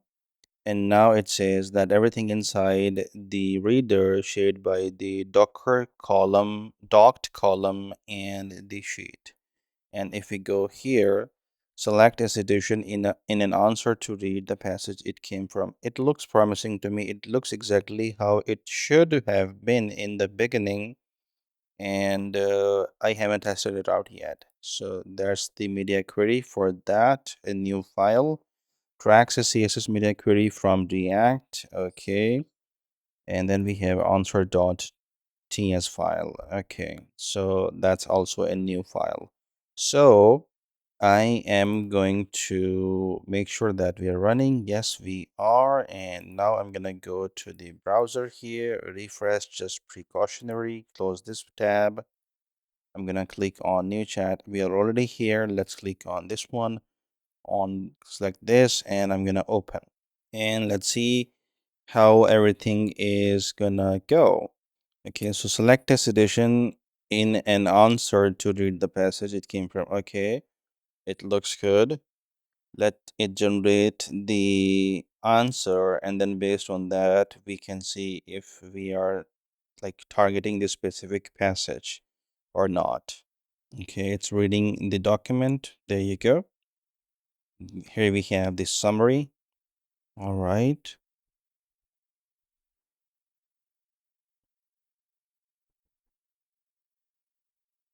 And there you go. We have the complete answer generated, and there is text on the right side. So first of all, we have this source, and now I'm gonna get to the top here, click on this one, and it does nothing. This, yes, it does. Okay, that's good. That's good. Yep. Awesome. Awesome. Awesome. Fantastic. So now it points us to the exact part of that document where it got that thing from. Amazing. That's wonderful. That's exactly what I wanted. And now what I need is this attachment thing. So I think we do not need for this one. I'm gonna take a screenshot of this, and I'm gonna get back here, and I'm gonna say, actually before that, let's commit this. So uh citation plus passage connection.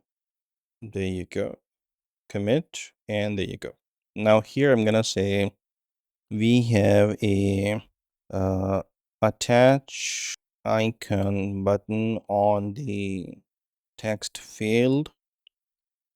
Could you please make it work simply? Like, I mean, uh, when you click on it, it should bring a model with a drop zone, so the user can select a dock or can drop a dock into the drop zone. So for that, and okay, so that is for that. And there's one more icon next to the attach button. I'm not sure how we should use that. What should be the purpose of that? If you have suggestions, please let me know.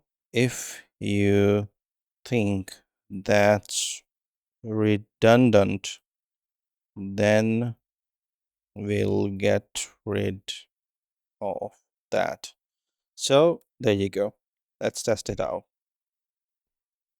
There you go. It says that it's done. First of all, we have the attach button.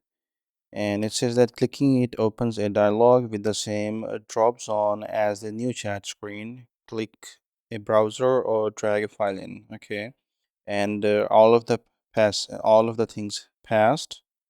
And then for the other icon, it says that my recommendation is keep it, but it needs building. Yes, we know that.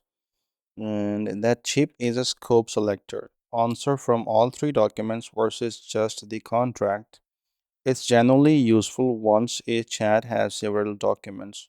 Narrower score means sharper answers and a smaller prompt. It is not redundant in principle. Okay, fantastic.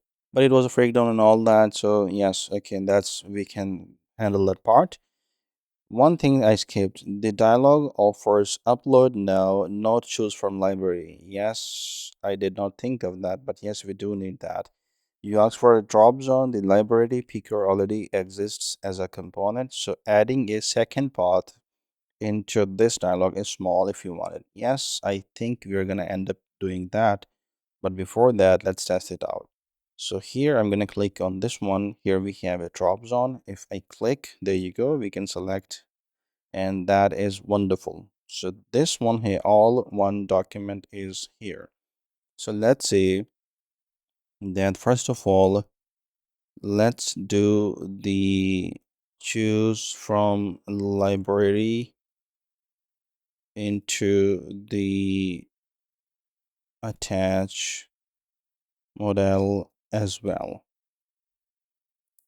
All right, so the task has been finished, and if I go to the browser here and click on the attach, there you go, we get to see the choose from library. If I click on that, the good thing here is also that we tested that now we can also see that our library is working also. We can see the document in the library. Let's cancel that, and we are here. And one thing, if you notice here, that scope ship all one document, this one, is still the honest label from the last turn, not a working filter. It will matter more now that you can add documents mid-chat. Yes, we can say the word and then wire it up. Okay, let's wire up the scope chip as well. So let's see now what happens.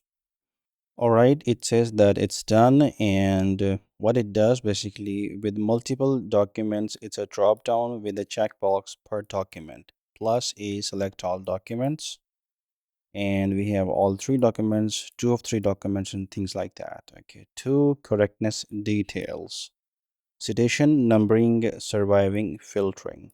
Okay, in Claude citation addresses, the array we actually send, so the filter preserves the chat's own order rather than click order. Verified scoping to the third and first document yields contract notes and index of 01 map to those. Okay, the last document can't be deselected. Okay, so here for now we have only one document, and I am going to just refresh precautionary, and I'm gonna add, okay, let it load.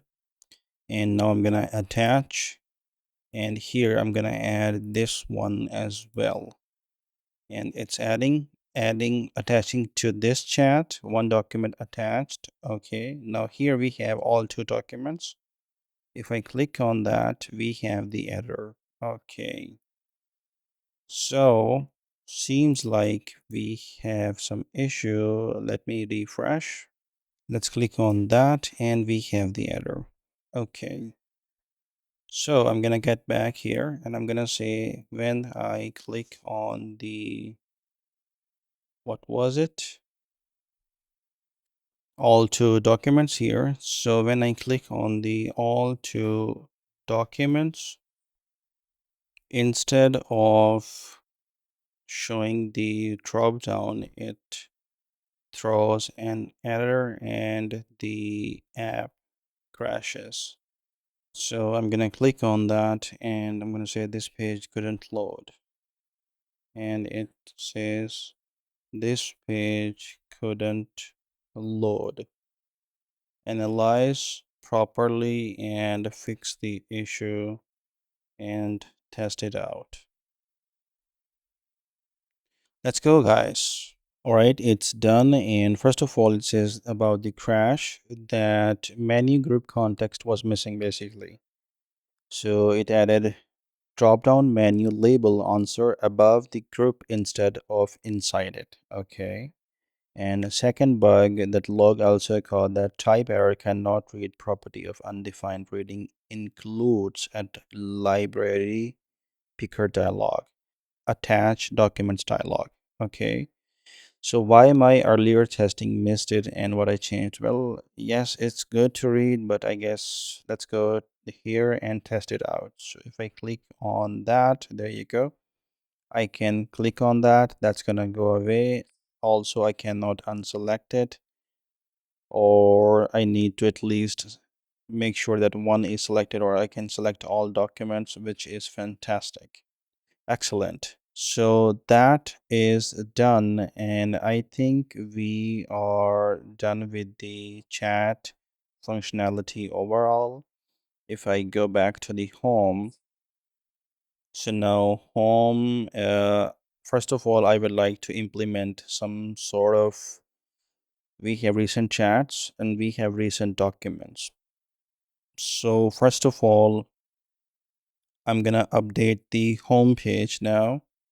Okay, so that is gonna be inside, I guess, app slash page. Nope, that should be, let's target the page.tsx. That's gonna be inside app marketing. Okay, let me take a look. So if we go here, I first of all, let me do the GitHub. So for that, I'm gonna, what changes do we have? So this was about the, okay, let me take a look. Scope chip, okay. Scope chip functionality completed. Chat completed. Commit, sync changes. And now I need to go to the files, and here I'm gonna go to the app. Then inside marketing, we have page.tsx.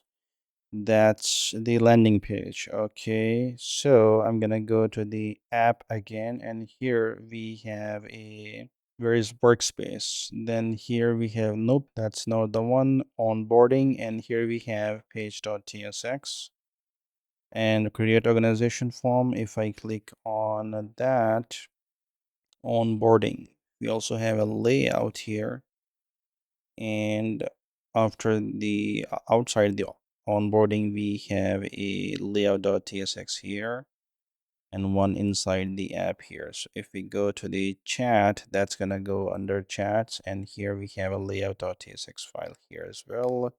So here basically we are gonna go app, then here we have a, instead inside the workspace we have a page.tsx, not inside the settings but inside the workspace. So if we go to that page, this is the page where we have good morning, good afternoon, good evening, and the title is home. That's our app home page. Okay. So now in here, that is what I want to target. So I'm gonna go and I'm gonna say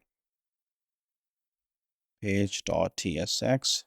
I'm gonna target it from app workspace. I think this is the one. Could you please update all stats on the, as now we do have real chats data coming from the database, also the documents.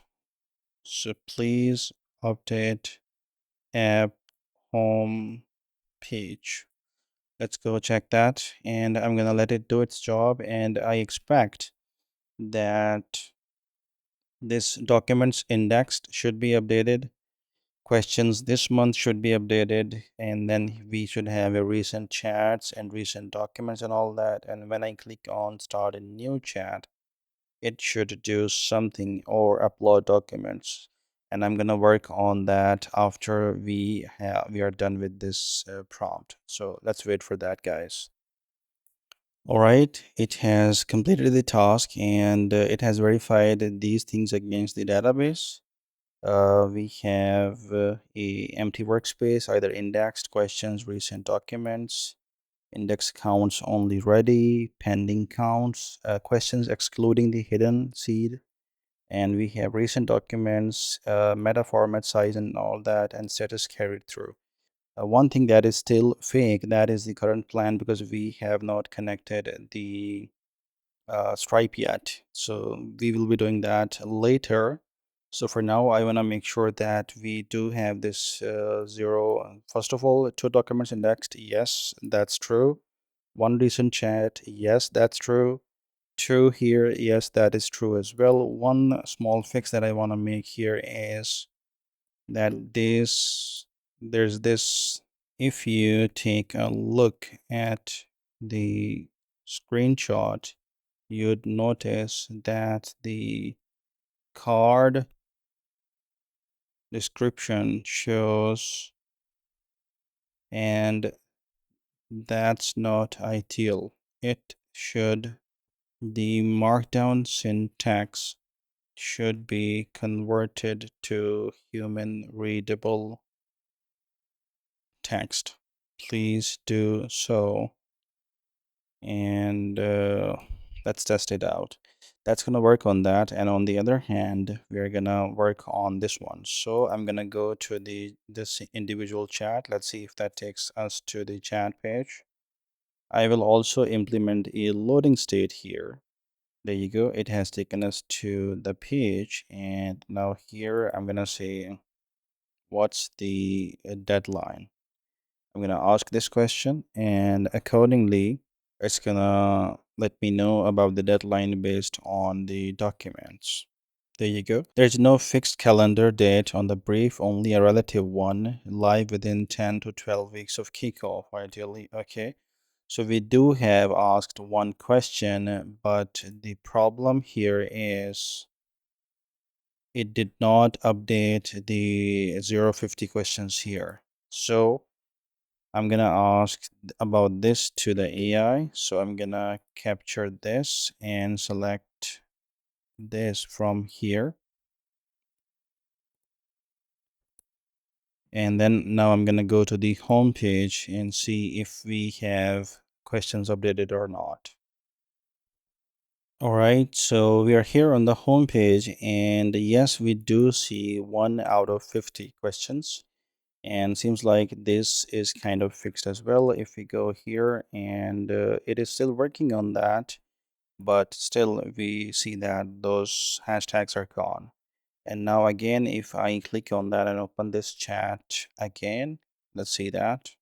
And now here we do get to see 1 out of 50 questions here as well, which is good. So just want to make sure we did not see that first, but that's maybe is being updated after the reload and things like that. I want to tell that to the agent that this needs to be considered and there should be no flaw into this one. So here I'm pasting that screenshot, and I'm going to say, I noticed that after asking a question on the chat, the X out of 50 questions on the field label did not increase the number of questions out of 50, but strangely, it did, maybe after reload or after some time. Not sure.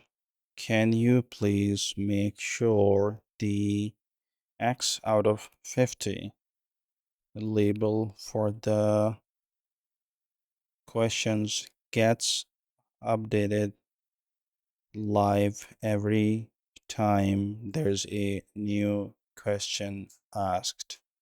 And I'm gonna be doing that once this operation is done. Let's wait for it.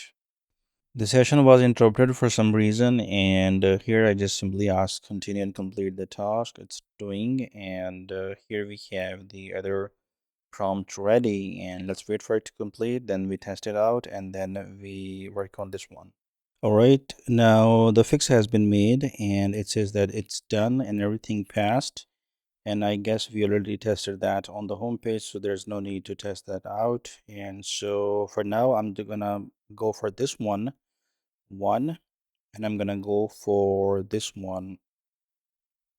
Could you please make a global loading that shows up when you go to a different page? Right now, it seems it's slower because the loading.tsx file is not there.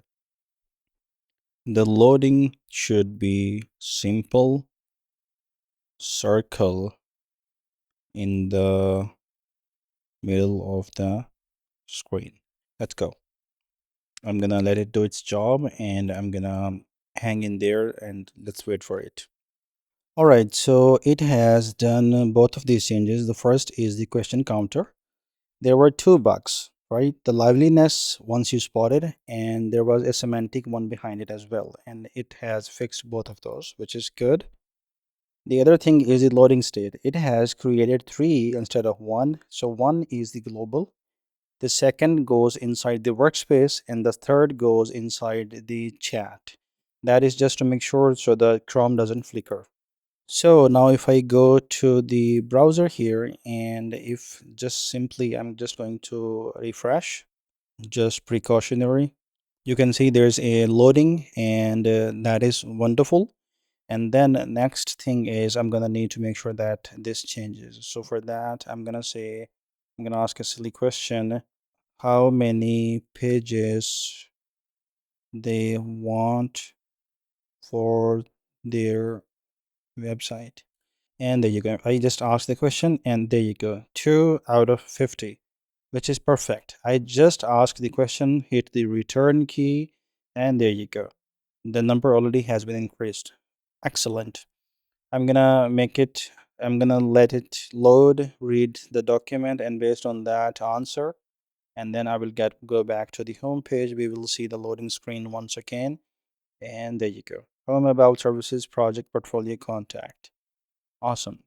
And the very awesome thing I noticed earlier is that if I, for example, click on this one, I have this source reader, and if I click on this one, I have this source reader, which is perfect. So if I go back to the home, there you go, we have the loading. I think this loading should be in the center. Let's refresh, but I think we can live with that for now. And the next thing that I'm going to do now is when you click on start a new chat and upload documents, this both buttons should navigate to the chats page. So something like here. So I'm gonna copy this, and I'm gonna get back here, and I'm gonna say, could you please make sure of these two things? First, on the app homepage, the loading is not in the center. Please align that to the center of the screen. 2, and that is going to be both buttons on the app home page. First, we have start a new chat and upload documents should navigate to the chat page. Please update page.tsx from the workspace accordingly. And then we have these documents here, we all here. this is gonna work. And third, we have a search bar on the header on both the app as well as on the, I think we can ignore the landing page one. So we have a search bar on the header on the app page. Please make sure when I click on the search bar or hit CMD plus K, it should trigger a shadcn command component perfectly integrated with our database. And let's use I'm gonna say search. We have a, I'm gonna check here actually, so I'm gonna minimize everything here, go to the UI design dashboard. Here we have light chat main, and I'm gonna choose from library, dashboard, account, building page, danger zone, header, account. We have a organization loading, organization, search page, settings page, sidebar, and hover. Nope, seems like we do not have that. Let's go to the sign up. There you go, 14 command. Yes, got it. So for that we can use this one. Let's use 14 command on the app page. We can ignore the landing page for now. All right, guys, let's do it. I'm gonna let it run, and we'll meet you back once it's done. All right, so 3 changes that it has done. First, loading centering, then quick actions, and then command palette. And for that, I'm gonna close this one and I'm gonna refresh. Just precautionary, this is in center. There you go, this is in center as well. And then here, if I click on that, you can see here that takes me to the chats page, and that also takes me to the chats page. If I click on that, there you go, I am there on the chats page. Let's go back to the home page, click on that, the loading, and we are here. And now if I click on this one, there you go, we either start a new chat, there you go, or we have a chat, or we have the indexed documents as well. Excellent. So if I click on this one, start a new chat, that's going to take me to the chats page, I presume. Yes, there you go. Excellent, wonderful job. So if I hit command Q from my keyboard, wonderful, I get to see the same one. Escape closes that, as well as a backdrop click also closes that. Wonderful job. Perfect, guys. So next one, we're going to work on the library page, and then we're going to work on the search page, and then we have usage, and then finally we will get to uh, the Stripe, and then eventually after that, at the very end of this project, we're going to be working on the advanced settings. All right, I'm gonna go to the library page now, and we're going to get started working on this one. So for that, let's go back to our code editor. I'm gonna remove this one, and let me check if we have the design for the library page. Choose from library, building page. We do not have the library page, I think. Sidebar, settings page, search page, organization, home, header, account menu, danger zone, billing account, and library motel. Yes, seems like we do not have the library page, so I'm gonna get you that page now. All right, so I have added all the needed PNG files for the reference, and if I can show you that we have this one, admin add user page, this one, admin logs page, admin page, the main overview one, then we have admin security page, we have admin users page, we have user 3 dot action, and then we also have a dashboard library page, right? So now I'm just going to make sure home quick actions, and we have chat store. Okay, I'm gonna say updated home with live data plus, I'm gonna say UI design references, and I'm gonna commit and sync changes. I'm gonna close this file now, and now I'm gonna go here and I'm gonna say let's actually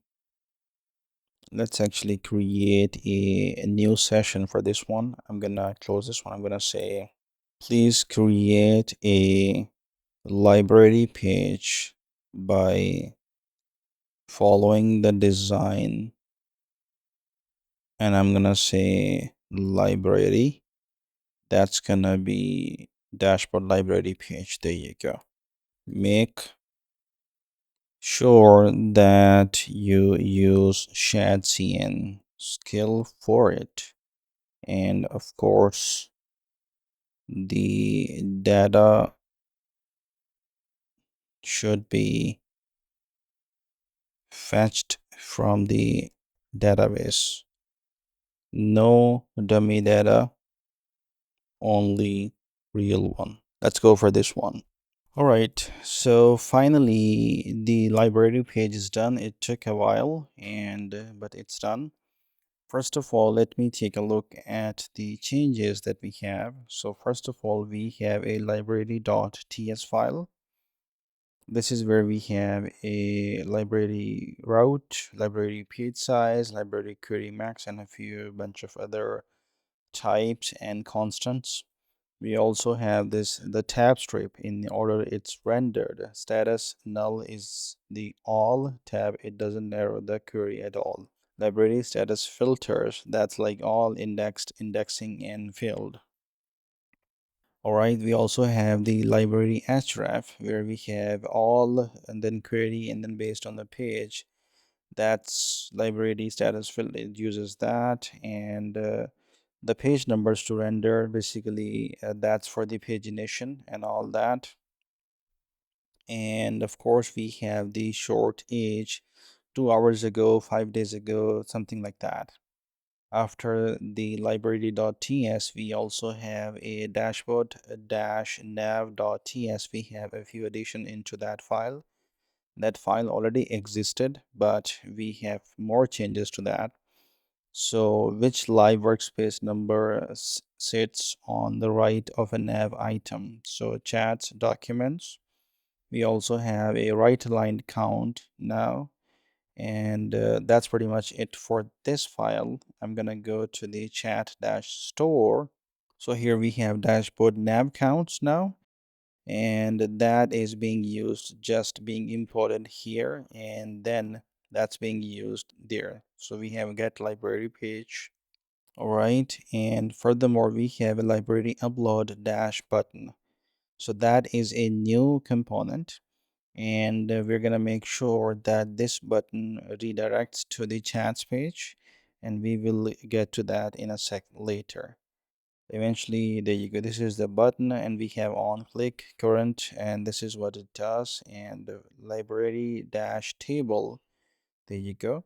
This is the table that's going to be displayed in the library as per the design, basically. So let's go back here, and we also have a library dash status dash tabs. Okay, so the segmented control over the table, like all 14, index 9, indexing 3, field 2. That's what this is all about, right? And then we have a library row actions. Okay, that's interesting.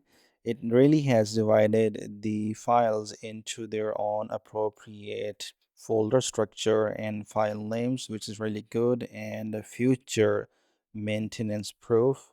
So that's gonna take less effort in the future to maintain the code base, which is fantastic, which is exactly what we want. So we have library row actions. It takes a document, then the document type is gonna be library row view. Okay, And of course, it does all of the checks. If the response is not okay, it does accordingly. We also have a toast, and we also have a finally here and catch. We are doing all the error picking and everything, every stuff like that. So which is fantastic. Great. So afterwards here, I'm gonna go to the library dash pagination. Yes, we know that is a file for the pagination as the name suggests. Furthermore, we also have a library dash filter, and that is for the indexing field and all that. All right, and we have a dashboard dash sidebar. We have changes there. First of all, we have a type dashboard nav count, and that we also have counts here. That count is dashboard nav counts, and that's being used there. We are bringing this, we're creating a constant count. All right, we are making sure that if the item dot count exists, that's wonderful. Otherwise, we are doing the counts, and then on that array we're picking item dot count. Otherwise, it's just going to be 0. So we are basically making sure that there is no possibility of the error, and we're checking all of the boxes. Okay, fantastic. Next up, we have a page.tsx. That's for the library page itself. So in that page, first of all, we have the search params, and then we have this require organization. Okay, params coming here, and then in the return we have heading p tag, and then here we have library upload button.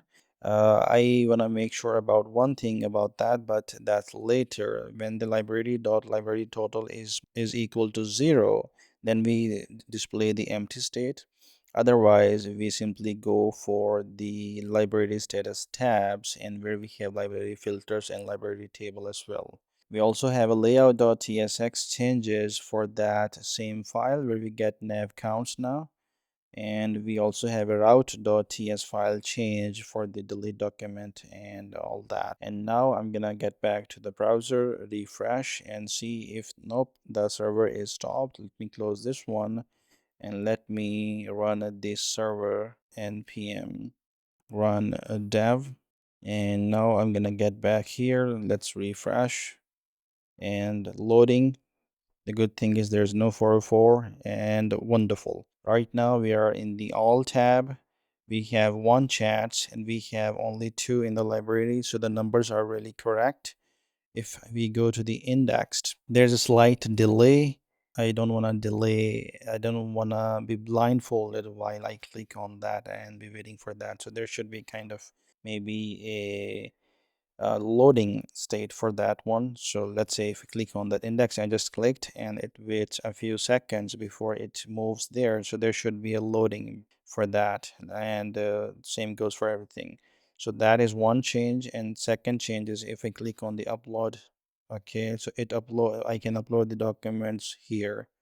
Okay, that's good. That's really good. And yeah, I guess there's only one change that we need to do now. So when on the library page, if I click on the tabs, let's say all indexed, indexing, and filled, it takes a few seconds to change the tab and display the content from the other tab. So I wonder if we can add a loading for the delay time, so the user get to see the loading instead of waiting blindly after the tab click. Let's go. Let's try that. I'm gonna wait for it to complete, and once it's done, then we will test it out. All right, so the change has been made, and I'm gonna get back to the browser here. The server is closed, and let me rerun that server again. And I'm gonna get back here, refresh, and right now we are on the library page. I'm gonna go back to the chats for now, get back to the home page, go to the library page, and now there's a skeleton loading system that it has applied. So first of all, if I click on indexed, there you go. This is a loading. That's good. And also a skeleton. Okay, that's much better. Skeleton, excellent.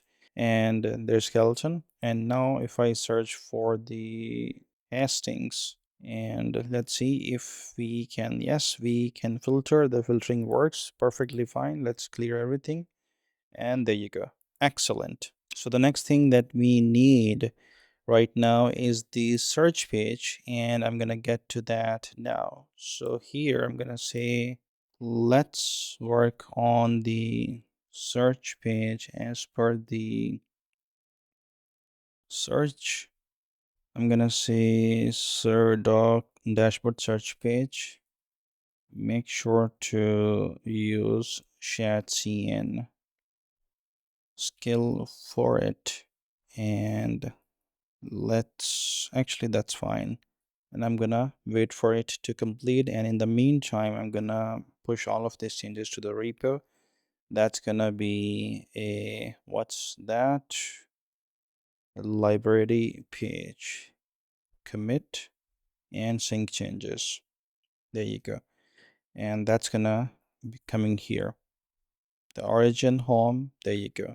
The local and the origin, the remote server both are at the library page now.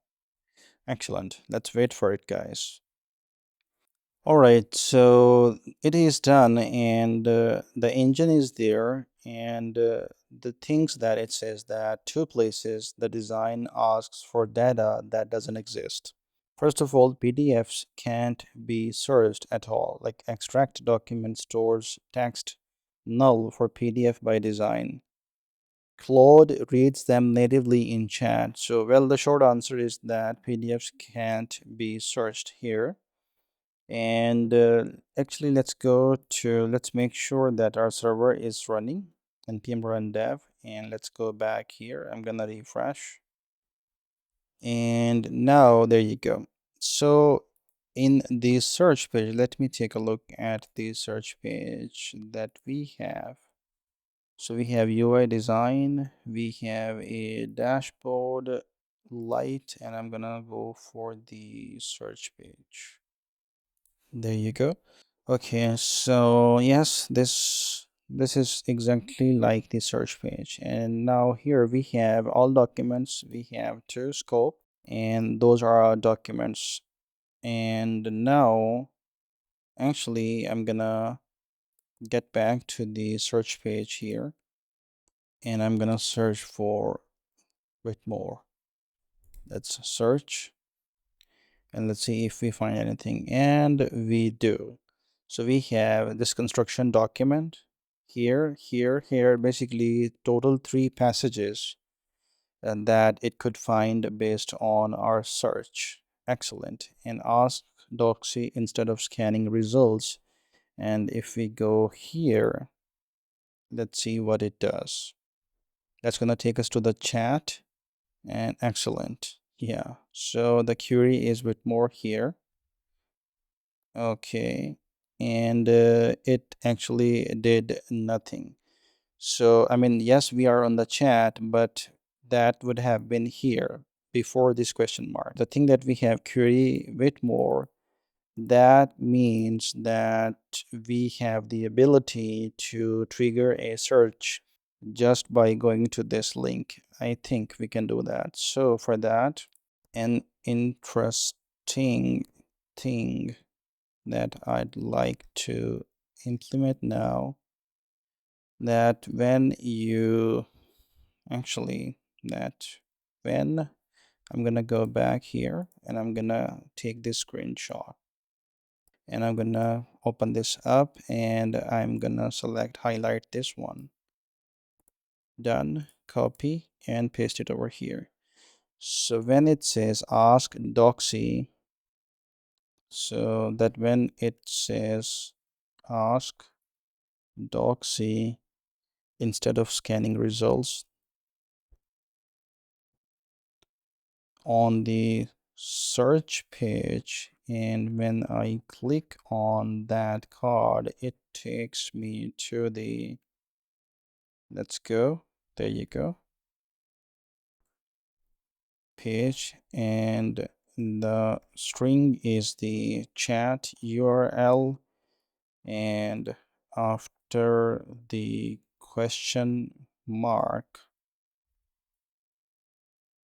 we have a q equal to Whitmore. I suppose that's query equal to Whitmore. So I wonder, since the card on the search page adds the searched query as a query to the URL after the chat, then I think we can auto initiate the chat when you click on the card, and it simply asks for the searched item in the chat without a enter button required. So let's go. I'm gonna wait for it to complete. So basically the idea is, since we already have a keyword here and we searched for it and it gave us the results based on that, it's a 100% match, 100% match, and 95% match. So for that, I wonder if we can click on this one, and this not only just take us to the chat, but also it initiates the chat itself with the given query, and then AI starts generating the response based on the given query. I think that could be an interesting feature to add to the docsy, and that's what I'm trying to do here. So let's get back here, let it do its job, and I'm gonna meet you when it's done. All right, so the task is completed, and it says that I added an explicit ask equal to one parameter rather than changing what query means via chat question href in the libchat.ts file. Okay, so we have query equal to something, and then ask is equal to one. Ask on arrival what the search card uses. Okay, so it has done the verification as well, and now if I rerun the server again, actually, npm run dev, and now I'm gonna get back here, go back here once on the search page, and I'm gonna click on this card. There you guys can see we have a ask one here as well. I'm gonna click on that, and let's see if we have a auto launched response from the there you go. Awesome. So now it is sending a message to the AI. This is exactly how I imagined. And of course, we can fine tune it a little bit based on the response that it does. So with more construction group, it has given us this table, and about that, there you go. Client, business, track record, and everything, just by giving a name of the file, basically the name of the company, it is giving us all of the information that we expect from it, also including the definitely everything is content. So yeah, I'm gonna go back to the home page now, and since the search page is also done, I'm gonna be working on the usage page now. So for that, I'm gonna get back here, and I am going to ask, could you please design the, and before that, let's say search page completed, commit and sync. All right, could you please design the usage page as per the usage page.png reference, and make sure to install the needed packages if you need to, as per the shadcn skill, of course. And there you go. I'm gonna let it run and wait for it, and eventually we will get back here in the app usage and we will see what it gives us back based on the design. So there you go. All right, so now when the usage page is done, I would like to first of all make sure that our server is running npm run dev, and then let's see a few things. First of all, we have a page.tsx in the app, then we have a usage folder, and then we have a page.tsx file. Of course, this one has a dashboard usage, then usage documents component. Then we also have a usage chart, usage allowance, and then we are bringing a few from the lib usage that we have created here. So usage.tss, that's inside the lib. All right, and then also user allowance, user chart, user documents, all of these. And then we have a chat dash store. In there we have a monthly question limit and all that, and the usage period, a user chart test, and everything.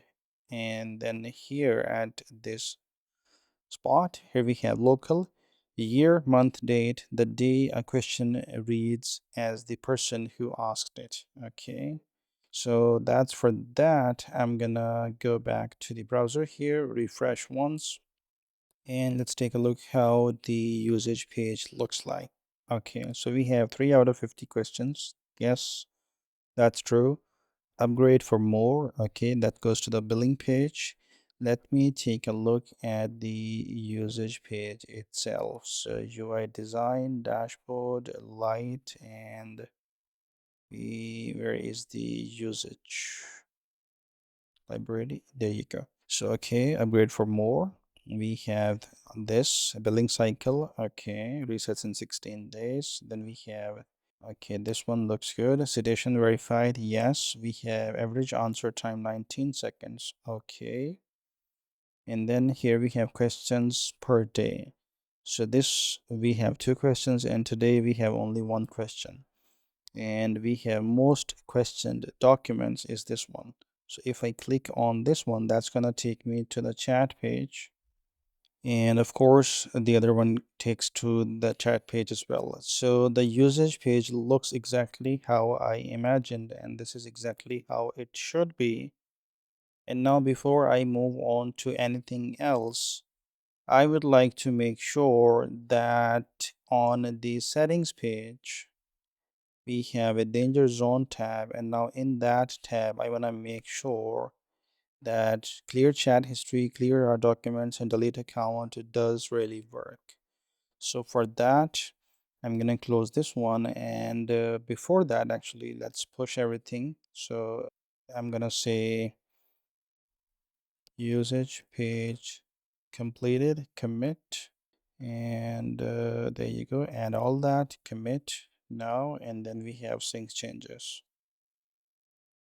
And of course, now I'm gonna go and create a new session, and in there I'm gonna ask for this stuff.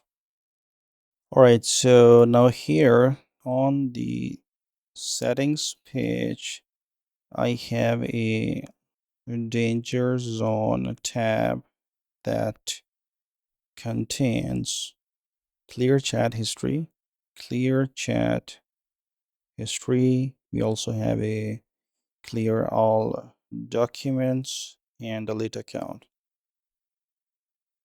I need you to make sure all these 3 really work.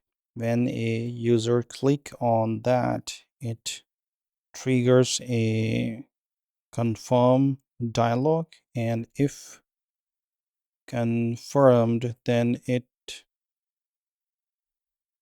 should get rid of the targeted content from the database. And let's go for that. I'm gonna wait for it to complete. It's gonna look into the settings page and all that, as it's a new session. So when you click on that, it should trigger model, and if we confirm, then of course it should get rid of the all chat history, And same goes for the clear all documents. And of course, we can permanently delete the account as well. Once this is completed and finished, then we will implement the Stripe connection. And for that, I'm going to go to the skills.sh. And here, let's search for the Stripe. And we have Stripe best practices. Okay, we have upgrade Stripe, Stripe projects, and Stripe directory, and Virtual Labs Stripe here, Stripe docs. Okay, so I'm gonna go for this one, and we have Stripe here. So we have link CLI, we have COM, and we have Puddle. So I'm gonna go for AI, where we have Stripe best practices, upgrade Stripe, Stripe projects, and 5 more. So we have a Stripe directory, connect recommended, Stripe docs, Stripe apps, and connect required verification information. I'm gonna copy this, and I'm gonna go to this browser editor, sorry, and here I'm gonna open a new terminal, and I'm gonna paste this command here. Hit enter, and I'm gonna clone this repository and make sure to install this. So for that, let it run, and it's gonna give us the options. We have recommended. We also need required verification information, Stripe apps, Stripe best practices, and Stripe directory, docs, projects maybe not needed, and upgrade Stripe, yes. So let's actually do this one as well. And now here I'm gonna go for Claude code project, and yes, and bingo, everything is done. I'm gonna remove this terminal, and now I will go to my Stripe account. All right, so I am in my sandbox Stripe account right now, and of course there is no product yet. I will be creating a product once we have the installation here. Once this task gets completed, which is being worked on right now, and then we will ask AI to install the necessary Stripe packages and all that by using the Stripe skills that we have. And then eventually we will have a few constants in our .env file, where we will add a secret key, a publishable key, as well as a product ID and things like that. And I'll see you there. All right, it's done. And now let's take a look at the, okay, before that, we have two things worth knowing. Account deletion asks for the password. Better-auth requires either the password or a session created within fresh age 1 hour here before it will delete. The dialog shows a password field when the account has one. Okay. An account that only ever signed in with the Google or GitHub has no password. That path relies on session freshness. Fantastic. And if the session is older than 1 hour, the toast says sign out and back in. If you would rather it never blocks, the alternative is the send delete account verification email link confirmation, which I did not add since you asked for the dialog to do the deleting. Okay. Verified end-to-end. I ran a temporary route against your dev server that created a throwaway account, organization, chats, messages, documents, and an avatar. Then exercised all 3 paths, cleared chats, left the documents standing, and took 2 messages worth. Okay, so now if I go here and go back to our danger zone, I'm gonna refresh. And of course, I am, well, actually, let's test it out. So I'm gonna click on clear history. There you go. We have a clear your chat history. Right now, if I cancel that, we have one in the chats. Let's open that in the new tab. So there you go. We have this chat. I'm gonna click on that, and that's gonna show up here. Okay, fantastic. And now if I click on clear history and clear history from here, that's gonna get rid of everything. Deleted one chat. Okay, let's refresh here, and that is there, and we still have it here. And if we refresh it, I assume that should go, and there you go, that's gone. So now if we go to the chats, that one has been already removed from here. There you go, there are no chats. Let's go back to the account, let's say, and I'm gonna go to the danger zone, and let's get rid of the clear library as well. That too should go away. There you go, that's gone. So if we go to the library, there are none documents. Fantastic. Let's test one more thing. Let's go to the settings, danger zone, and now I'm gonna click on delete account. There you go. It's gonna ask me my password, and I don't know if that is the password. Delete account. It's working on it, and there was a notification which was behind the backdrop. That should be fixed. Okay, so what I'm gonna do now, that error needs to be fixed. Let's click on that, and now I'm gonna take a screenshot. There you go. Let's take the screenshot, open that up, and I'm gonna point this out. So here, copy. Let's go back here. When I want to delete the account, it asks for the password, and I think I entered the wrong password. Then it gave a toast, but that toast was behind the backdrop blur. So basically that toast can't be read. Could you please make sure to bring that toast to the front so the backdrop doesn't hide it or blur it? Let's go. Let's wait for it to complete, and then I'm gonna show you guys how it's done. And also, actually, in the meantime, what I'm gonna do is I'm gonna go to, do we have a, let's go to the account. Do we have a password change functionality? I think we do. So we have a password. I'm gonna change password. That's gonna send an email to me. There you go. Okay, on this email, I'm gonna open up my email now. There you go. That's the email. I'm gonna reset my password. And here I'm gonna add a new password.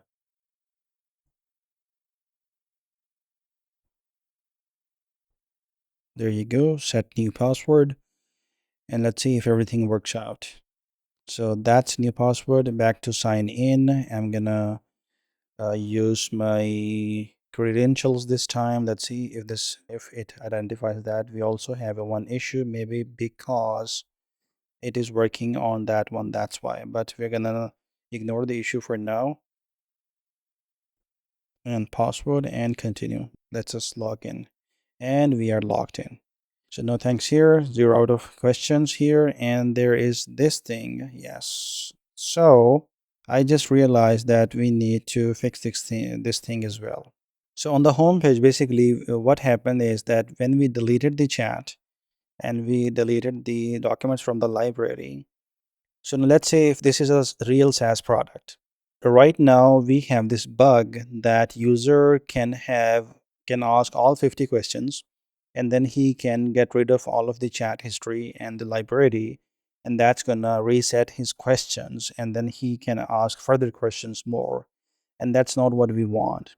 So we need to get this. The questions needs to be there always, no matter the chat history is there or not. So yes, that needs to be fixed. So for that, we have this, and here I'm gonna highlight this one, and I'm gonna copy that here as well. All right, and other than that, there was this thing that we need to test. I'm gonna go to the settings. Let's get rid of this tab, and here we are in the danger zone. And once this is done, actually fix the toast now sits above the dialog backdrop. Okay, so right now what I'm gonna do is I am going to give a delete account and any dummy password so we can test the toast. And there you go. Couldn't delete your account. The password doesn't match the account. Okay, fantastic. And now I'm going to cancel this, and I'm going to fix that homepage thing first. Then I'm going to ask a couple of questions, and then I'm gonna clear history once again, and if everything works and question still persists, then I'm gonna test the delete account functionality, right?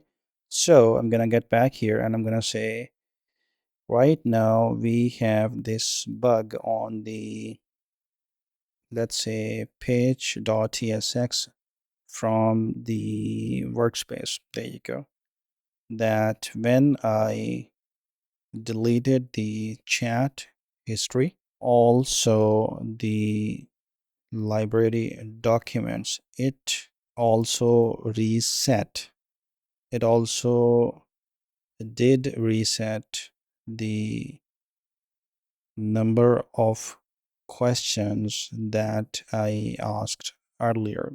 I think this is a flaw in the system.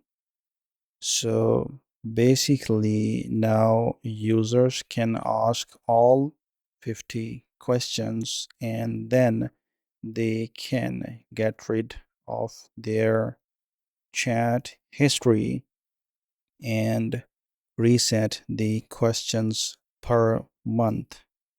And that's not good business. We need to get this.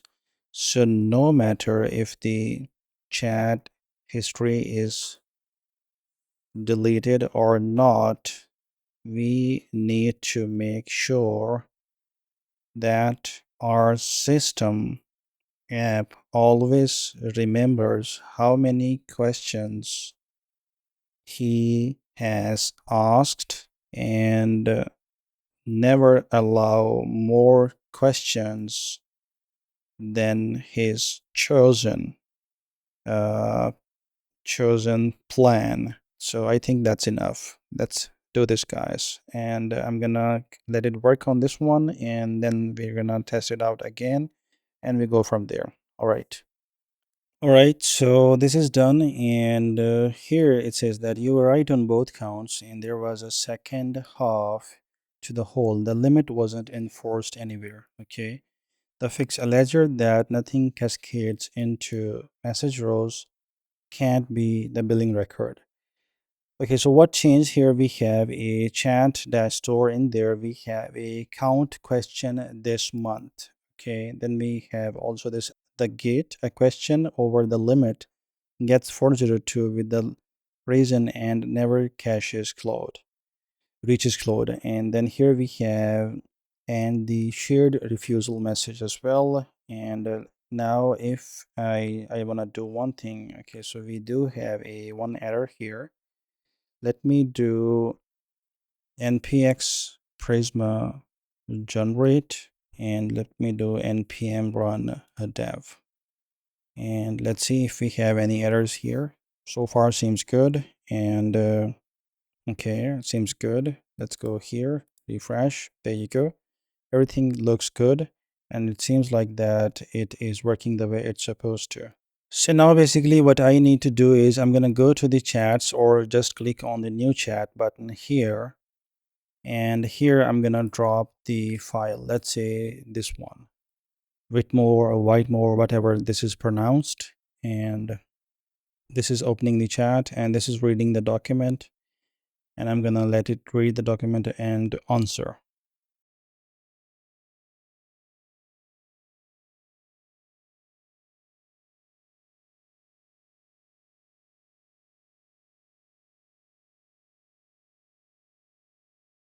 All right, this is done. So now I'm going to ask the question and I'm going to ask what is the budget? Keep it short. And there you go. Let me ask that question. 1 out of 50 now. And we're keeping it short. Let's see if the agent understands that. There you go. Short. Awesome. So a short answer, which I love. And now here, keep it short. What are the most important things I should know about this project before I revert back to my client, my potential client? And let's ask that. This is 2 out of 50 questions now. Okay, before you reply to Daniel, there's you go. Budget versus scope is the main risk. Timeline is already tight. Okay, lead generation is the only metric that matters. Okay, flag the SEO expectations gap now. He wants to rank for custom home builder Brisbane and knock down rebuild Brisbane. Okay, but scope is only basic on page SEO. So what that does and doesn't buy and push ongoing SEO into the retainer. Okay, that's a good thing. Two open decisions you should answer, not ask about. Your recommended CMS and whether services are subpages or sections.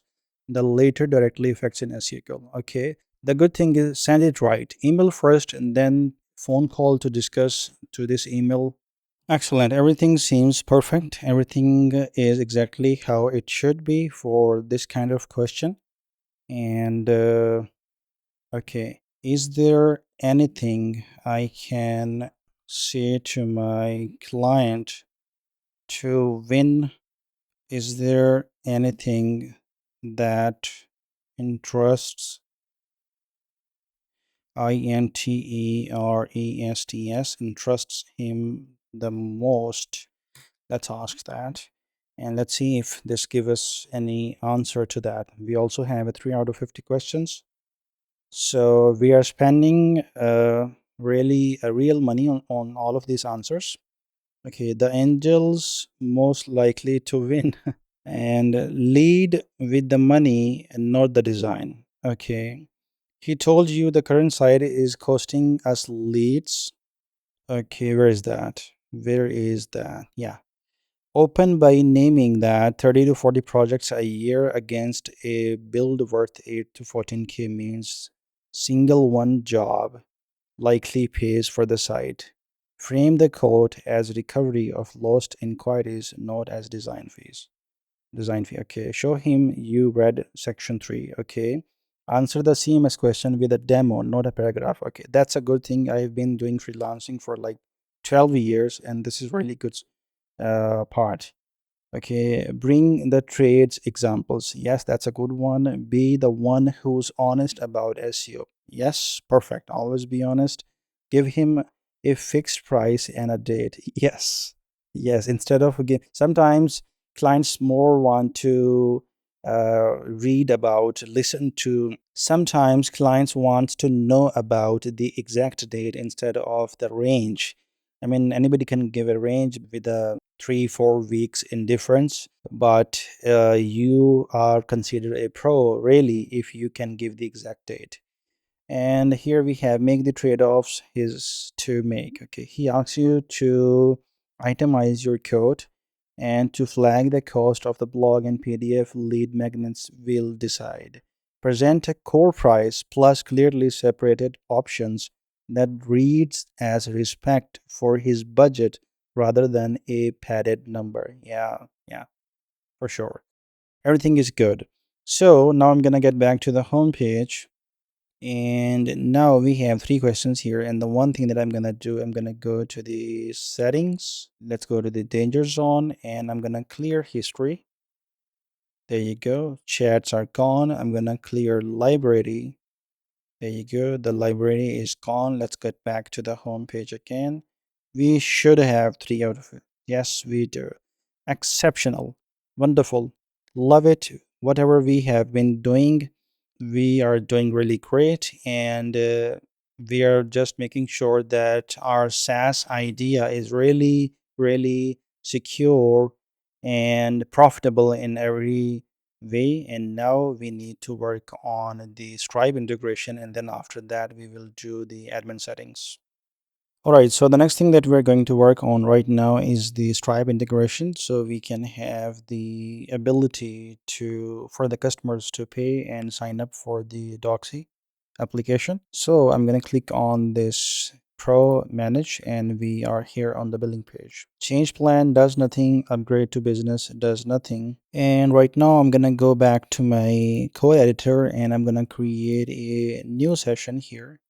And I'm going to say, please use the Stripe skills we have and install the necessary packages and create the needed constants inside the .env file so I can add the IDs, secrets myself.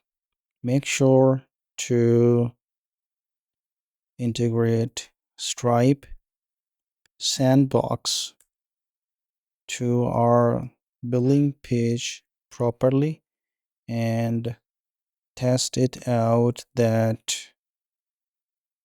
the paid plans only can be registered after they have made the payment, something like that.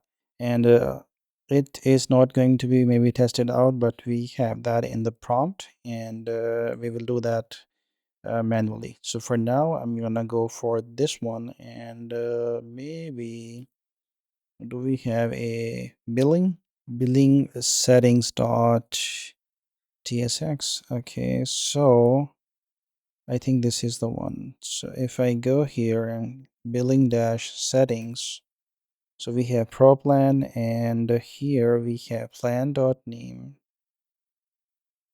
In there we have a term, and we have change plan, and then we have okay, this is the correct page. So here I'm gonna say let's update billing dash settings.tsx accordingly. Let's go for this, guys. I'm gonna let it do its job, and we're gonna wait for it. And once it's done, it already has found these skills, and we're gonna let it do its job, and let's wait for it. All right, so here first of all it says that how the gate works. So a plan is entitlement. A plan is an entitlement, never a flag. So unless the workspace subscription row carries a Stripe status active or trailing, and that row is only written from Stripe's own data by the webhook. Okay. So what's new here, we have all these files which we're gonna read in a minute, and then we have sandbox results. First of all, user signs up, creates an organization, check out the webhook, and then cancel all through running app. Okay. So we have a checkout session opened, correct price, organization, result, webhook during open, so free, 5 questions, no plan granted, subscription paid, test visa, 12 webhooks, all 200, billing tab, pro 19 a month, renew September 17, 2026, visa 42424219, paid invoice. Okay, it has done the testing, which is fantastic. Then we have product limit after payment. Number of 50 questions used, sidebar pro panel. Okay, 400 both for what? Unassigned forced webhook. Okay, so what you need to do, fill the new block in .env constants are there empty, and sandbox price I created. Okay, so what do we have? Stripe price pro monthly. Okay, so Stripe price pro annual price, Stripe uh price business monthly, and business annual. And then we also need Stripe secret, and I think that's pretty much it. Stripe webhook secret and Stripe secret key. Okay, so I'm gonna make sure that the server is running. Let me do npm npx prisma generate, and let me do npm run dev. And now, first of all, we have a lot of changes here, but I would like to go back here, refresh, just to take a look at the billing. And also I'm gonna take a look at the .env.example here. So we have billing tab, and I'm gonna copy everything from here to here, close this one, and I'm gonna go to my .env file. There you go. So in the Stripe secret key, Stripe webhook secret, and price pro for monthly or annual, and business for monthly and annual. So we need all of that. And for that, if I open this up again, so there is the complete instructions where I'm supposed to go. So I'm gonna click on this one. This is gonna open up in here, and I will put in all the environment keys, and I'll meet you afterwards. There you go. I have connected the Stripe secret key here, webhook secret as well as price pro monthly, annual, business monthly, and annual. I'm going to close this file. I'm going to make sure that the server is running, which it is. I'm going to go to the browser here, refresh once, and now we have a free plan. 5 questions per month, upgrade anytime. If I go to the home page, and we have a plan, and I want to test one thing here. First of all, I want to make sure that I should not be able to ask more questions than 5. So for that, I'm going to go to the new chat, and I'm going to initiate a new chat, and then I will ask a few questions there. And it seems like that this new chat button is not working. This is not linked to the new chats page. So we have a chat. So I'm going to copy link address. There you go. Then we have plus new chat. So here I'm going to find plus new chat, and I can't find that. So that should be in the sidebar. We have a sidebar.tsx here. Chat sidebar. We have dashboard sidebar. It should be here somewhere. So we have a docsy logo plus a new chat. There you go. This is the one. And I think we can change this to link, and I'm not sure if the size, or what I can do is I can actually maybe bring this whole thing to the link, and I just want to make sure that we have a href that takes us to this. Hold on, and let me copy chats, copy link address. There you go, to slash app slash chats to this URL, and let me format and paste, save. Let's go back here. I'm gonna refresh once, and now we have this new chat here. There you go, we got the link. Let's click on that. That's gonna take us to the chats page. Here I'm gonna attach the document. Let's go for the hastings. I'm gonna let it load, let it read the document, and complete the summary. And then after that, I'm gonna ask a couple of questions based on the document, and then we will see if the number of questions get is working or not. All right, it's done, and now I'm gonna ask the question. Okay, let me know the 2 things I should get back to the client with, and that increases my chances of getting hired. There you go. Let's ask that question, and I'm gonna wait for it.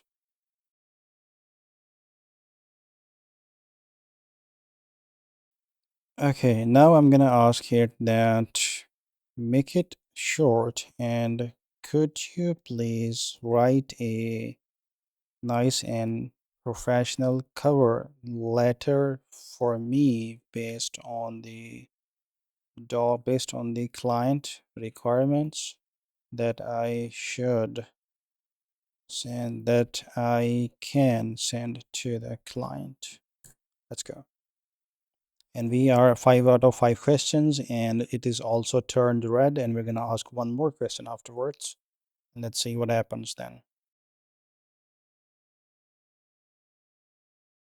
Excellent. So it has written as a cover letter, which is fantastic. Thank you for sharing the brief for hosting, for the hastings and cold website, blah blah blah. 3 things in it shaped how we should approach the work. Okay, first, the named you named converting qualified prospects into scheduled consultations as a primary success.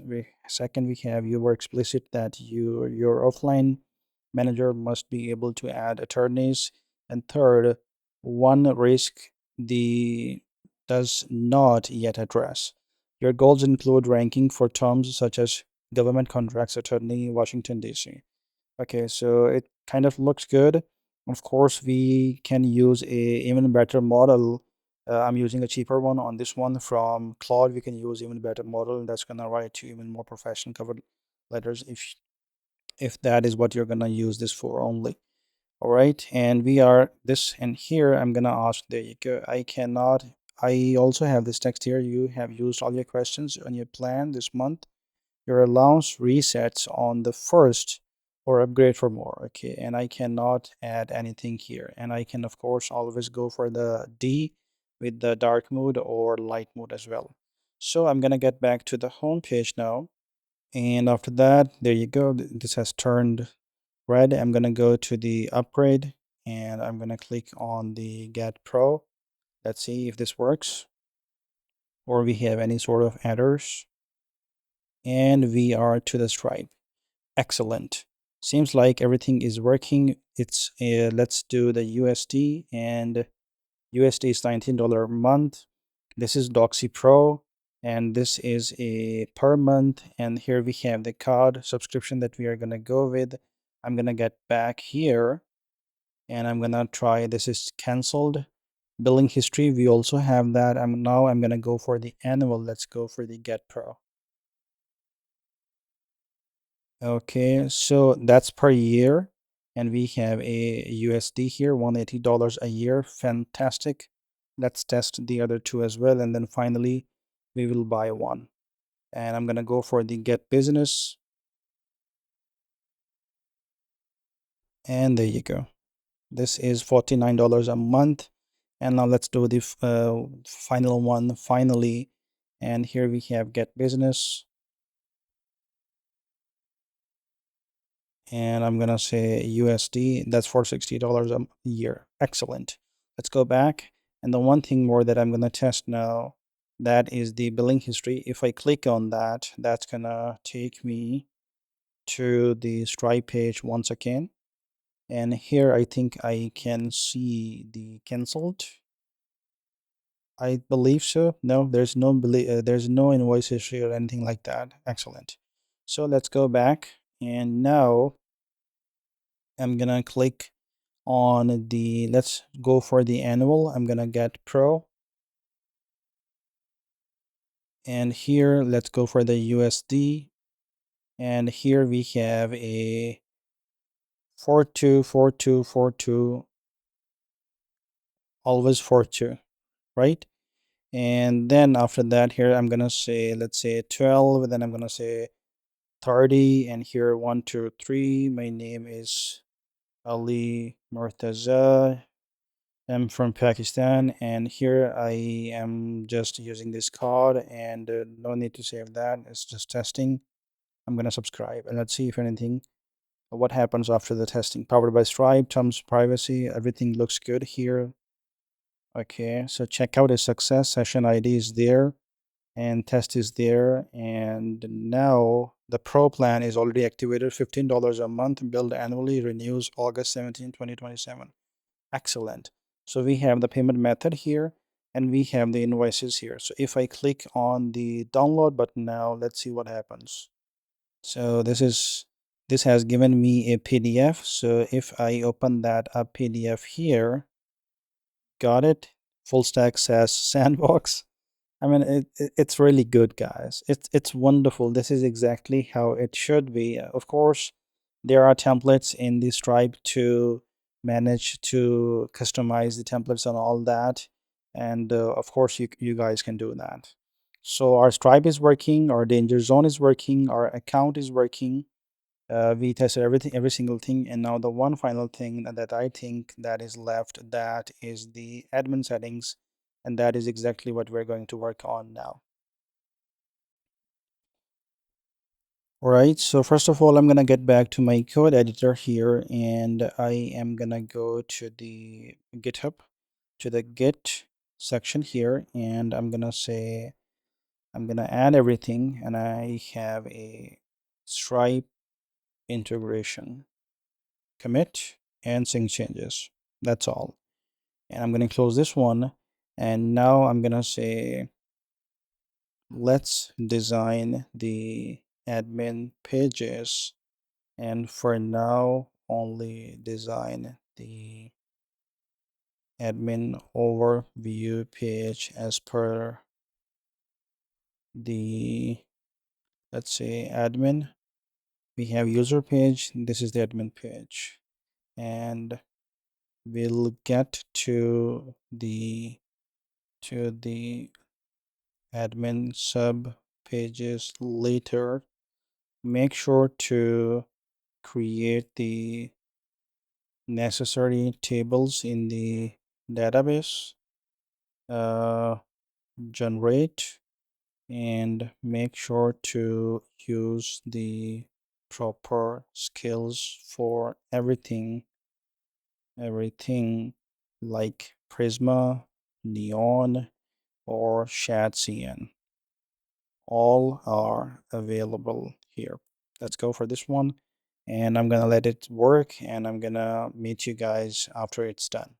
All right, so the task is completed, and okay, so a guard bug worth knowing about is I first put require admin only in the route group layout, then tested it, and non-admin got HTTP 200 with the console fully rendered, counts and all. Next renders a layout and its page concurrently, so the layouts redirect.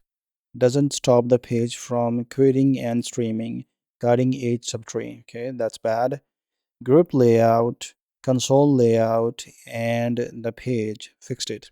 Verified a non-admin's response now contain a no admin markup and no data. Fantastic. I wrote the rule into agents.md so it doesn't get reintroduced on the subpages. Okay, fantastic. Okay, so two things that needs to be known. One, I need to grant myself as an admin, because now if I go here, I should not be able to see the admin menu because I'm not an admin, right? I only was seeing previously, right? So now here we have two options. Either I can go to nobody has role yet, so redirects every. Okay, so if I try, okay, let's try that. Slash admin. Let's try that. If I get redirected back to the app, there you go. Yes, because I have no permissions to that. Fantastic. That works. Okay, this has updated to 550. Okay, I just noticed that now because of the current plan. Okay, fantastic. So then here we have, so either we can update user set role to admin where at email is mine, or I can put a user ID from the database into the admin user IDs in the .env file.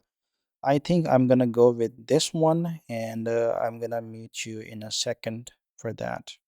All right, so I'm gonna copy this line from here, and I'm gonna get back here and into Neon console, into the database, then into the SQL editor. And now here I'm gonna put that line and I'm gonna run. It's connecting, it's doing its thing, and statement executed successfully. Okay. So now if I go back here and refresh, I should see the admin. I think so. Or maybe there's next up. Nope. We do see now because I am an admin right now. So if I click on that, I'm the owner and I get to see the admin console. But the bad thing is that the sidebar is gone from the admin page. Okay, so let's for that I'm gonna say there's an issue on the admin page that the sidebar is gone. Make sure the sidebar is rendered on the admin pages as well, just like the rest of the application. There you go. And I'm gonna wait for it to complete, and then we're gonna test it out a little bit. Then we have users, add user. Of course, everything is non-functional here, just the tabs here as we specifically asked for that. We have paid subscribers, 1 of 3. Okay, so we have total. Yeah, I get that, because we have total number of subscribers are 3, where 2 of them are using free versions and 1 is only paid. Active users, okay, 1, and it's doing the changes. That's why. Yeah, we have the sidebar now as it is just making those changes currently. And the questions this month, okay, this is the total number of questions that anybody could have asked. So this is all of that. Documents index total is here. So yes, these are good metrics that we're seeing here.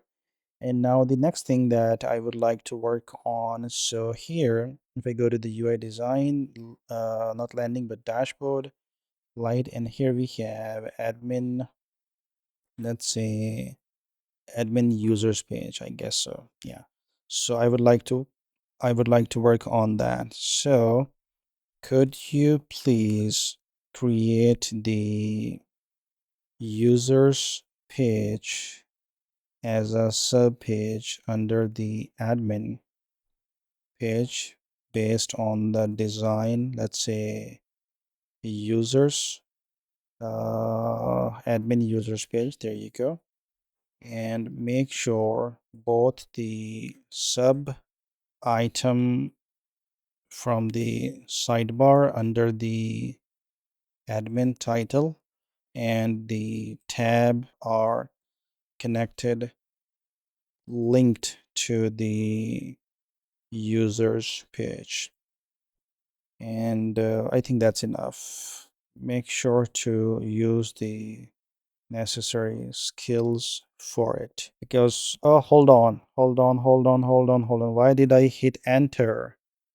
Okay, non-admin still blocked. Okay, I think I'm gonna leave it. I did not want to hit the enter, but mistakenly I have done. Well, no problem. I'm gonna let it do, and let's wait for it. It has the sidebar fixed verified. Okay, now it's gonna work on this thing, and let's wait for it to complete, and then we are gonna test that here. And of course, if there are any errors, then we will fix that as well. No problem. All right, this is done, and now I'm gonna get back to here, and let's take a look. We do have a users page. Let's click on that. This is taking us to admin/users. This is also taking us to admin/users, and this is also taking us to admin/users. Excellent. So let's click on this one or anyone, and there you go. We are at here.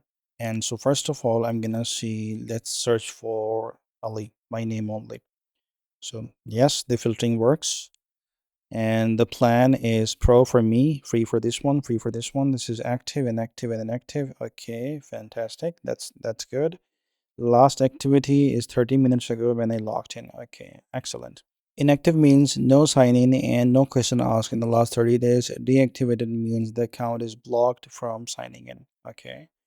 So here, next I need the ability to create the user. And then that takes us to the add user page. And then we have security and logs. Okay. So here I'm going to say everything looks good.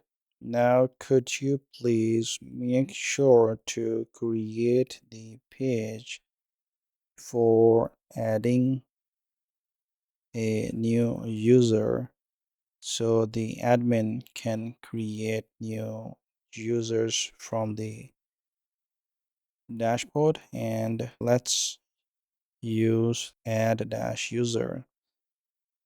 There you go. This is the UI.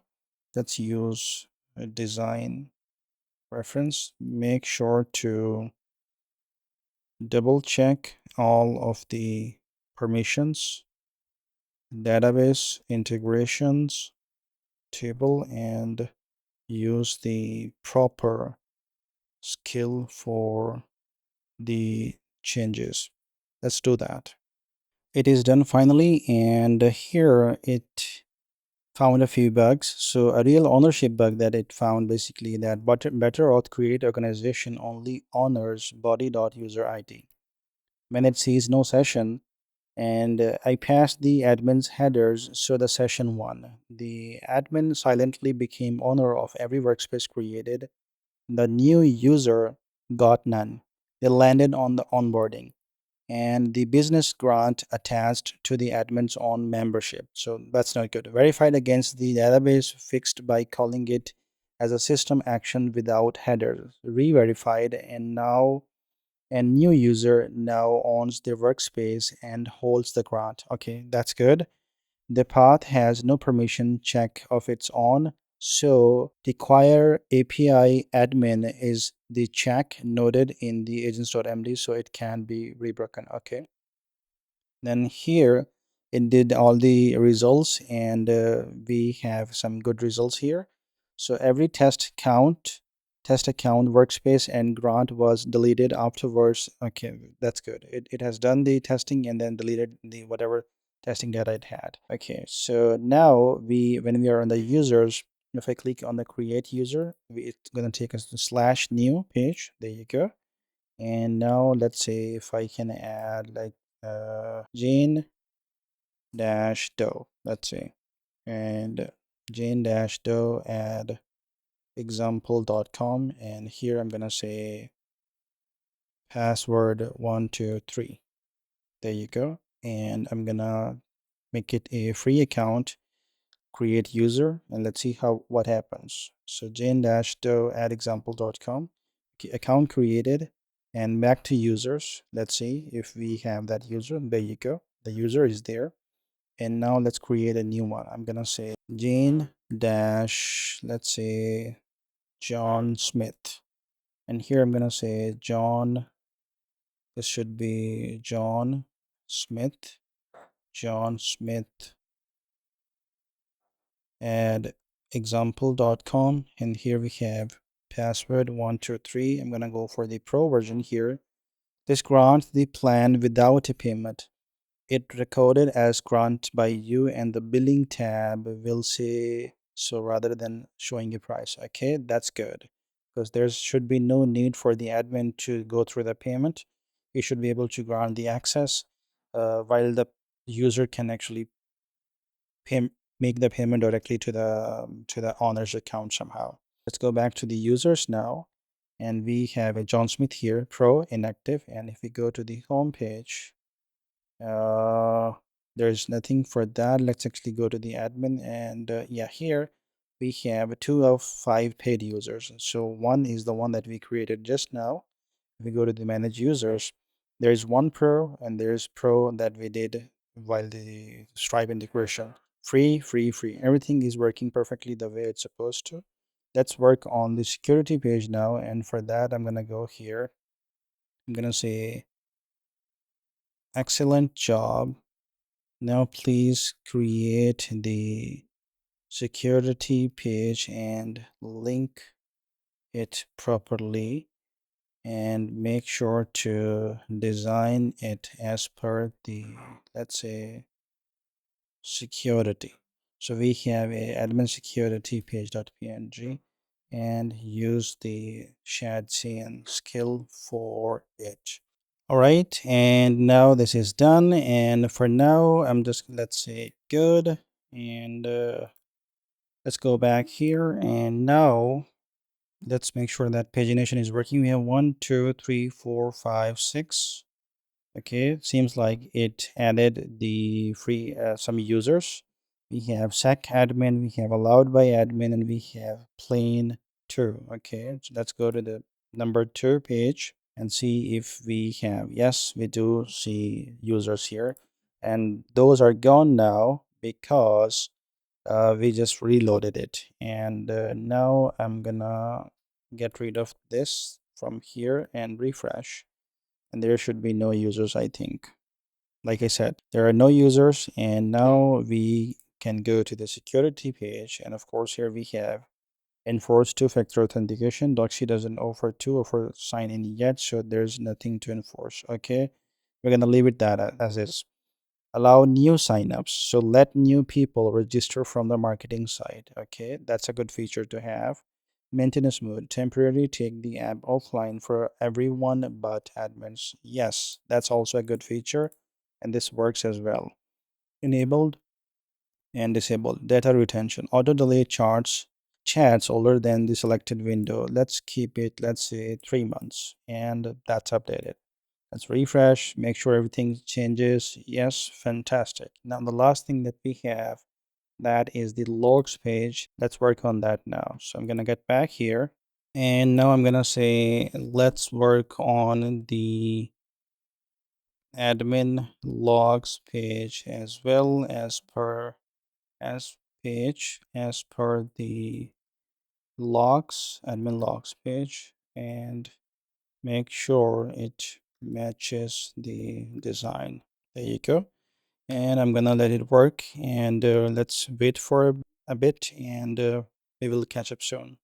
All right, the task has been completed, and I'm gonna go to the browser here, refresh just precautionary, so just to make sure that we are loading the latest data. And now I'm gonna go to the logs, and of course there is nothing new here, but if I go to the, let's say, add user, I'm not sure what kind of log it's going to add, but let's say we have a new user one. I'm gonna say new user one, add example.com, and we have a password 123 for that. That's gonna be a free, and I'm gonna create the user. All right, and the user has been created. Back to users, and there you go. I can see the user. If I click on that, we have a send password reset on free plan, the activity user. Okay, so this one shows on a pro plan the activity user. Excellent. If I go to the logs now, there you go. Ali Mutsa created user, new user, add this one free. Excellent, excellent. So everything is working fantastic the way it's supposed to. And now the project is completed, and the one thing is that I just want to make sure that everything looks good on mobile as well. I'm going to inspect, switch to mobile view, bring it to the side, and open this up on iPhone, let's say 14 Pro Max. I mean, usually these kind of things, usually there's no need to make sure that the dashboard looks good on mobile or not, because usually they are not built for that. But you guys can see that we have a little issue with the mobile. So if I click on docsy here, and if I refresh, there you go. Everything is good except for this thing which is going outside the viewport. So of course that needs to be fixed. And if I click on that, there you go. Nothing happens. So I'm gonna click on that once again, refresh once again, just to make sure that everything is working. Let's click on that. There you go. This shows up, but it's not exactly the way it should be. So now I'm gonna close it, and there you go. Let's get back here. I'm gonna say, please analyze the dashboard on the, let me take a look on the, I think the mobile version looks good on for the landing page. And since I'm logged in, that's why I think it's always bringing me to the admin. So yes, this looks good, and looks good here as well. Yes, this too, and this one as well, and here we everything is good. All right, I'm gonna sign in back again, and here I'm gonna say, there you go, this email, and I have a,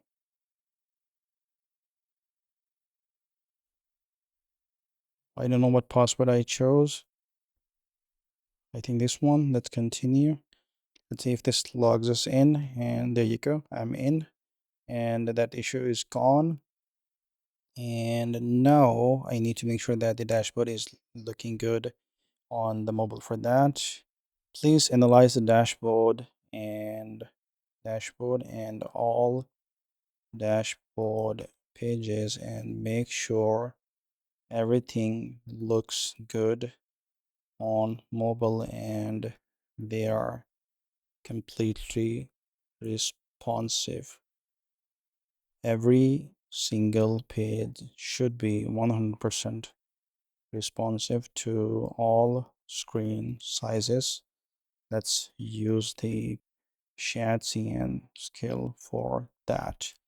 There you go. It's going to work on that. And until then, let's wait for it to complete.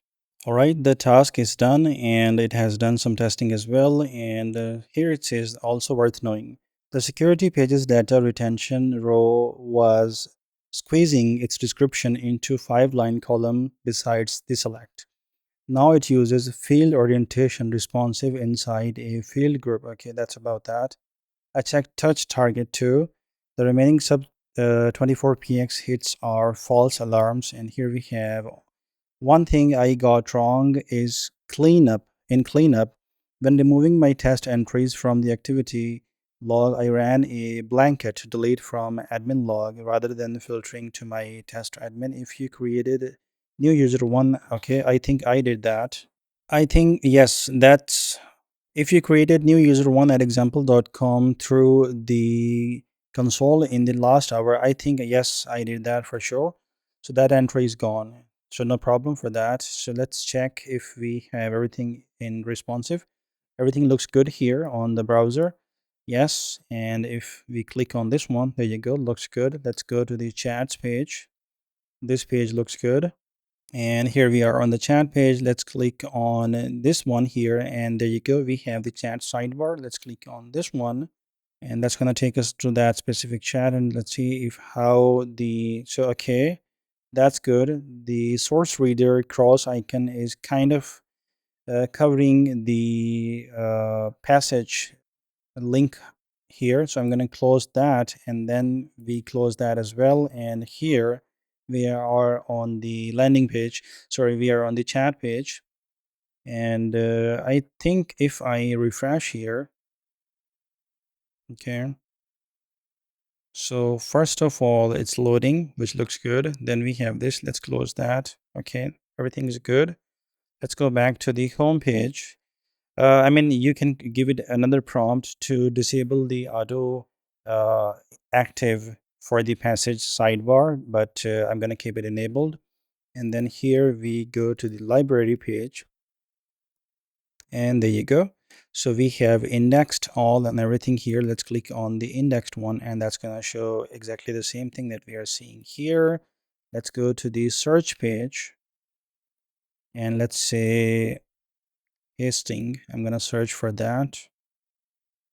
And there you go. We have the nice looking results here. That looks good as well. Let's go to the usage page. There you go. And that usage page looks really good here as well. We have all of these too. And now let's go to the settings page. By default, it's going to take us to the account page. Okay, looks good. Let's go to the billing. This looks good as well. Let's go to the danger zone. And this looks good as well. Let's click on this one. I'm going to go to the admin settings now. We have an overview. So, okay, this could be maybe 2 cards on one row, but I think we can live with that. Or you can give it another prompt to make sure that all there are like 2 by 2 cards. So 2 rows with each row with 2 columns. And let's go to the users here. And there you go. Okay, it is scrollable. Fantastic. Exactly the way I needed it. And now if I click on create user button, there you go. Everything looks good. These cards are one on individual line. Fantastic. Let's go to the security. Okay, looks good. This one looks good as well. Let's go to the logs, and fantastic. So everything is exactly as it needs to be and as I intended it to be, and it is completely following the design. Let's refresh and see if we are seeing the browser here. Nope. Seems like we are missing the browser. Okay, hold on. Let's click on the overview. The sidebar is gone. Let's go to the app. Yeah, the sidebar is gone. It messed up with the sidebar for some reason. So now we need to make sure that, okay, if I click on that, maybe I disable that from the, yeah, okay, I got it. Sorry, it was my bad. It was my mistake that I deactivated that from the mobile, and it kind of keep that same state for the desktop as well. So that's disabled. Now if I go to the admin, and there you go, we get to see this. And if I click on this one, that goes there. And if I inspect and click on mobile, the sidebar is hidden. But if I click on here and enable the sidebar here, that's not going to be enabled. Yes, and there is. And click on that. Well, we still need to bring the sidebar here on the mobile. So I'm going to close this one, and let's go to the users. Let's just finally make sure we have everything correct. Let's go to the security logs. There you go. We get to see the sidebar. So everything is exactly as it needs to be. And now there's only one thing left, and that is the deployment. We're going to deploy it online with the GitHub repo. So whenever new changes are pushed to the repo, that auto deploys to the server. So first of all, I'm going to show you this, that I already have signed up for the railway, and we're going to create a new account which we already have, and then I'm going to connect my GitHub repository to this one. And then on the other hand, we also have a docs.railway.com, and then here we have a AI section. So if I go to the docs, we go to the AI, then you have agent skills here, agent skills. And now in here, you are gonna click, you're gonna see a few options here for the curl, railway, and all that. But what we're gonna use is this one. So npx add railway app / railway dash skills. So I'm going to copy that. Let's go back to our code editor, and in here I'm going to close this server, clear out everything, and here I'm going to add those skills. So first of all, I'm going to go for the Claude code. I'm going to go for the project specifically, yes, and that is done. Clear. I'm going to say npm run a dev once again. Actually, there's no need because the project is already done. So here I'm going to say railway skill installed. There you go, commit, and I'm pushing it. I'm going to click on the configure GitHub app, and now let's wait for it. I'm going to go for the, let's say, only selected repository, and for that I'm going to go for the docsy only for this one. So that has been added there, and I'm gonna provide all of the accesses which we already have, install and authorize. I'm gonna use the use pass key, and then I'm gonna meet you afterwards. There you go. I have connected the GitHub app in there. I'm gonna close this one and refresh this one here. And there you go. We got docsy here. I'm gonna click on that. This is deploying repository here. And here we are, is initializing. And also we're going to need a few more things. And if we go back to our project here, and in there we're going to need to go back to the .env file. Here we have, we're going to need all of these variables into this project once the building is done, and then we will be adding those variables there. So let's wait for that, and then we will be adding it there. All right, the project is live. I'm going to click on this one, and the very first thing that I'm going to do, I'm going to go to the variables, and I'm going to start adding all of the variables. All right, I have added all of the variables, and except for this one, because they don't have any values here as well. Now I'm going to go to the deployments. Let's click on this one, view logs, and the very first thing that we will see is the deploy logs. So the deployment did not go well, as it did not find the expected URLs. So what we're going to do is, now I'm going to go click on this one, and I'm going to say redeploy, and let's see what happens once it's done. All right, we have done all of the variables, and we have these errors now. So it's still asking for the better-auth URL while we do have that in our variables. What I'm going to do now is I'm going to take a screenshot of this, and I am going to go to here, and I'm going to say, let's create a new session. Actually, I want to deploy the app onto railway platform, and I have done the connection between my GitHub repo to the railway project. It did the deployment, but in the deployment it's giving these errors. Screenshot, there you go. And while I do have all of those variables put into the variables tab of railway, And let me take a screenshot of the variables as well, just to make sure. So I'm gonna take these screenshots, this one, and copy that, paste that over here as well. Please analyze and let me know.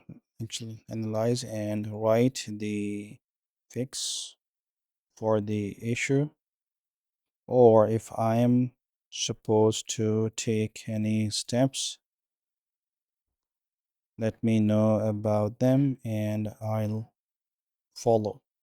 Make sure to use the railway skill we have. I think we do have railway, right? So let me go to agents and resend. There you go, use railway.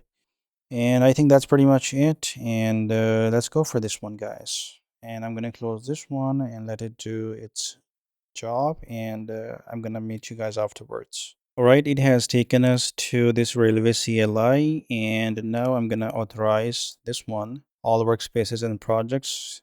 Authentication successful, and taking you back to the dashboard. And also here that has been given and it's working further. Signed in. Now let me inspect the actual project state. It's inspecting and then we will go from there. Okay, now it's asking for environment variables and migrations. So your live railway service has 0 app variables committed, verified via API, and it's giving us 3 options.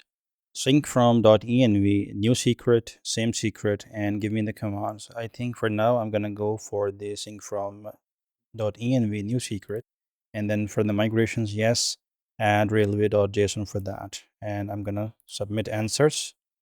All right, so it has completed everything, and what was actually wrong? Your screenshot was misleading. I queried the railway API directly, so the live service had 0 app variables committed, only 8 railway injects. So railway variable list service, docsy, railway environment, and railway project ID, a total. The variables you see in variables tab were never applied. The likely reason is in your project history. You had a project, okay, which you deleted. Yes, I did. Then created, okay, seconds later. I checked both services in old projects. Neither had your variables either. So the edits were staged and UI but never committed by clicking railway app changes deploy banner. Better-auth, so no better-auth. Okay, I think I get the issue now here. So it has done some changes here, and now it is taking telling me that there's a railway.json file that it never committed. So for that, add to Google Console and GitHub Auth. Okay, so these are the things that needs to be added in order to make sure that Google Auth and GitHub Auth both works. So if I go here, I'm gonna say railway JSON. I'm gonna commit and I'm gonna push this change, and I'm gonna get back to the browser here, and here we have all 19 service variables here. And if I go to the deployments, we have this one individual deployment, and if I click on this one, we have deploy logs. There was this error, but everything went smooth. There was this warning, and there is one thing that for some reason, if yours worked without the AI, you can go to the settings, then you go to the networking tab, then you generate domain, you give 8080 port, and that's gonna give you this domain. And I'm gonna copy this. Let's open that up in the new tab and let's see if everything is there. You go. Excellent, everybody. So our website is live. We are on the domain on the server, and definitely we can go to the railway, configure custom domains, and we can point it out to the custom domain. But the good thing is that the website is live and we can view everything. We can click on sign in. And of course, for this one, let's say I'm gonna use my credentials. Let's say if that works. So here I'm gonna say, let's use this password. Not sure if this is the one or not. There you go. No thanks. It logged me in. It remembers everything. So we are officially connected to the database and everything. And I am owner. It knows me. and everything, and excellent. So this is it, guys. So the project has been completed, officially live on the live server. I hope you guys liked it. My goal is to always teach you guys something useful. I hope I was able to teach you guys a thing or two, and just like that, I will be bringing more useful and more production ready projects to our channel. Please share the channel with the like-minded people, join the community, share this project, like and comment, and I will see you guys in the next video.